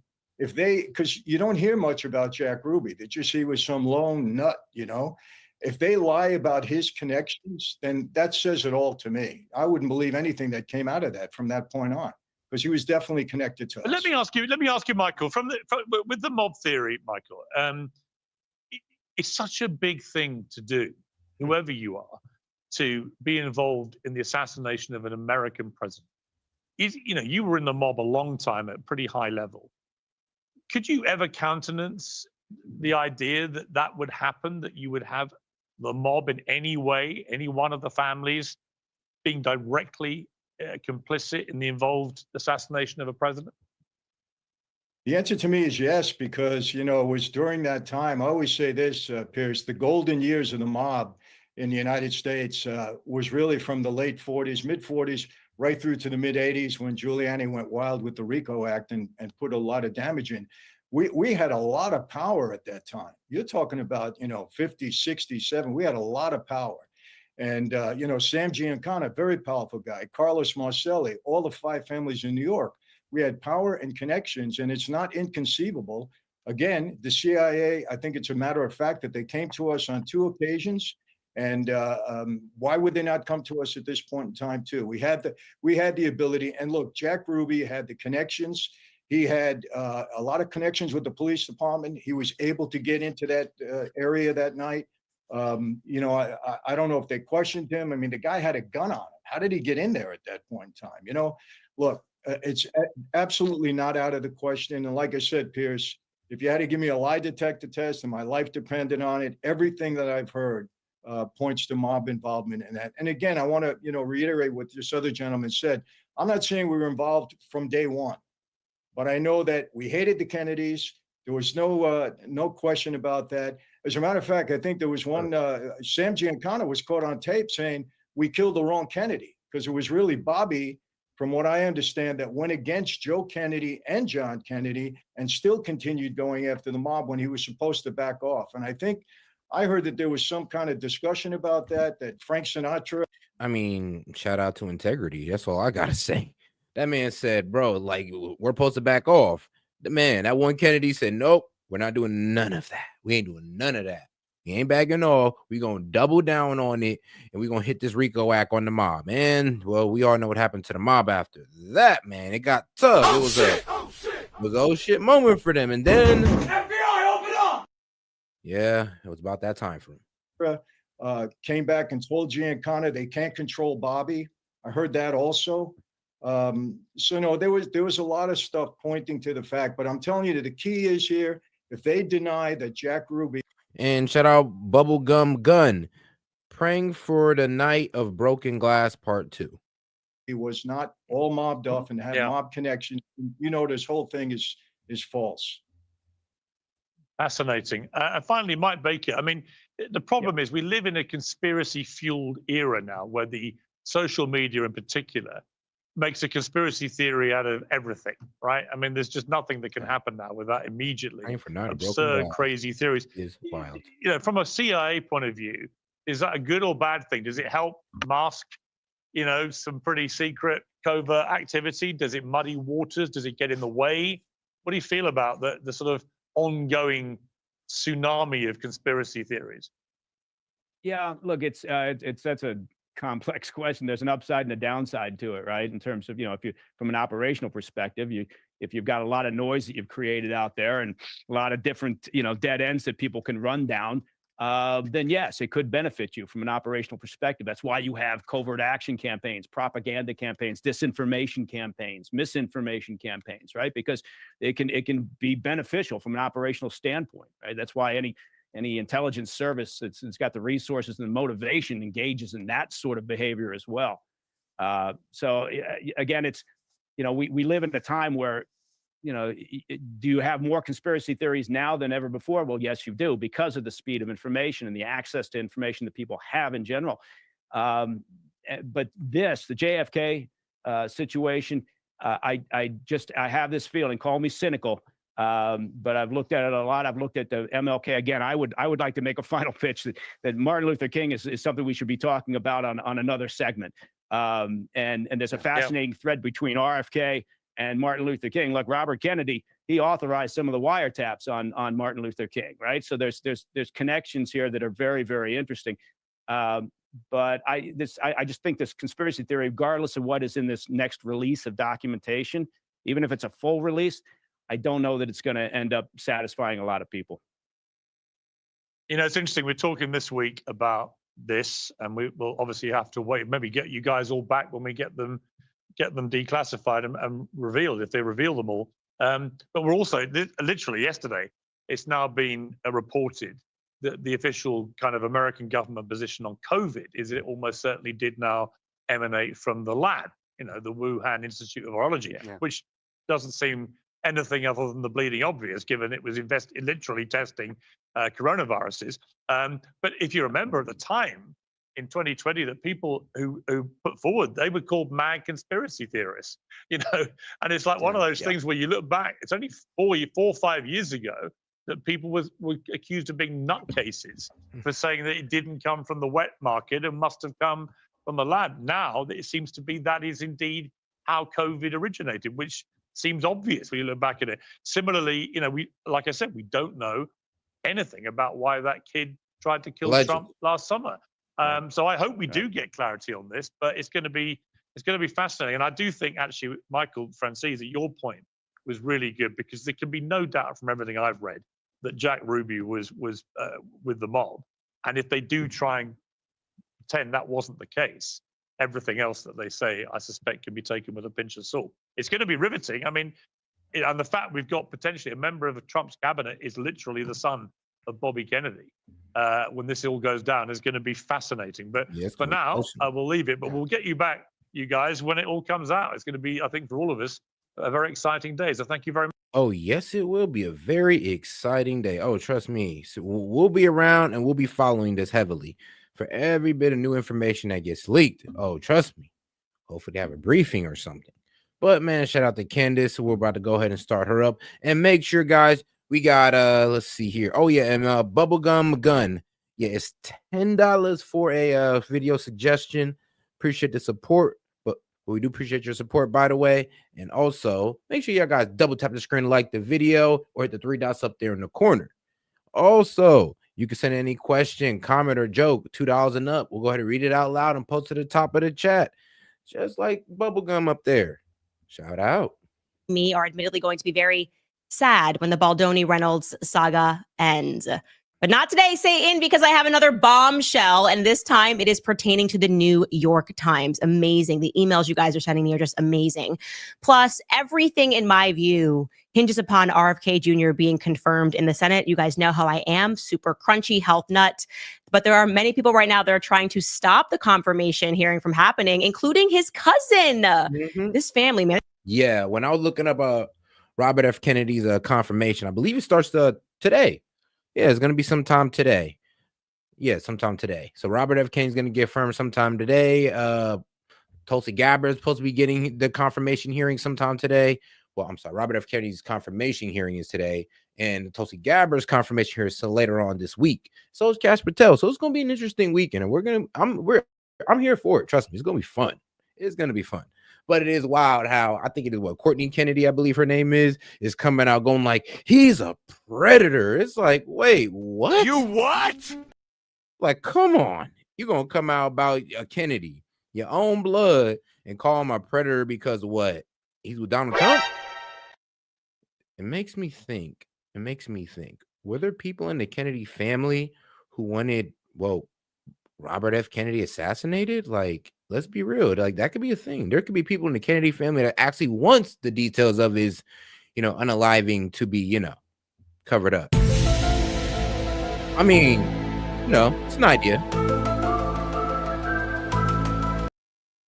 All right, they got a lot of drama. His cousin has come out and she is saying that he puts baby chickens in a blender. I have a lot of questions about that. So let's get started and welcome back to Candace.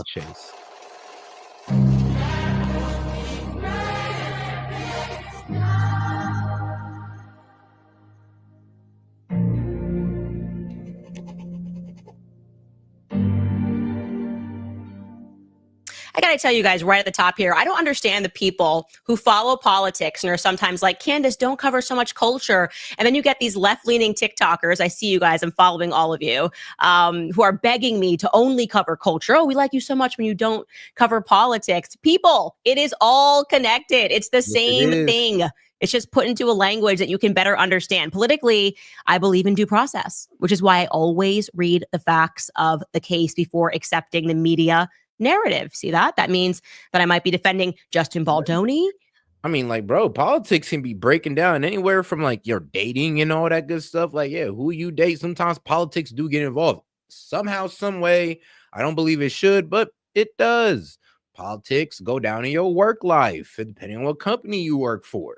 Like, politics go down in your house, your family, you know, depending if, especially during this election. I mean, we all seen that as evident. Or Donald Trump from the #MeToo movement.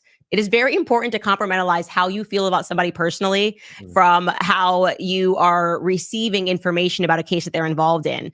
Politically, I know for a fact that the mainstream media will lie and they will smear on behalf of their powerful friends. And it is looking like, ladies and gentlemen, it looks like Justin Baldoni may have a very strong case against the New York Times. You're not going to believe this, okay?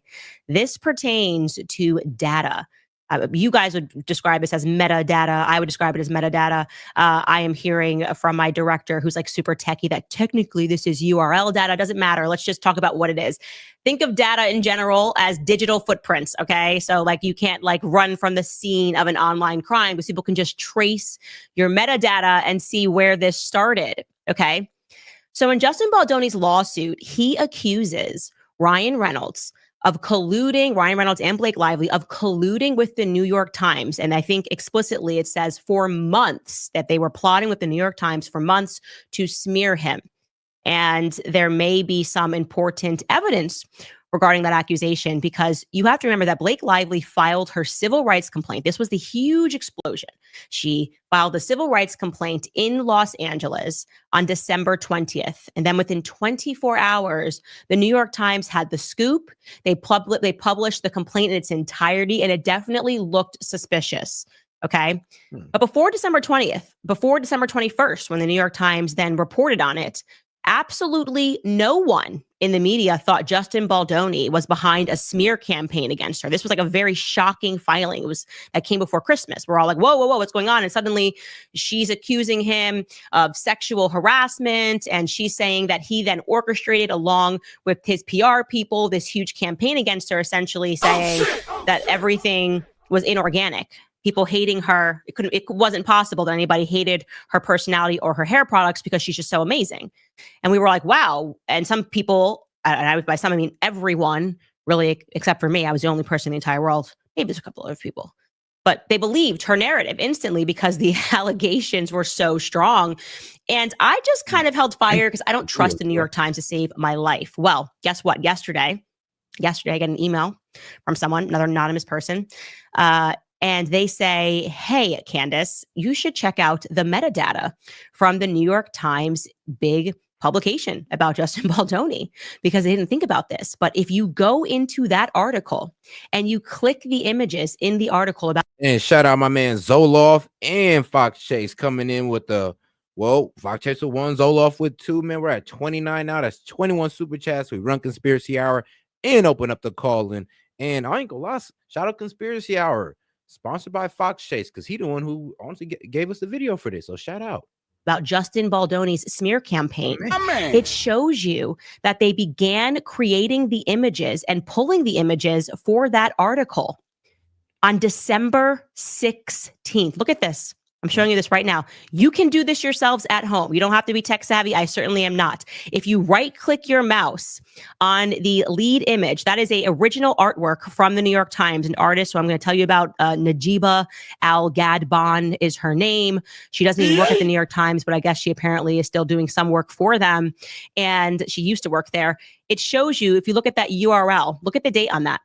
12/16/2024, the New York Times saved this image, this original art image, as Lively Topper. So they were working on this article 4 days before. This is what it looks like, okay?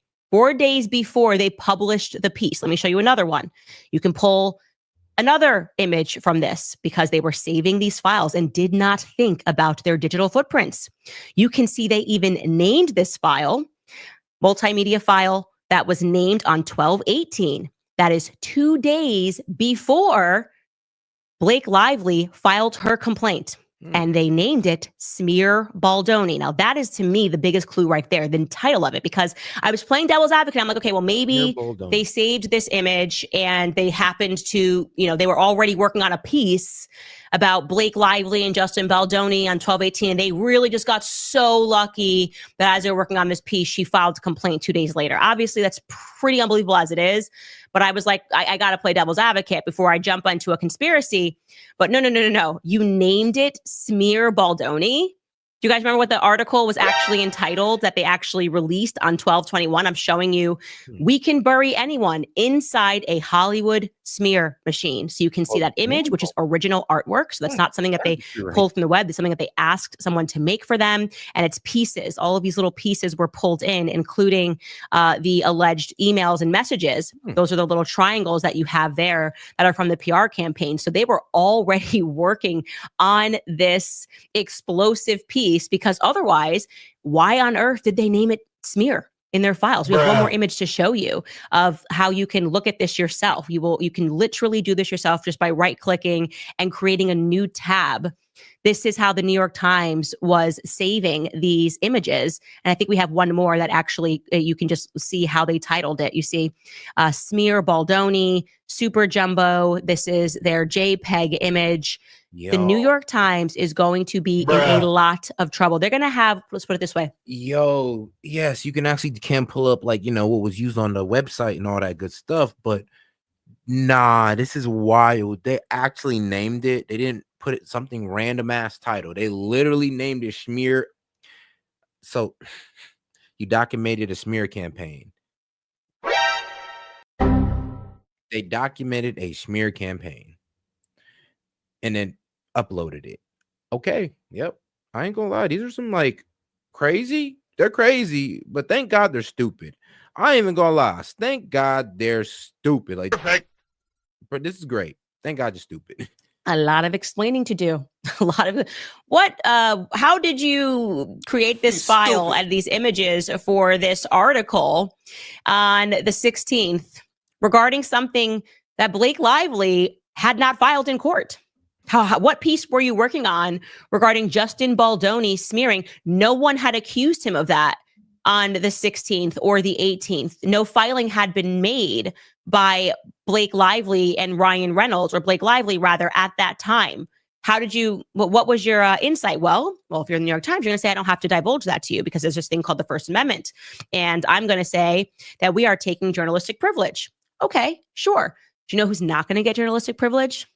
The graphic designer who made that topper, because that person is not a journalist. Okay. The entire purpose of having journalistic privilege, where you can say, I'm not going to answer the question, is to protect a source. The idea is the media is supposed to be the fourth estate. They're supposed to be with us, protecting us against power, like the A-list power of these couples who can make a phone call to the New York Times and take someone down so they can steal their movie, allegedly. Right. So that's why that's the entire idea behind being able to claim journalistic privilege. But in this case, they're not going to ask for a source. They're not going to ask a graphic designer on the stand, because that's the first thing I would do. If you're watching Brian Friedman, you got to get this graphic designer on the stand. You ask one question. When did you create this image? That's it. This image has text messages. It's got these emails. Blake Lively, the victim, had not yet filed yet in California. So graphic designer, I don't care about who your source is. I just want to know when you did your job. When did you make this artistic image? And can you explain why the URL data points to the fact that this was saved under this title on the 16th and on the 18th? That's a problem, my friends, and I cannot believe it. And I am telling you, this case, to me, I have not seen a case so open and shut in my life. And the more that I read and the more details that I get into, because I've been working on my timeline, I'm just shocked at how many lies were told. Okay. Now, here's another thing that I missed yesterday. Okay, we got to review this rooftop scene. I told you I made my team watch it. I've only watched the rooftop scene of this entire movie, and I wasn't, compelled to watch it any further. But Blake Lively, it appears to me, completely lied about that critical scene in which she involved Taylor Swift and Ryan Reynolds, her dragon. She's Khaleesi, because she really wanted her vision to be included in this. Okay. So let me bring up my timeline here that I've created, like a psychopath, okay, of 2023. This is the part of the timeline here. And I want you to look at April 5th, 2023. Blake Lively texts. Well, that's actually about the intimacy coordinator. I'll actually go down to April 11th. Around this date, and I couldn't pinpoint, it could have been the 10th, the 11th, or the 12th, Blake Lively submits to Justin Baldoni a rewrite of that iconic rooftop scene of the film.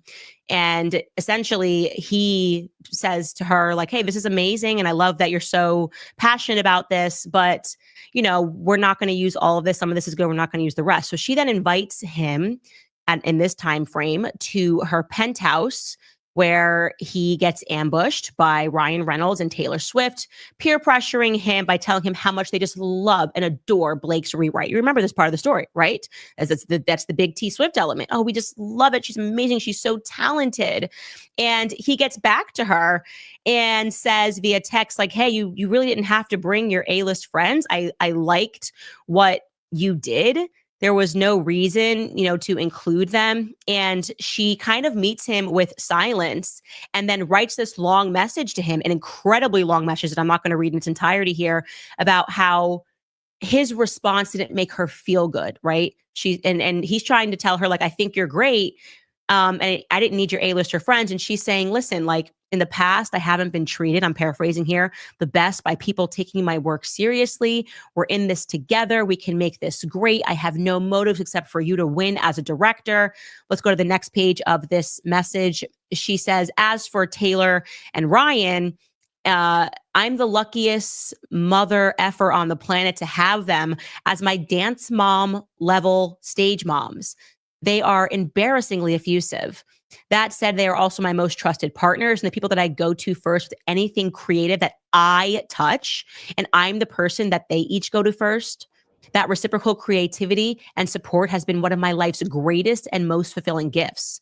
When they loved and signed off on the pages, I felt good to send them to you. So this is like when he just starts feeling like he's basically being ganged up here. Then she says, they asked what you thought specifically after. They checked in so many times. I told them that you laughed a bunch and said that it's probably a blend, but that you appreciate my passion so much, which of course didn't feel great to me, right?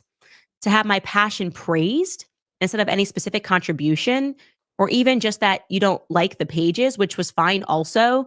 Next, this last part of the message, she's essentially saying to him, so I think they wanted you and me to see how they felt about the work because they've been by my side for far too many experiences where I've been overlooked. I spoke to you about this when we first met. They've watched me handwrite scripts because the directors are too afraid to send the FDX file, yet he scans. So she goes on and on about how she's been mistreated. And then that's how it culminates into that final message where she says, look, both Ryan and Tay, I'm assuming she said T here, have established themselves as absolute titans, as writers and storytellers outside of their primary gig, just singing or just acting or blank, just directing. I'm so lucky to have them as creative barometers. And then she ends it with the notorious Khaleesi. If you ever get around to watching Game of Thrones, you'll appreciate that I'm Khaleesi, and like her, I happen to have a few dragons, for better or worse, but usually for better, because my dragons also protect those I fight for. So really, we all benefit from those gorgeous monsters of mine. You will too, I can promise you. Now, that message was so long that I chose to paraphrase it because it would have taken me 10 minutes to read it in its entirety, longer, maybe even 15 minutes to read it in its entirety. And so Justin Baldoni opted, because men don't write novels via text, they just don't, to send her a voice note back. And it's important. I mean, it's pretty damn hard to get. It's hard to get 3 sentences out of me in text message. But to write a novel like that is crazy. Like, boy, I'm gonna look at you and be like, I'm literally gonna look at the paragraph and just be like, yeah, I'm not reading it. I'm gonna call him.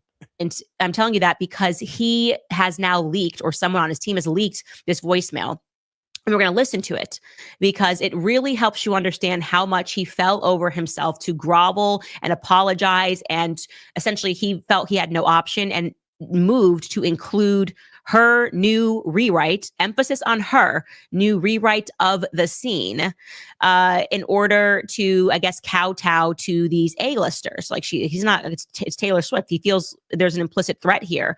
Like, this is a dragon that can kill you. So be very careful. Here's my pet dragon. It's very scary. And here is part of that leaked audio as of yesterday. Take a listen to Justin Baldoni. Groveling is the only way to describe it to Blake Lively. I want to start with an apology. Man, reading the second part of your message, my heart sank. And I'm really sorry. I for sure fell short, and you worked really hard on that. I'm really sorry. I f***ed up. That is a fail on my part. One thing you should know about me is I will admit and apologize when I fail. I am far from perfect. I'm a very flawed man, as my wife will attest. Damn right, you got great friends if that's how you felt and they knew that. And we should all have friends like that, aside from the fact that they're two of the most creative people on the planet. The three of you guys together, it's unbelievable.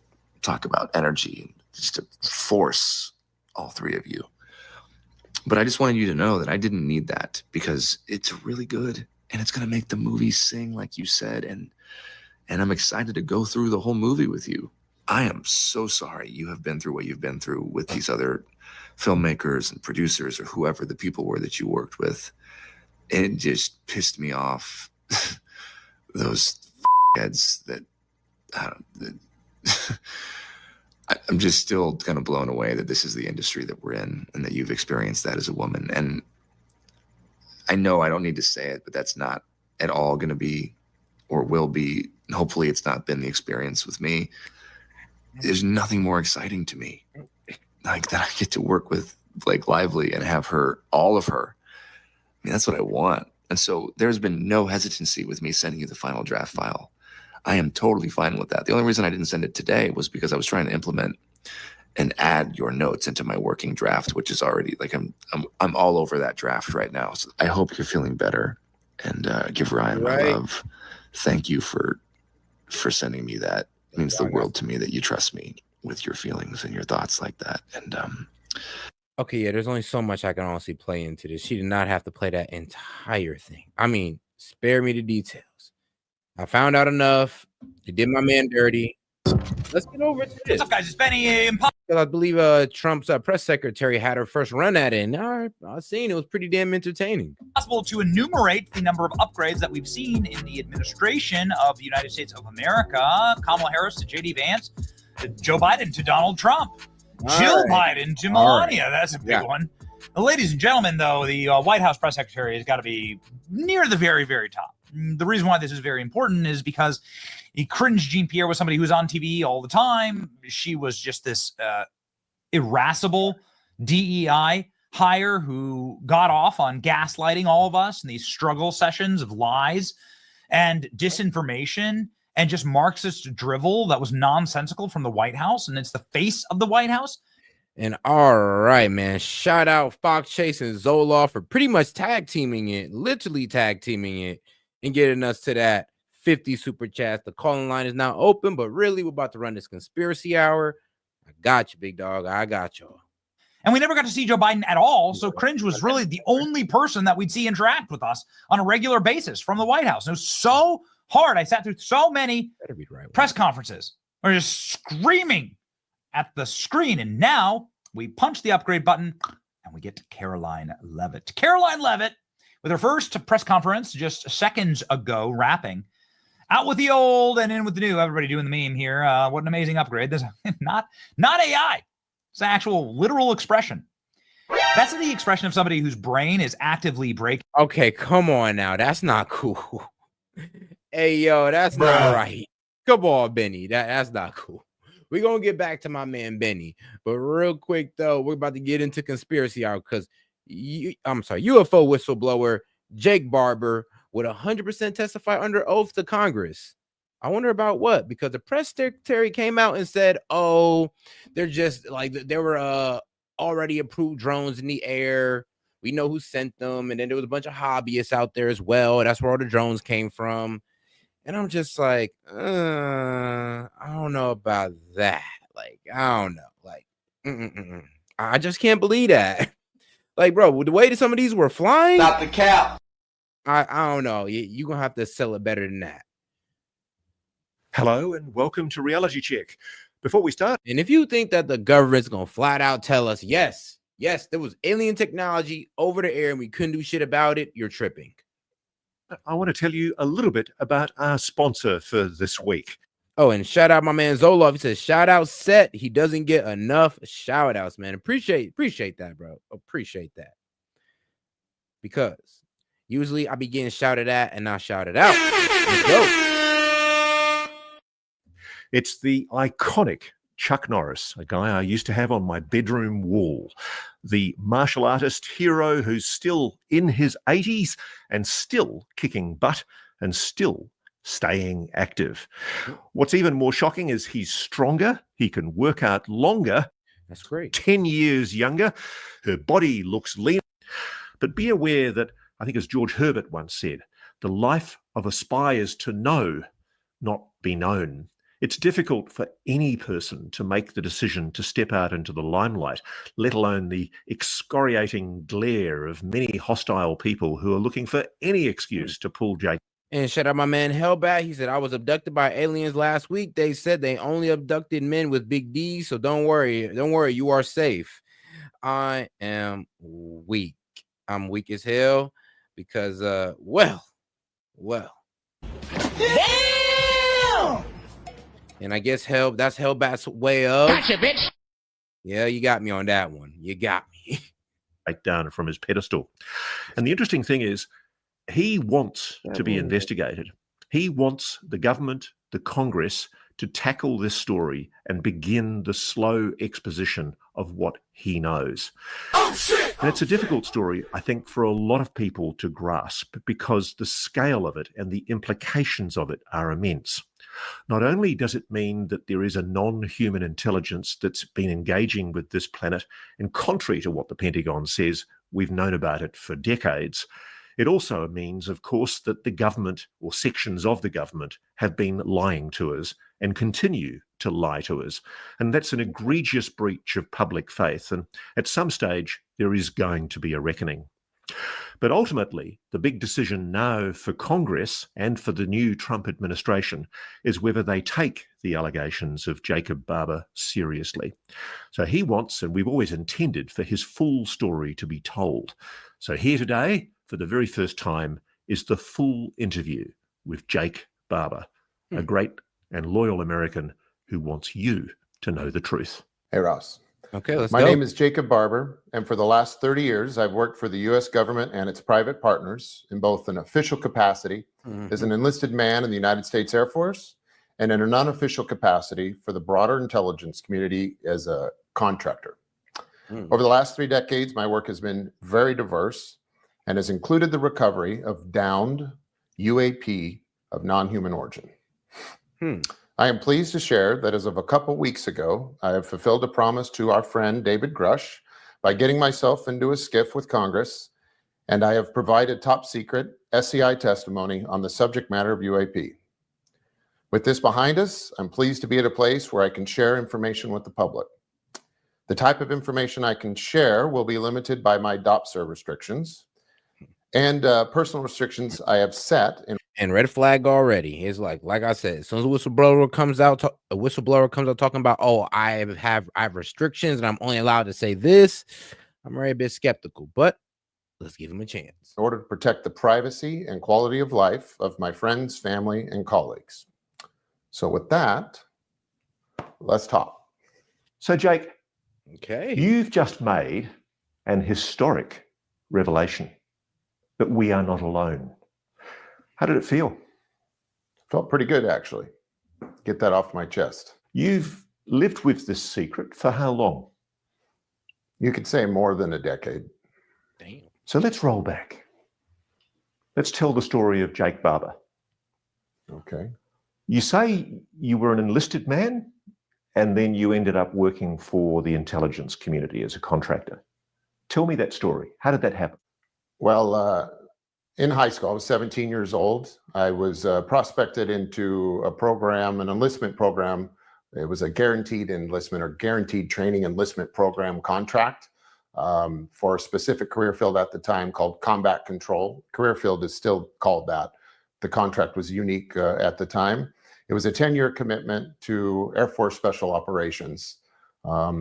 I finished my screening for that program in September of 1994. I shipped off to Air Force Basic Training. Upon completion of that, I went to a place known as Operating Location Hotel. This was Air Force Special Operations selection. I completed selection roughly 4 months later and then entered into what is known as the pipeline. The pipeline is approximately a 2-year specialized training schedule where you go to a number of schools. At a certain point in my pipeline, I was approached by some individuals who had a discussion with me and convinced me it might be a good idea to consider becoming an airplane mechanic. Was that to be your cover? Yes. I mean, yes. Because I know. I mean, they do make good money. Let's not pretend like they don't make good money now. Notice your DD-214, which is your release discharge document from the US Air Force, which you've provided us. It says you're an aerospace mechanic. I was a mechanic. I spent a lot of time on the flight line at Pope Air Force Base and an obscure maintenance shop known as the Dash 21 dual rail shop. And I spent a lot of time there in my cover capacity, and I worked hard. You're constrained very heavily, aren't you, by what's called a Defense Office Pre-Publication Security Review? Correct. And that's called a DOPSA for short. Yes. And if you accidentally or deliberately reveal information that they've told you that you're not allowed to reveal, you can go to jail for the rest of your life. That is correct. Yeah, they've created quite a landmine of words to avoid. So there are certain agency names, certain designations in the military that you're not allowed to reveal or use. Yes, and for good reason. Let me clarify something, though. You were trained as a top special operations soldier. Upon completing that, I was given orders to Pope Air Force Base, where I spent a lot of time actually working in a maintenance capacity in an obscure maintenance shop known as the Dash 21 dual rail shop. My time outside of that was spent in any number of clubs, you could say. I was a member of many clubs where I got an opportunity to do a lot of interesting training. You were given extensive special operations training. I trained in things like survival. I was in parachute club. I was in scuba club.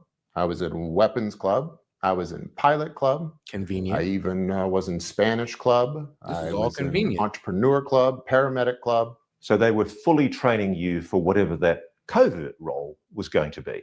Nobody was training me. I was there on my own free will, out of my own interest, and trained in a number of clubs. A mechanic, Mm-hmm. but you were training yourself in a whole range of different skills. And I noticed your Correct. DD-214 document, it actually shows that you've got a sharpshooter's achievement. Yes. Yeah. So how many mechanics have a sharpshooter's achievement? Not many. I will say that the standard for marksmanship in the Air Force is pretty low, but I did qualify as expert marksman in a number of small arms. Right. And you've also, I noticed you're able to talk about the fact that you earned a commendation for the use of combat medical skills to help save the lives of 2 men in a horrible accident. Yeah, that's the interesting thing, is every once in a while my club skills would show up in the ordinary Air Force. Part of what goes on when things are heavily compartmentalized is often the left hand doesn't know what the right hand is doing. And so serving in my capacity as what is known as an OPFOR, an oppositional force. By the time I was deeply immersed in my club training, I soon began to be deployed as what's known as a red team member. I became a red team expert. So an opposition force person, what do they do? Just explain to me what you do. So OPFOR is the bad guys. So an OPFOR is a utility team, and that team's utility is in pressure testing or stress testing the effectiveness of what are known as blue forces, which are the good guys. Sure. So OPT4 is trained to deploy their own intuition and innovation in order to make the regular soldiers' lives hell. And that was where. Bro, I'm not even gonna lie to you. Yeah, this man's eyes are lasered in. Lasered in. Like, like, is he? I mean, is he high? Because God damn. Where I was uniquely qualified and was deployed in that fashion in a number of real world scenarios and training scenarios. Now, it's a very useful set of skills that you acquired in the Air Force. Yes. You've essentially had the training of a top tier 1 operator at, if you like, Delta Force or STS-24 level, which is the top US Air Force elite group, but you were not a top tier 1 operator. That is correct. There's no evidence that I was ever assigned to any task force that was associated with those teams you just mentioned. What were you? What was I? Ross, I was a highly talented airplane mechanic who got to deploy on a number of presidential support missions. I was a security escort for what are known as HVTs all over the world. I also I deployed in Bosnia in support of the hunt for war criminals. So why do countries like America have covert people like yourself? What's the purpose of it? Well, there's a lot of utility in what you could call a hidden hand. For better or for worse, the US government and its agencies tend to paint themselves into a corner, and they're bound by their own regulations and rules of play, and which makes it extremely valuable to be able to outsource to folks who don't have to follow those same rules. So you were operating outside of the normal rule book, but to be clear, there's nothing wrong with a covert role. The US government uses covert operators all the time. Absolutely. It's 100% in the best interest of everyone in this country, and to maintain superiority from a national security standpoint, that we play the game that way. And do you regard yourself as a patriot? Do you love it? Absolutely. First and foremost, before anything else. And I'd like to be clear. Let's do this right now. I'd like you to know exactly what side I'm on. Firstly, I'm on the side of my family and my friends. Second, I'm on the side of the American people, and I'm on the side of the government and the military third, and only as long as they're taking care of the first two. In that time, when you were being trained, learning all these skills, did you have any idea about aliens? No, not at all. One way you can validate that you were doing special work is that you were actually recommended for a heroism medal, weren't you? The US Air Force Air Medal. I was. And you're not allowed to talk about that operation, are you? No, there was classified missions that took place in Bosnia, and but every once in a while things showed up in my record, and at some point I had the presence of mind to start making copies of certain things, which was a little nerve-wracking because it may have been illegal that I was in possession of certain things, but this was a letter recommendation that calls out my particular act of heroism. Were you awarded that medal? No, it was squashed by my case officer. And do you think it was squashed because they didn't want you to be conspicuous? Yeah, because what the hell would an aircraft mechanic be doing chasing war criminals in Bosnia, and doing so to the extent that he would find himself in a situation that would be worthy of a medal of heroism? Now, you can't name the agency, the organization that you were working for, can you? No. You're forbidden by your DOPSA. Forbidden. At any stage during any of the training that you received, was anyone ever telling you that you were part of a government that was aware of the existence of non-human intelligence? No, not at that time. And I'll have to tell you that everything changed for me right around 9/11. And I left the Air Force and basically made a left turn at Albuquerque, never part of the global war on terror. And quite literally made a left turn at Albuquerque, and was sent out to California at that time to begin establishing my cover basis for an independent contractor, so that I could serve what was coming down the line next for me. And that is the path which led to the UAP subject. In your time in deployment, you met certain people from an aerospace company, didn't you? Yes, I did. Now, it's also part of the constraints you operate under that you can't name that aerospace company. Correct. There's no good reason to name them, even if I wasn't constrained. What were they doing there? Well, they were supporting us with some new weapons technology that could be used to disable vehicles and aircraft. I can disclose this. Yeah. My understanding is that they were essentially using, it was actually, I think it's a matter of public record, that microwave weapons, pulse microwave weapons, were being used at that time.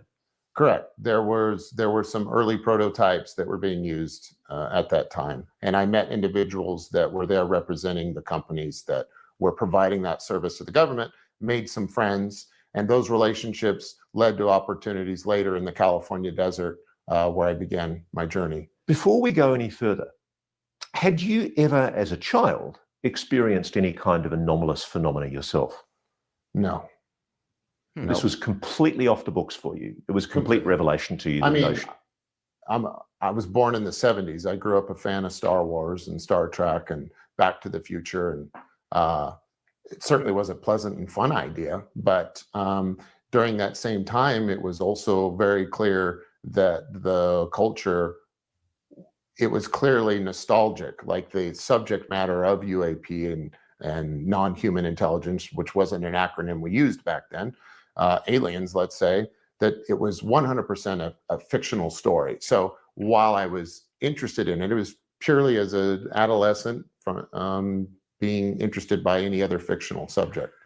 Before we get into the nitty-gritty of what happened after 2001, let's talk about what you perceive are the rights and responsibilities of American citizens under your Constitution. As an enlisted man, did you swear an oath to the Constitution? I sure did, yeah.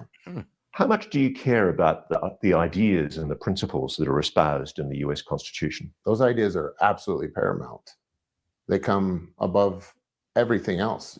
Even though I mentioned my family and my friends are whose side I'm on first, I cannot facilitate protecting them without the fundamental nature of the US Constitution. So it is paramount to everything else. Is it fair to say that the reason why you're speaking to us here today is because you think it's important that the American people be told about what we're going to disclose in accordance with the Constitution? Article 1 of the US Constitution enshrines the idea that all arms of government must be transparent and accountable to the Congress. Mm-hmm.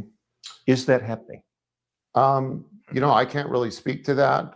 From what we're being told, there is no evidence of extraterrestrial presence here. There is no evidence of non-human intelligence. There's a little bit of admittance and evidence that there's something anomalous in the sky flying around and we don't know what it is. So the bad news is I can't really help further that question that everyone wants answered. The good news is I'm going to begin to be able to start answering that question. And that's the primary reason I'm here to speak to you today. Okay. Do you think Congress is being misled, deceived about what is secretly known about non-human intelligence, alien life, engaging with it's clear they don't have the full story. What's being held back? Just about everything. But there's another problem. I don't even know that they're giving it a proper attention to begin with.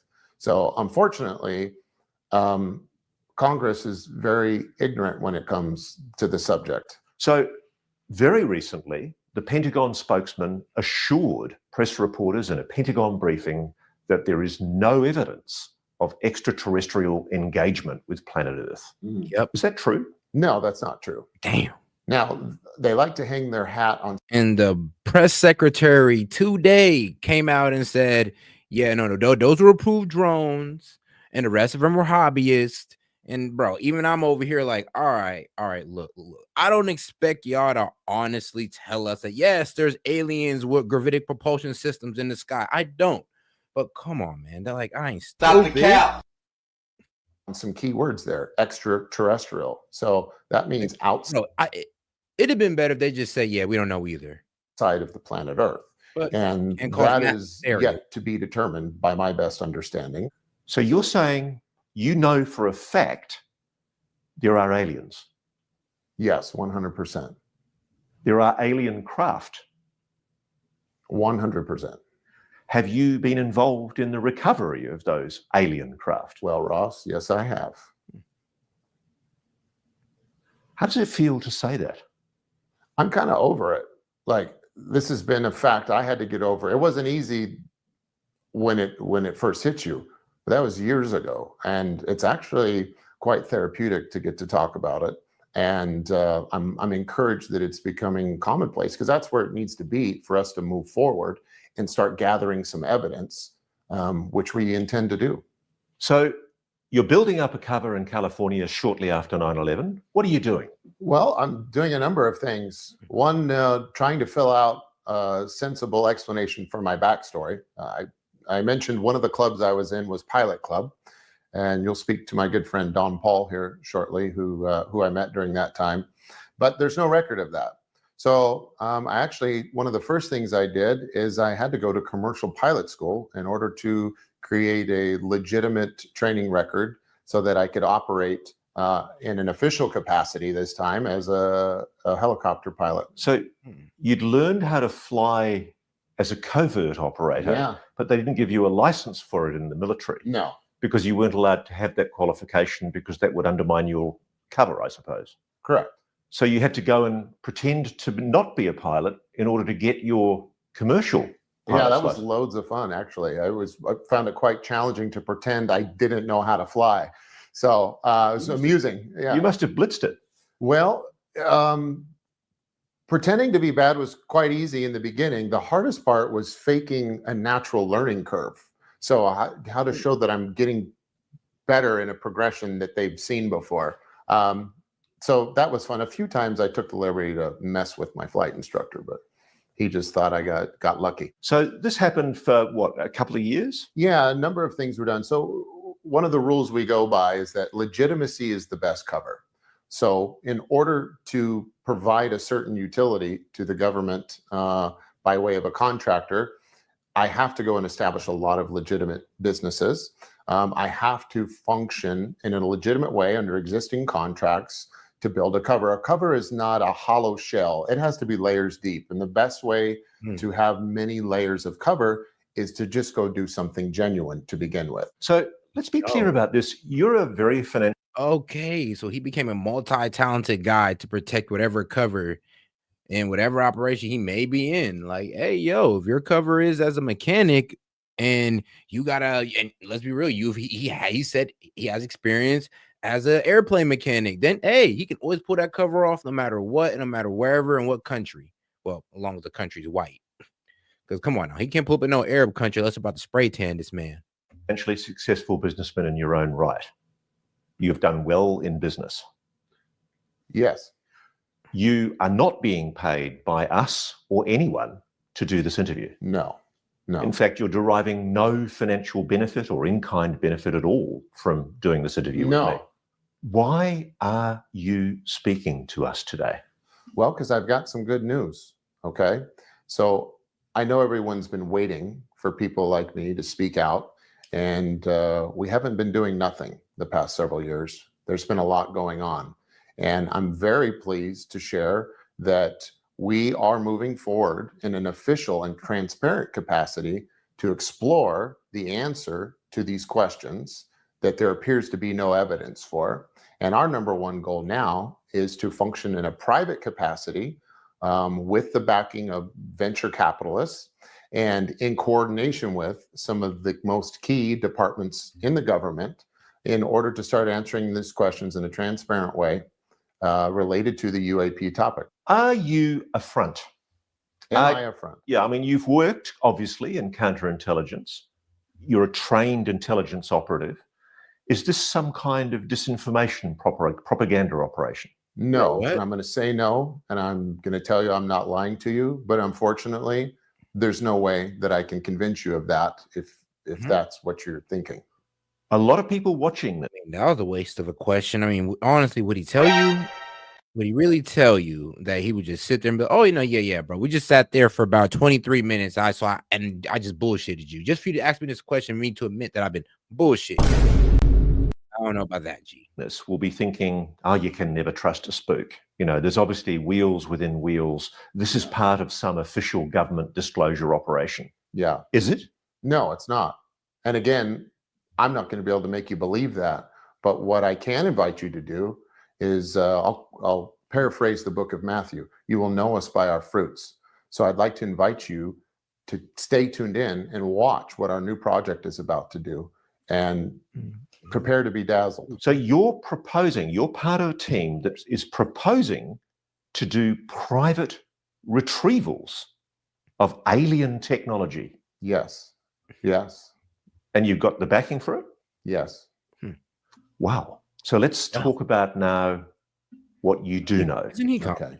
When you finally secured your pilot's training in the commercial world, what happened? While I was getting my pilot's training, I was also working to set up a number of businesses in order to pursue government contracts from the DOI, the DOD, and all the organizations and departments within those.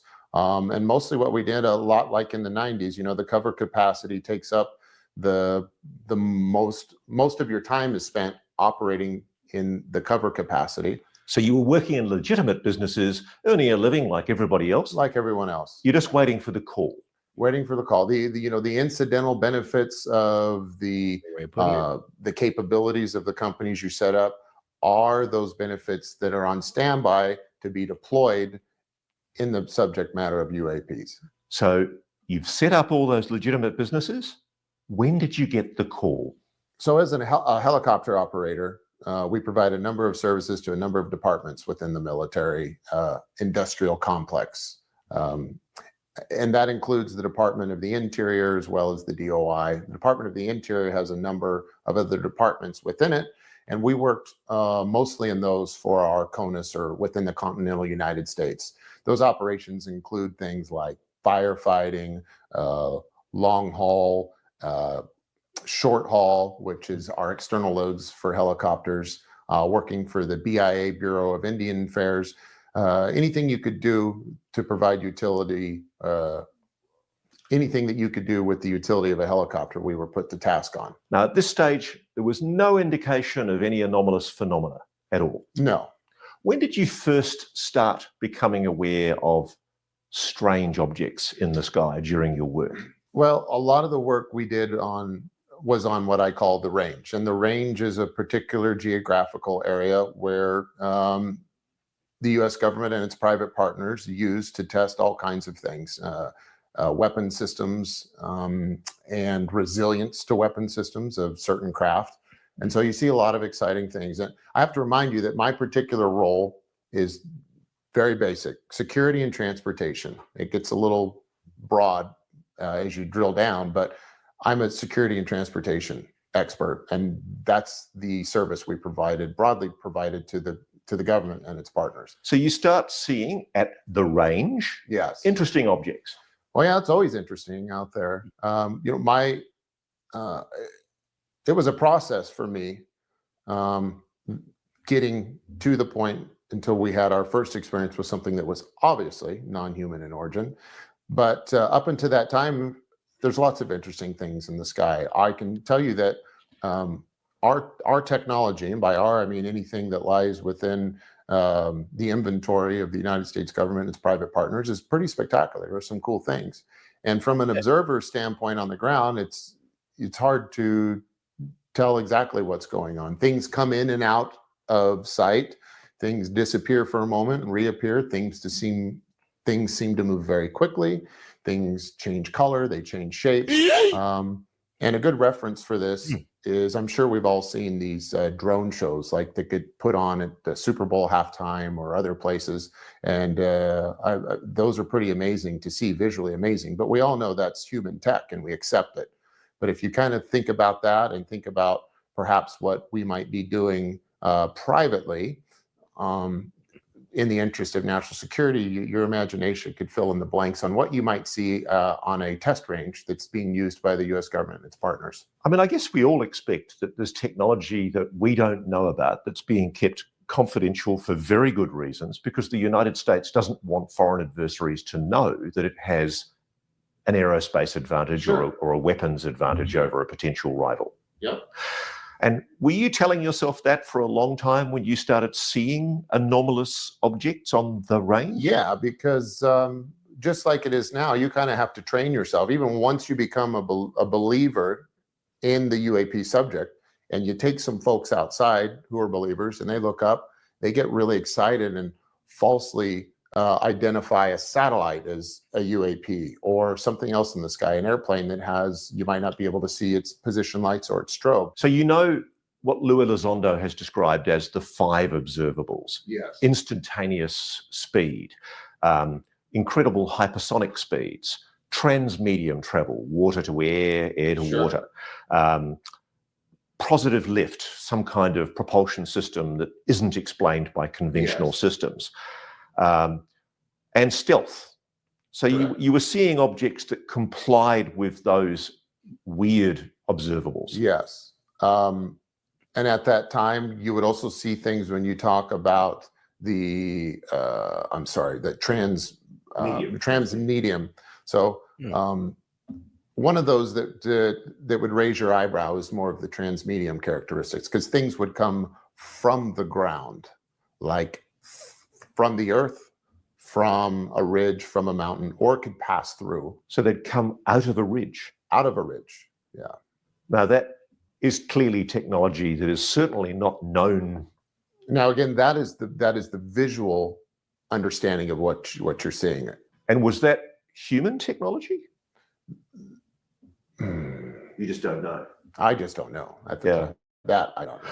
So there came a time, though, where you began to realize that this was something else. Well, let me add to, we also know of circumstances, and you'll speak to some of my teammates here, where we did recover things that were exotic in nature in the sky, and we know they were classified craft, and we recovered them and took them back to where they go, and that was a regular thing. So there are things that we're trying to protect that are far beyond what we know about publicly. Yeah, much like everything in my story that we're talking about, 80 to 90% of the time, it's very ordinary and boring once you get acclimated to the lifestyle.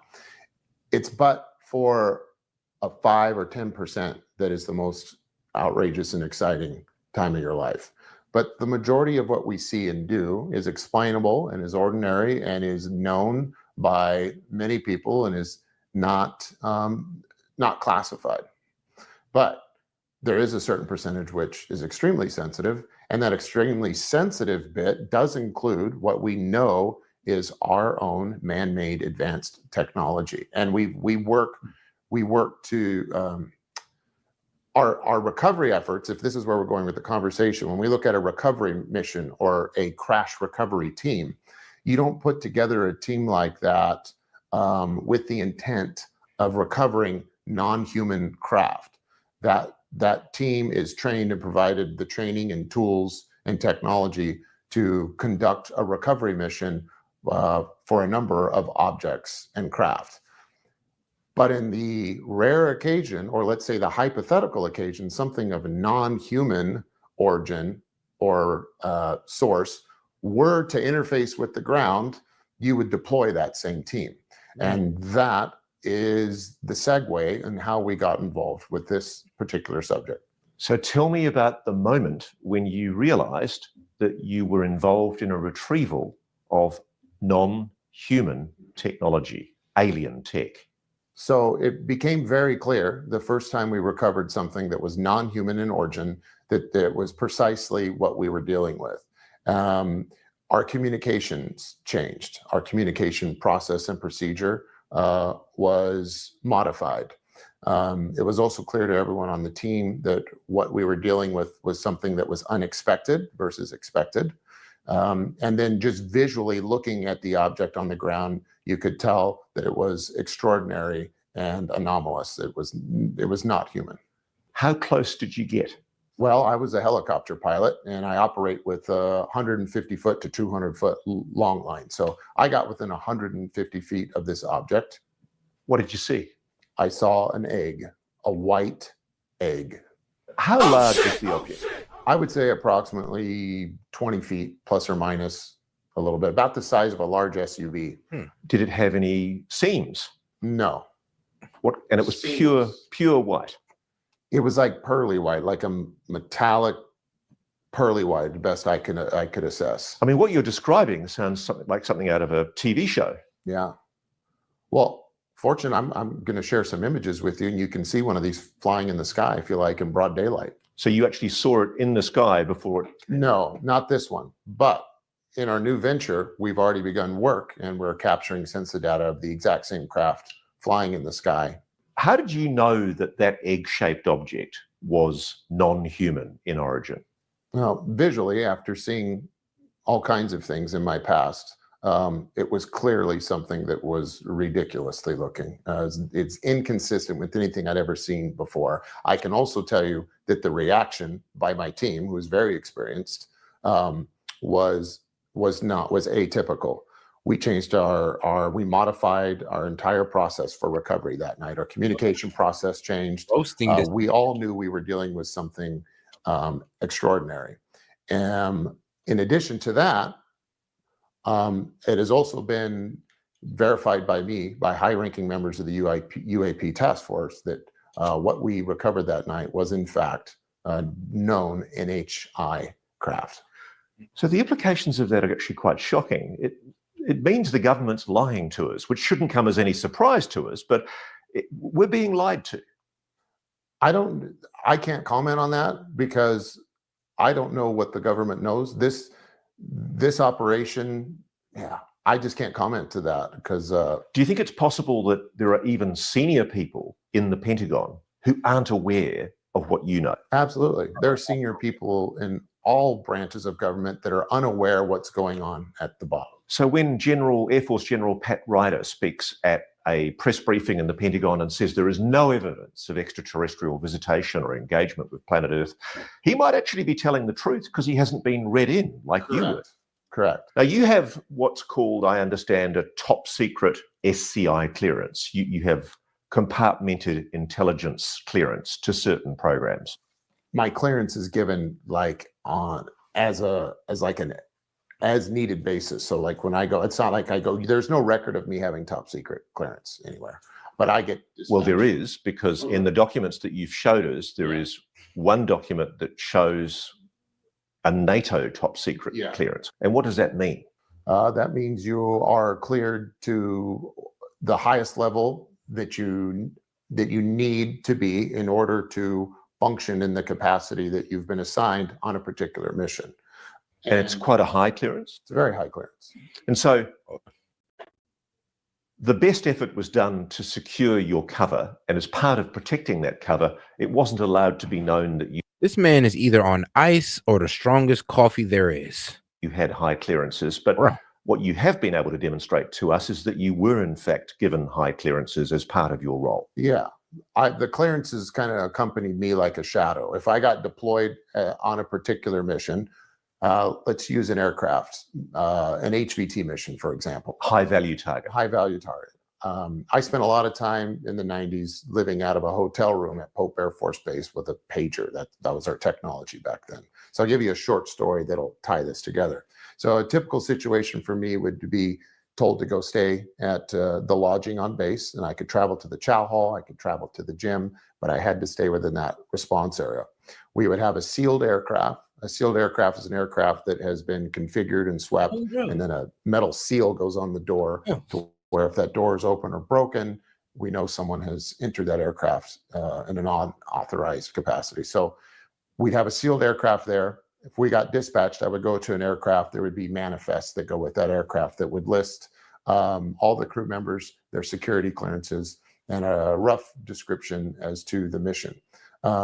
At those times, the crew would be briefed, security clearances would be issued to that crew, and anytime I was on a HVT mission that was highly sensitive, I would operate under what is known as a You know, that's also a good theory too, though. What if he's seen so many like crazy shit that his face is just stuck in surprise?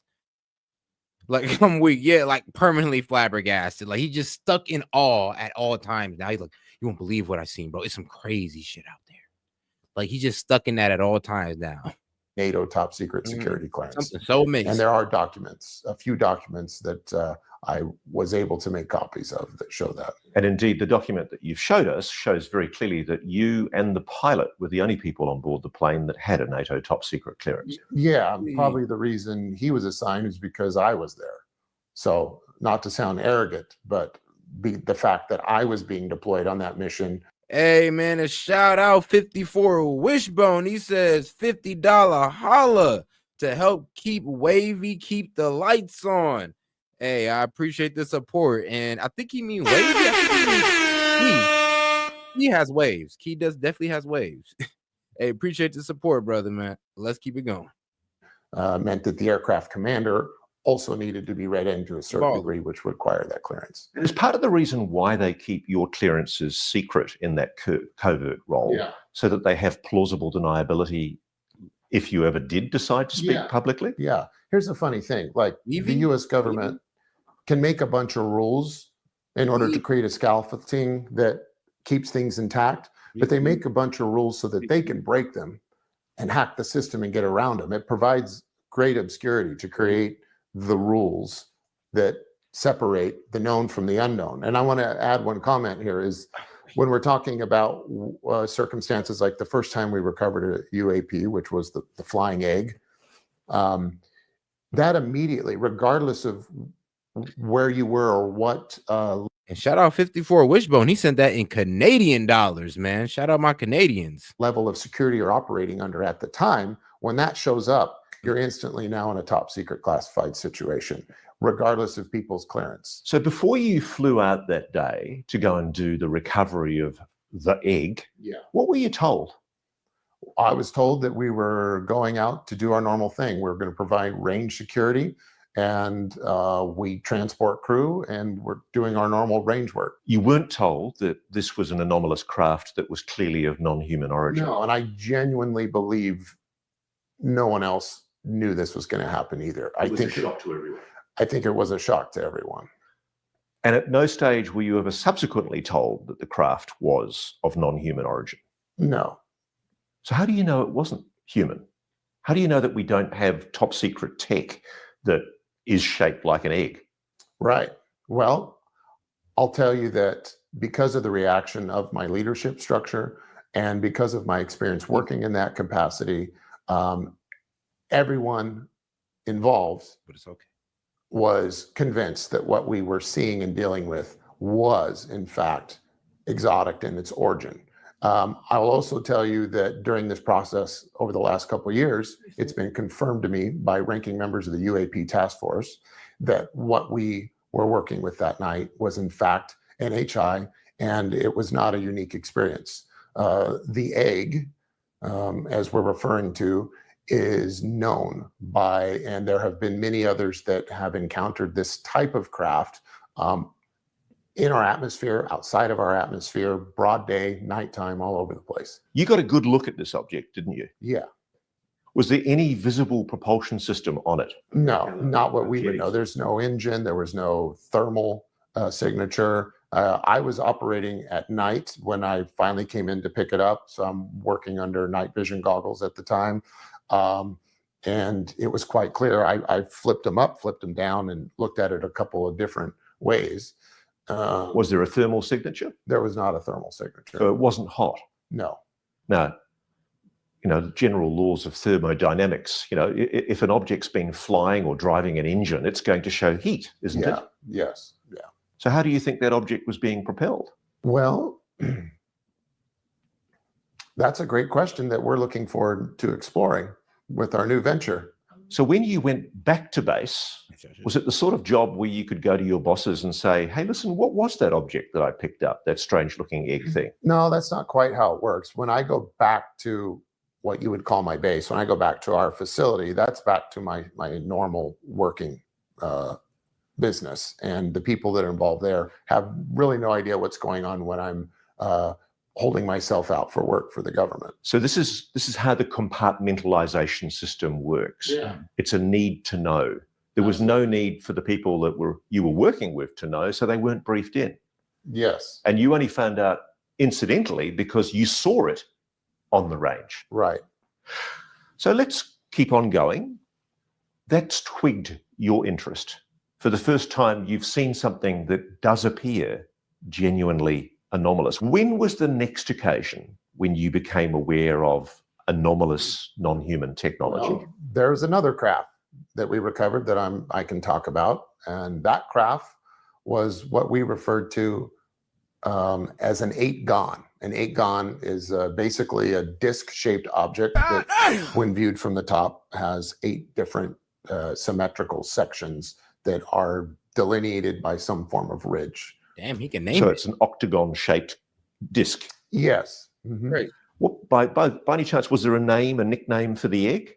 Yeah, the egg we actually called Nanus, like from the Mork and Mindy show from the 70s, because it's ridiculous. That's exactly what it looked like. And so it's funny when you look back at what may have been the motivation for the 1970s, because where else would they? Then egg is a ridiculous idea for a guy from Mort from Ork, right? So you have Mort from Ork who flew to Earth in an egg. It surely gives credit to the idea that some like to think that perhaps there was a PR program that utilized our fascination with Hollywood and television to paint pictures of actual fact as fiction, making it now some weird hybrid you could call faction. So what time of day or night was it when you came across the octagonal object, the 8-gon? We did recovery on that both day and night. So talk me through it. What happens? You're in your chopper? Yeah, I'm in my chopper. What sort of chopper? At the time, it was a Bell 212, which is same as a UHN1. It's a twin-engine, twin-bladed Bell helicopter. You're flying at night? Flying at night, yeah. What time at night? Oh, God. I don't remember. Like after midnight. Have you been given any pre-flight briefing? All right. I gave it the 45 minutes, my man Fox Chase. Yo, guys, let me know if you guys want me to come back to this. In the meantime, let's get over to this quick little covering of Trump's Secretary's first appearance, and then we're gonna go ahead and get into my man's ideas and criticism on this man trying to end income tax. I mean, hey, I'm all for it, and anybody who's against it, I mean, come on, bro, who you working for? Somebody check that man's bank account. Check them transactions. And who is should probably wear a helmet actually to work. Maybe that's what that is on the top of her head. And somebody who dressed as like an Al Capone style gangster. Ladies and gentlemen, it was Caroline Leavitt who started off her press conference with the gangster commentary. Trump is back, and the golden age of America has begun. Honored to be here with all of you. A lot of familiar faces in the room, a lot of new faces. And President Trump is back, and the golden age of America has most definitely begun. The memes will be dreams. Speaking of memes, Caroline Leavitt is going to open up chairs in the White House for streamers and YouTubers, she said. So expect us from the White House live soon. Caroline Leavitt saying America will no longer tolerate criminal immigration, saying that there is a new seat for independent journalists and content creators. Corporate media is dead. We are the media now. Noting that we get more views than the corporate press do. And that's true. Ladies and gentlemen, it's true. Caroline Leavitt going extremely hard, saying the president did more in the first 100 hours than the previous president did in 100 days. Yeah, or 100 years. And then finally throwing some bows. Here, ladies and gentlemen, the cringy Peter Alexander reporter from NBC News crying and bitching about criminal alien deportations. Didn't go well for him. The criminals, there are many, many criminals. NBC News has learned that ICE arrested 1,179 undocumented immigrants on Sunday, but nearly half of them, 566 of the migrants, appear to have no prior criminal record besides entering the country illegally. Is the president still focused exclusively, which is a civil crime, it's not criminal? It's a federal crime. So I'm asking though, he said he was going to focus on those violent offenders first. So his violent offenders no longer the predicate for these people to be deported? The president has said countless times on the campaign trail, I've been with him at the rallies, I know you've been there covering them too, Peter, that he is focused on launching the largest mass deportation operation in American history of illegal criminals. And if you are an individual, a foreign national who illegally enters the United States of America, you are by definition a criminal. And so therefore you are. Yes. Yeah. And we're going back to common sense. You're not a dreamer. You're not an asylum seeker. No, you're none of that. You are a criminal. You came over here illegally. You're done. You're going back home. I don't care if we pulling kids out of classes. I do not care if we pulling people out the workplaces. This is a situation that the Dems created. So we do not care. Are subject to deportation. I apologize for interrupting. So to be clear, it's not violent criminals do not receive precedence in terms of the deportations taking The place. president has also said two things can be true at the same time. We want to deport illegal criminals, illegal immigrants from this country, but the president has said that, of course, the illegal criminal drug dealers, the rapists, the murderers, the individuals who have committed heinous acts on the interior of our country and who have terrorized law-abiding American citizens, absolutely, those should be the priority of ICE, but that doesn't mean that the other illegal criminals who entered our nation's borders are off. Yes, when you break the nation's laws, there's a good chance that you're going to continue breaking the nation's laws. Funny how that works. When somebody enters your house by breaking your window and crawling through it, they're probably not going to follow other rules of your home. And even if that's all they do, it's a bad way to enter. Carolyn Levitt not backing down on this one, answering more corporate media reporters screeching and wailing.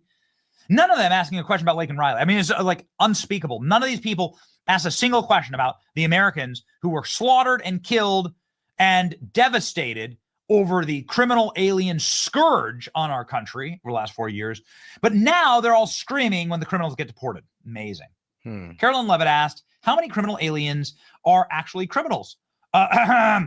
All of them. Since President Trump came back into office, can you just tell us the numbers? How many have a criminal record versus those who are just in the country illegally? All of them, because they illegally broke our nation's laws and therefore they are criminals as far as this administration goes. I know the last administration didn't see it that way, so it's a big culture shift in our nation to view someone who breaks our immigration laws as a criminal, but that's exactly what they are. You may have one where it works first. They all have a criminal record. And welcome to the If they broke our nation's laws, yes, they are criminal. Yes. Yep. Dumbass. Stamping it. It's so stupid. I love now, it. wokeness Stamping really it. does like rot your brain. Look at this. We are so freaking back. Major upgrade. What was this exactly? Is she trying out for like a villain in the next Mask movie? I just don't understand. Carolyn Levitt is dominating right now. Absolutely badass. Super duper mic drop moments all throughout. Did her homework and came prepared. Great job. She was so confident. Sublime, absolute rock star, says James Woods. And these 4 years are going to be incredible. Never thought that I would say this, but I'm going to be missing Jim Acosta being her pinata. Break out the popcorn. Jim Acosta fired, by the way, today. Notice Carolyn Levitt doesn't need a massive indexed binder to answer reporters' questions. It's wonderful to have a press secretary again. That's right. It's like the size of she just had like a couple of readouts here. That's it. Carolyn Levitt is 30 minutes into a press briefing, and she hasn't looked at a single answer yet. KJP would have gone through 3 binders and a magic 8 ball by now. This is why people ditch DEI for meritocracy. A new star is born. She's got this position because of merit, not DEI nonsense. 26 years old and has a new child at home. Carolyn Levitt is a savage. I didn't know she was 26. Wow. 10 out of 10. No notes. Incredible first press briefing. Finally, somebody competent, an absolute. Yeah, I did notice that. Like, she did not look down one time. I'm like, damn, is all this off the cuff? She's just looking around like, look, you got questions, I got answers. I'm looking dead in your eye, answer these questions. Let's go. Barn burner right here. She asked about egg prices. Why are the prices of eggs so high? Oh, listen to this. Brought this up because there is a lot of reporting out there that is putting the onus on this White House for the increased cost of eggs. I would like to point out to each and every one of you that in 2024, when Joe Biden was in the Oval Office or upstairs in the residence sleeping, I'm not so sure, egg prices increased 65% in this country. We also have seen the cost of everything, not just eggs. Bacon, groceries, gasoline have increased because low key. So when y'all bring up, oh, my egg price went up, I'm like, hold on. So why weren't y'all complaining about these same rising prices during Joe Biden's presidency? Like, They were rising during his presidency the whole time. You were guys not saying nothing. Day one, no, week one of Trump in office, y'all got something to say. Like, bro, it's so disingenuous, the argument, man. It really just makes you want to hit y'all with. Shut your bitch ass up, nigga. Like, really? Because of the inflationary policies of the last administration. As far as the egg shortage, what's also contributing to that is that the Biden administration in the Department of Agriculture directed the mass killing of more than 100 million chickens, which has led to a lack of chicken supply in this country, therefore a lack of egg supply, which is leading to a Dang. shortage. So You tell me Biden was out here holocausting the chickens? Is that an appropriate joke? No, too late. I said it. I will leave you with this point. This is an example of why it's so incredibly important that the Senate moves swiftly to confirm all of President Trump's nominees, including his nominee for the United States Department of Agriculture, Brooke Rollins, who is already speaking with Kevin Hassett, who's leading the economic team here at the White House, on how we can address the egg shortage in this country. As for costs, I laid out the plethora of ways that President Trump has addressed saving costs for the American people over the past week. He looks forward to continuing and doing that in the days ahead. Boom, baby. Cooked Joe Biden. In 2024, when Joe Biden was in the Oval Office or upstairs in the residence sleeping, I'm not so sure. They killed hundreds of thousands of chickens, and that's why your egg prices are so high, idiots. Can't believe Carolyn Levitt is 27 years old. Yes, Biden holocausted chickens, which made it a limited supply of eggs, and due to supply going down, prices went up. Shout out Biden. I mean, damn it, I don't know why I keep saying that. He's incredible and light years ahead of the previous press secretary. The entire press briefing is as if Carolyn Levitt is an elementary school teacher dealing with a bunch of students who haven't been taught manners and are getting the same directions 5 times. Look at this room. Look at how stacked and packed that is. My favorite moment from the press Millions briefing of chickens. right here, ladies and gentlemen. The mic drop is when she began, and this is where this was her first question. She said, "You have been lied to, and I am here to correct those lies. And you've done some lies, media, and we're going to correct that too, and we're not going to tolerate it anymore." This is what absolute power and competency looks like, ladies and gentlemen. Oh, it's just so freaking amazing. Imagine not supporting Trump right now. Welcome back, America. Here we go. On behalf of the President of the United States. That is my job. And I will say it's very easy to speak truth from this podium when you have a president who is implementing policies that are wildly popular with the American people. And that's exactly what this administration is doing. It's correcting the lies and the wrongs of the past 4 years, many of the lies that have been told to your faces in this very briefing room. I will not do that.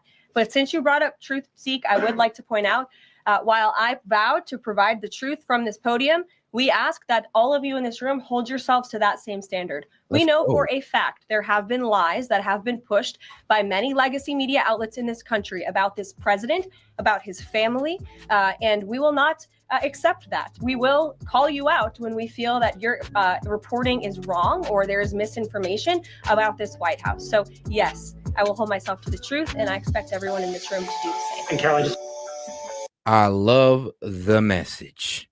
I just love that message, man. Shout out her. But all right, man, let's get to this man's Trump on. Well, how he expects to end this tax. I'm gonna go ahead and pull that up for y'all, and let's go keep it going. For the first time in history, we're locating and loading illegal aliens into military aircraft and flying them back to the places from which they came. Let's back it up to the part of the speech where he said it, and then we're gonna see people how they dig into it. Everybody has something to say, as usual. And very importantly, America is respected again.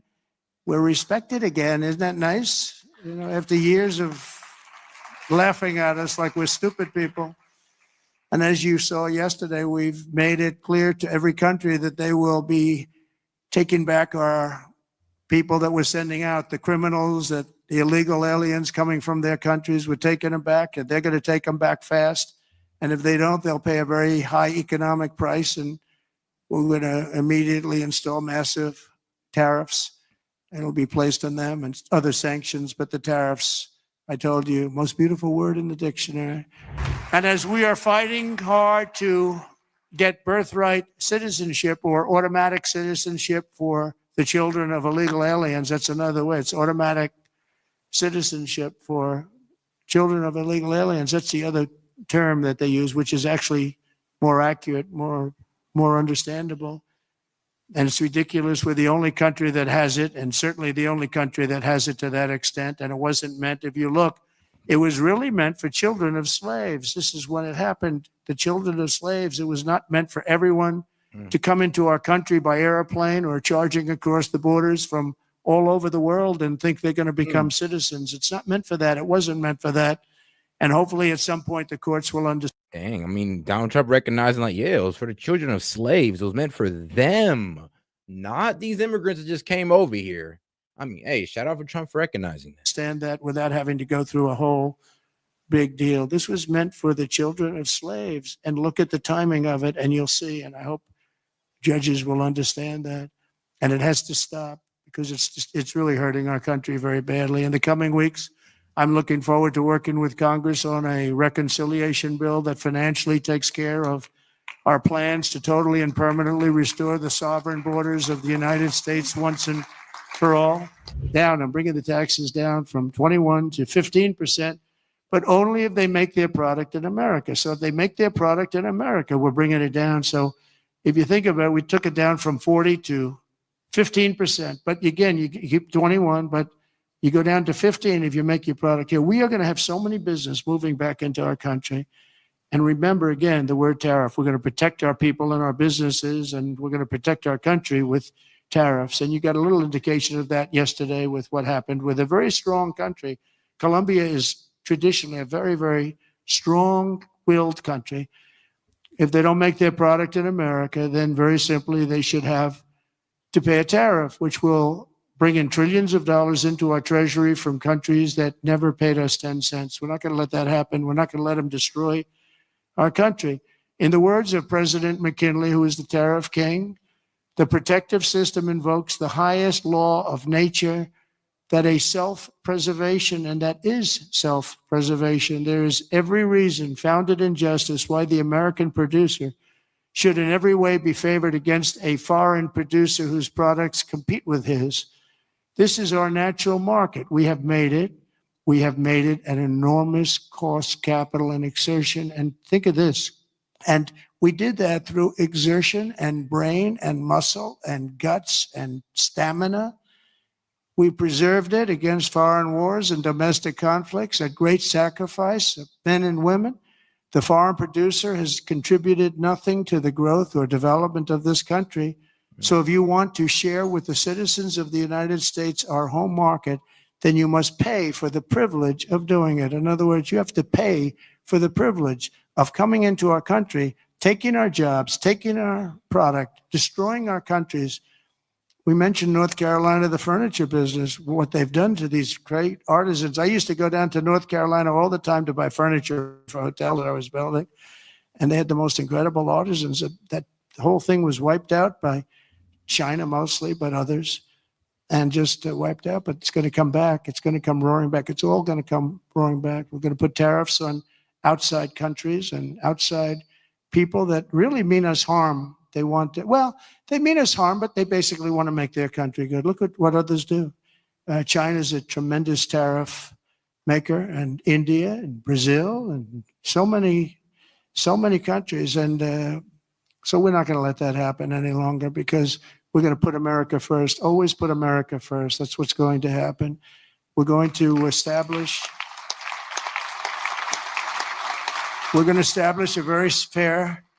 a very fair system where money is going to come into our coffers, and America is going to be very rich again, and it's going to happen very quickly. It's time for the United States to return to the system that made us richer and more powerful than ever before.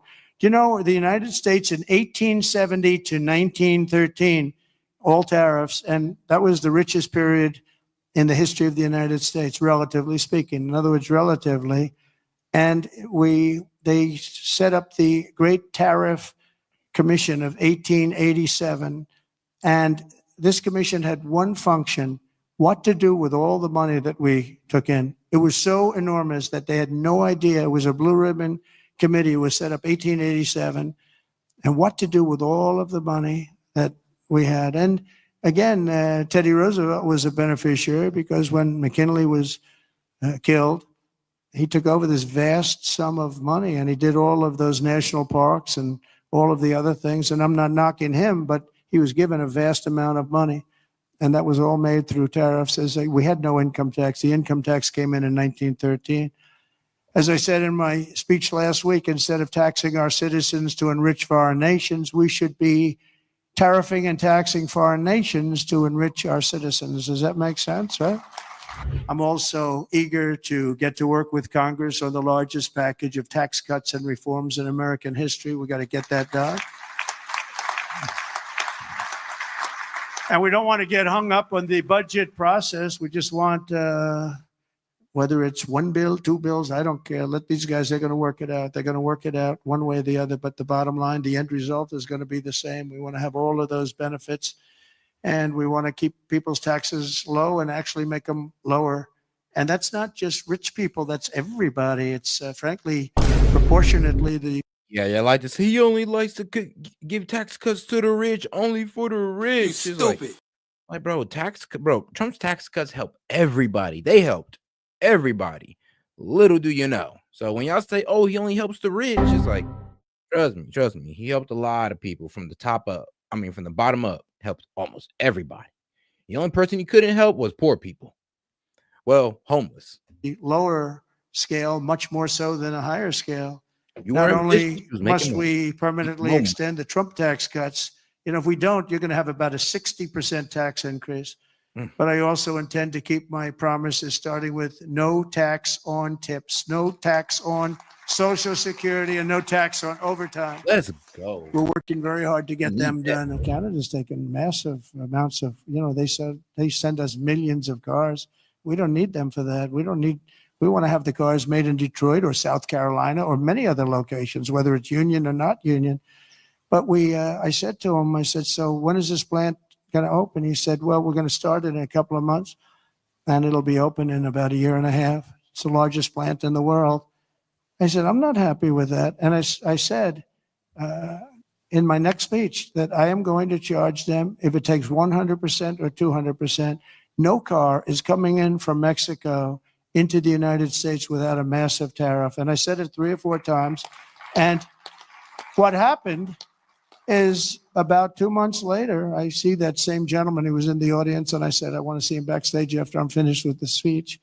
And I met him backstage. I said, John, let me ask you, what happened with that plant? Where is it now? He said, sir, China's canceled it. Why? Because they think you're going to be elected, and they thought you were going to charge big tariffs on the cars coming in, and it doesn't work if you're going to charge. So they canceled the plant, and Detroit now will breathe, and we're going to do just the opposite. We're going to have these companies come in, and they can build that plant if they want, but they have to build it across the line. They have to build it in the United States. All right. And shout out, man. And I'm weak. Joe is like Freudian slip. He said top up. And Joe, if the money's already at the top, according to your logic, then, and you're saying that, oh, it goes from the top up. I mean, it's already at the top. It's in the billionaire's hands. It can't go any higher. That's why I corrected myself and said the bottom up, because the top up don't make sense. Like, it really don't, if you really think about it. It's already at the top. Where else is it going to go? But all right, man, let's get into Trump's criticisms. Well, let's get into Trump's criticisms on his, no tax, because we got a lot of them. Fed meeting tomorrow. Everyone is wondering how Powell and company will react to recent comments and actions from President Trump. Now, some former Fed officials, let's just say. And shout out my man, Luis Venezuela. He said, Andrew Tate for prime minister. And I ain't gonna lie, I'm with you on that. Like, nah, for real. I'm with you. Shout out party. Shout out the Bruv party. Not enamored, right? Op-ed in the Wall Street Journal titled Critical Look at Trump's Economic Plan. This is by former Vice Chair Alan Binder. What bothers me is the way it starts off. The second presidency of Donald Trump is off to a wild start amid the freeing of violent criminals, attacks on DEI and affirmative action, and the violation of the Constitution. This is a Federal Reserve official, folks. I mean, golly, he did go on to say, well, I'm an economist, so I'll stick to those. Give me a break. Now, despite those venomous words, my next guest says that current members of the Fed are actually warming up to Trump. So joining me now, Wellington Altus, private wealth chief market strategist, Jim Thorne.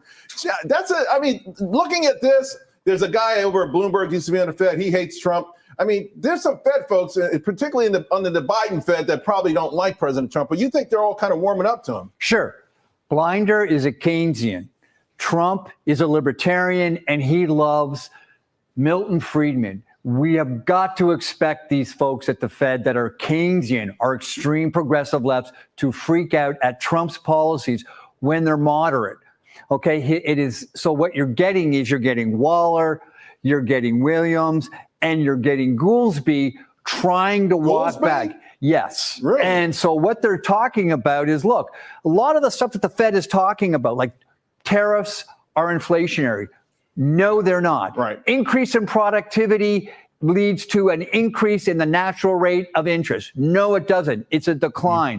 So these guys have got to start pushing back because their reputation is at risk because they're not following third-year macroeconomics. So let me pick up on that because Scott. All right. So let's hear him the main argument, because it does seem like everybody is kind of like, I don't know about these tariffs and all this good stuff. Well, what they're talking about is, look, a lot of the stuff that the Fed is talking about, like tariffs, are inflationary. No, they're not. Right. Increase in productivity leads to an increase in the natural rate of interest. No, it doesn't. It's a decline. Yeah, that doesn't even make sense. Like, it was almost like when they said, oh, Trump's economic plan adds $7 trillion in debt. And then when you look at his economic plan, bro, they put the fact that the government couldn't tax you as government spending. That's why when they said, oh, Trump's going to increase government spending, no, they framed it as, oh, well, he's going to increase government spending by not letting the government take so much from you.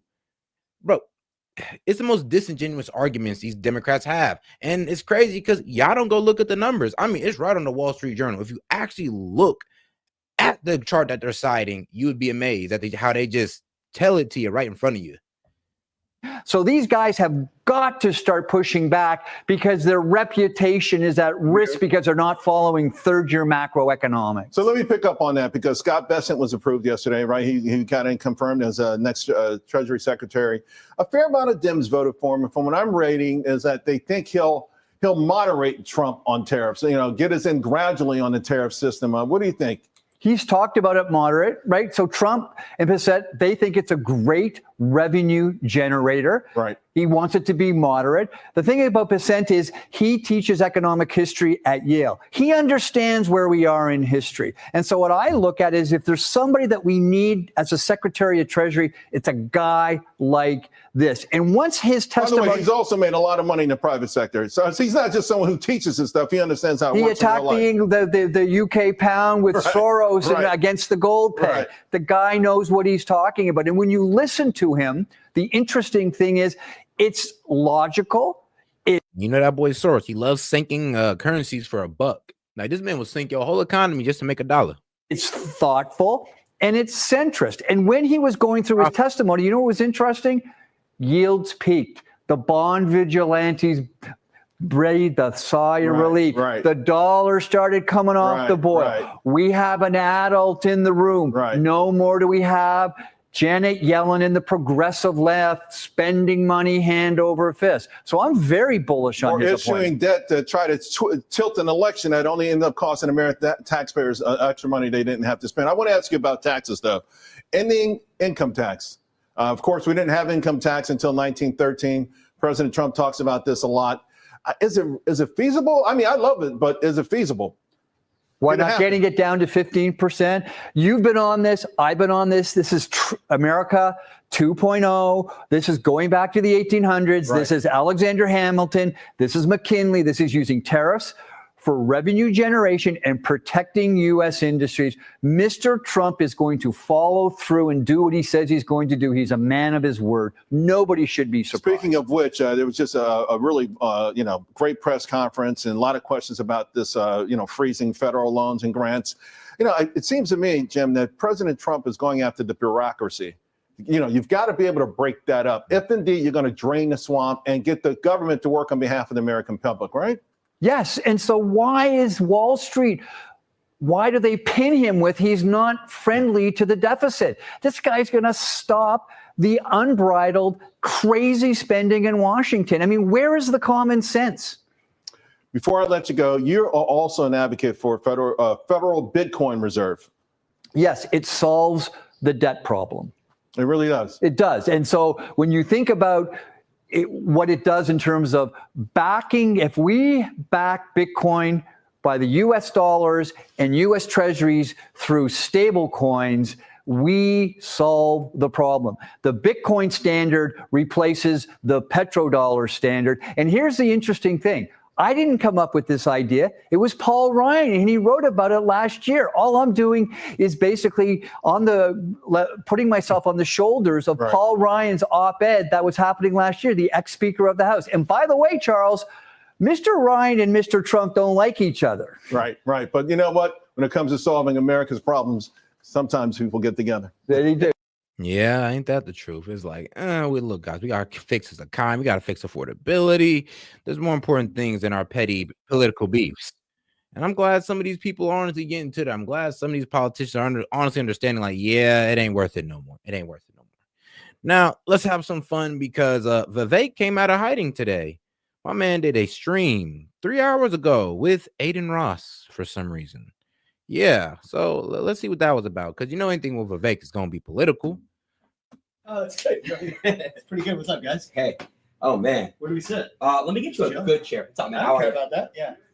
I brought some books for you. Books? Yes. Oh, my God. 3 of my 4. Oh, my gosh. Thank you, man. No, I'm just kidding. Wait, did you actually write years ago? Yeah. These are mine. What? I've written 4 books. I had 3 of them at home when we were leaving this morning. That's so nice, man. Thank you so much. Really done to the full safety precautions, meaning like the paramedics weren't fully there. There was doctors. We take all right, here we for doing unsanctioned boxing events a year ago. Yeah, so it took a while to get my license. So what is actually you got my attention now? So because I am generally an anti-regulation guy unless it's like an absolute necessity. So what is the necessity of people having to sanction whether or not to have amateur and pro boxing or boxing fights? Yeah. Because I don't know the real reason What's behind the it. purpose? Yeah. I don't really know. I know that it's difficult to do in a lot of states. Okay. I know Florida was one of the easy ones, which I got lucky Okay, with. well, that's better, but not maybe not as easy. Maybe that got money. Okay, they're all saying money, safety, mainly. Yeah, I mean, it makes sense. But what does safety mean though? Like for safety of the boxers to make sure. I'm cool in this chair. Thanks, guys. Sure? Yeah, I like this chair. It's cool. Can I leave it open? Citrus, can you close the door? Yeah. The sound will be better. I think because look, when I was doing my first few events, it wasn't really done to the full safety precautions, meaning like the paramedics weren't fully there. There was doctors. We take blood. We do drug tests. So you think it was reasonable for you to get sanctioned have to eventually, because eventually it would be shut down. And I'm like a tennis fanatic, actually. Tennis guy? There's a good chance I'll be at the Ohio State tennis practice tomorrow morning. Oh, my God. Most days when I'm in Columbus, I show up and I'll warm up with the coaches of the team that I used to train with some of those guys in the juniors. And so I play tennis. I'm pretty into tennis. And then once you have kids, you got to narrow your hobbies. You can't do everything. I'm big into hiking. I like to go out to the quietest place I can get to. If it's winter hiking in cold mountains in Colorado, whether it's Brazil where we spent Christmas in the Amazon. I love being in solitude in nature. I love playing tennis at a competitive level. I like doing things that I'm really good at. I don't like doing things where it's like you only have to enjoy something after you get really good at it. Yeah. So I pick a few of the things I'm good at. I enjoy playing the piano. I think better when I'm fit. So, I'm not like obviously like a bodybuilder or anything, but I work out probably 4 or 5 days a week with a trainer. It gets me focused, dialed in. And then after that, just take a bunch of quiet time, maybe with a notebook, write stuff down, get your ideas flowing. That's where the books come from. Got it. So I like that. I like writing. I like quiet time in nature. I love playing competitive sports, especially tennis. And I like to spend time with my kids. That's amazing. Yeah. That's amazing. Dad is what I would say. So it's funny. Think about what you're actually made of. And then if that's an entry look, pure health perspective, you can be. My man put up for a motivational conversation. Well, then let's get back to this Candace one then. And her going in on, RFK Jr.'s betrayal. Apparently, she thinks this man betrayed, I guess his father. I guess his uncle. So let's go. That's americanfinancing.net/Owens. I cannot wait to hear you guys, what your feedback on that. And listen, do not drag me, Taylor Swift fans, okay?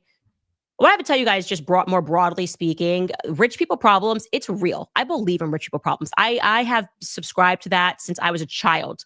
Like, I have realized that they just live different. Like, the things that happen when I would just like visit a rich friend's house that just could have never have happened in my house, the way they talk to their parents. You know what I mean?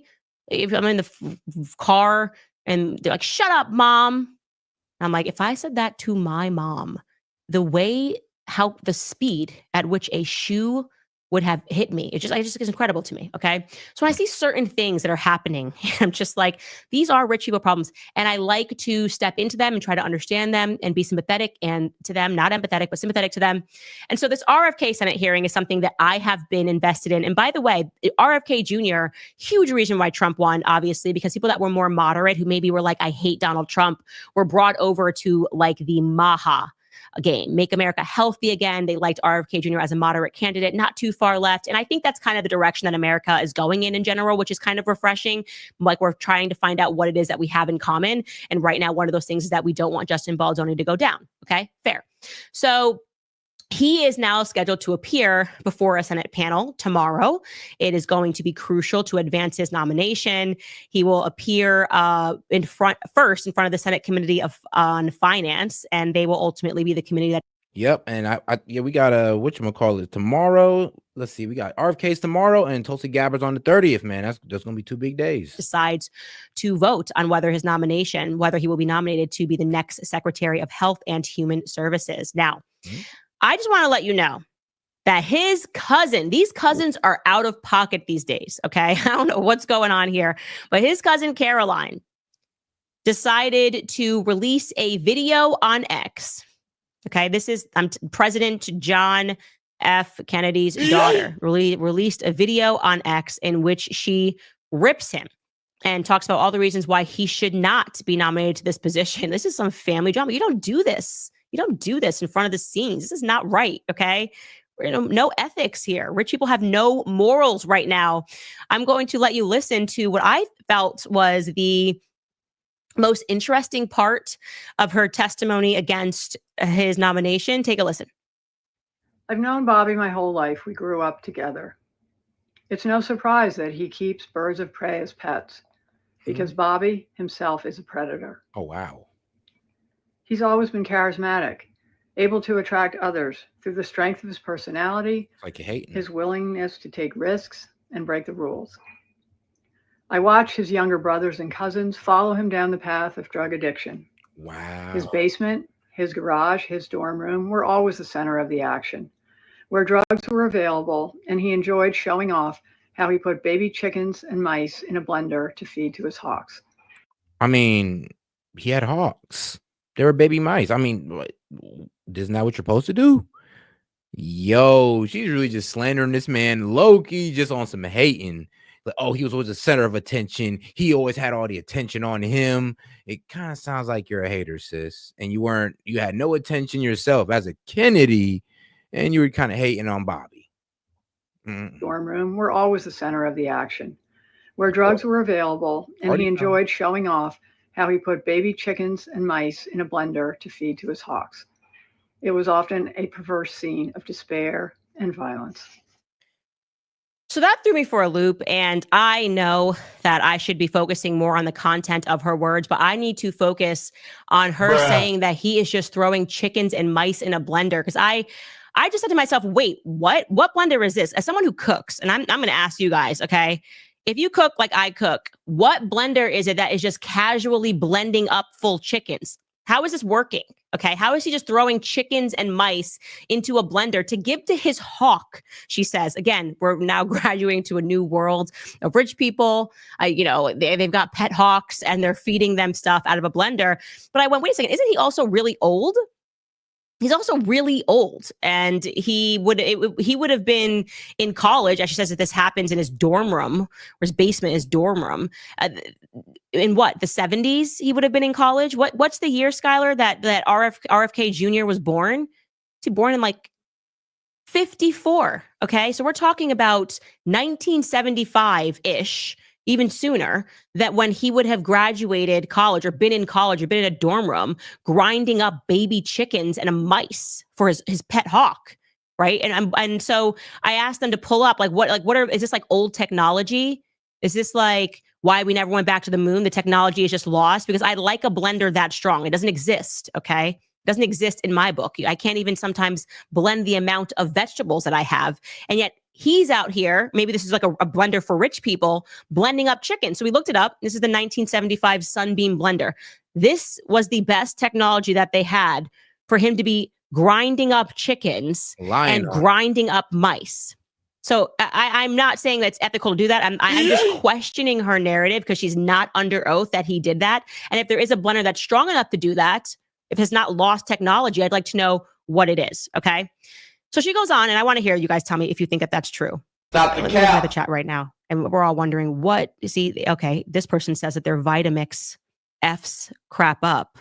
Really? Yeah, but not in 1970. They didn't have Vitamix in 1975. Yeah, see, this is very shady. I'm telling you right now, if RFK starts selling blenders, I'm buying it. Okay, that's my main takeaway from what she said right there. I'm buying whatever blender it is that he puts his name on. But let's get to the more serious part of her allegations, discussing the fact, of course, that he is anti-vax. I mean, blending mice, though? I mean, I can understand feeding your mice to hawk, but blending them is crazy work. Like, if he really did that, I'd be damn. And how does she know she did that? How does she know this? How does she know that he did that? Confused. As yours truly is as well. Take a listen. And now we know that Bobby's crusade against vaccination has benefited him in other ways, too. His ethics report makes clear that he will keep his financial stake in a lawsuit against an HPV vaccine. In other words, Bobby is willing to profit and enrich himself by denying access to a vaccine that can prevent almost all forms of cervical cancer and has already been safely administered to millions of boys and girls.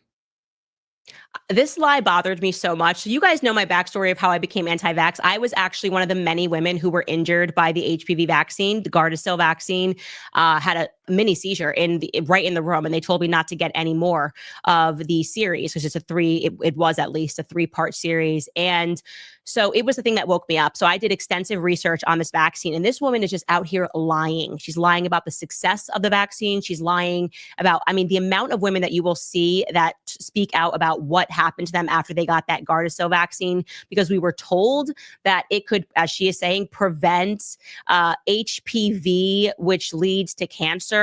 First and foremost, HPV in over 90% of cases clears up by itself. Okay. It's an STI that's very difficult to understand because it didn't exist when I was super young, but then suddenly they roll out the shot and they're like, yeah, everyone has this. And sometimes if you're a part of the 2% of people who it doesn't clear up with automatically, it might lead to cervical cancer. And I actually did the math on my Shot in the Dark series. And this is like one of the first episodes, which I'm so happy to tell you guys, Shot in the Dark is coming back tomorrow. It's one of the first things that I showed people is how they lied and how there has been no decrease in those cancers. And those cancers in general are extremely rare. And yet they were able to force this vaccine on first all women, and then all men. Magically, they were like, actually, it could even help men. It is one of the most obvious examples of big pharma fraud. And so to hear her repeating these talking points as someone who was injured, I was so frustrated. We just got women out here right now lying. They're just telling lies. Like we cannot trust. Yeah, what's new? What is new? Women be lying? Shit, that's old news to me. The science of women right now. That's all I'm saying. I'm not saying all women lie. I'm saying too many of them are being caught in lies. Too many of them are on camera lying. Too many of them are texting with their homies about dragging. Because when women say stuff, nobody really fact check that. Nobody fact check women for real. Nor do they hold women accountable for the nonsense that they say, but it is what it is, though. Like, who am I to just try to press women all day? That ain't me, man. That was Kevin Samuels, and I'll leave it with people like him. I'm good. And actually having their husbands, like we're just catching them in lies left and right. And this is why I say, right, I don't believe women.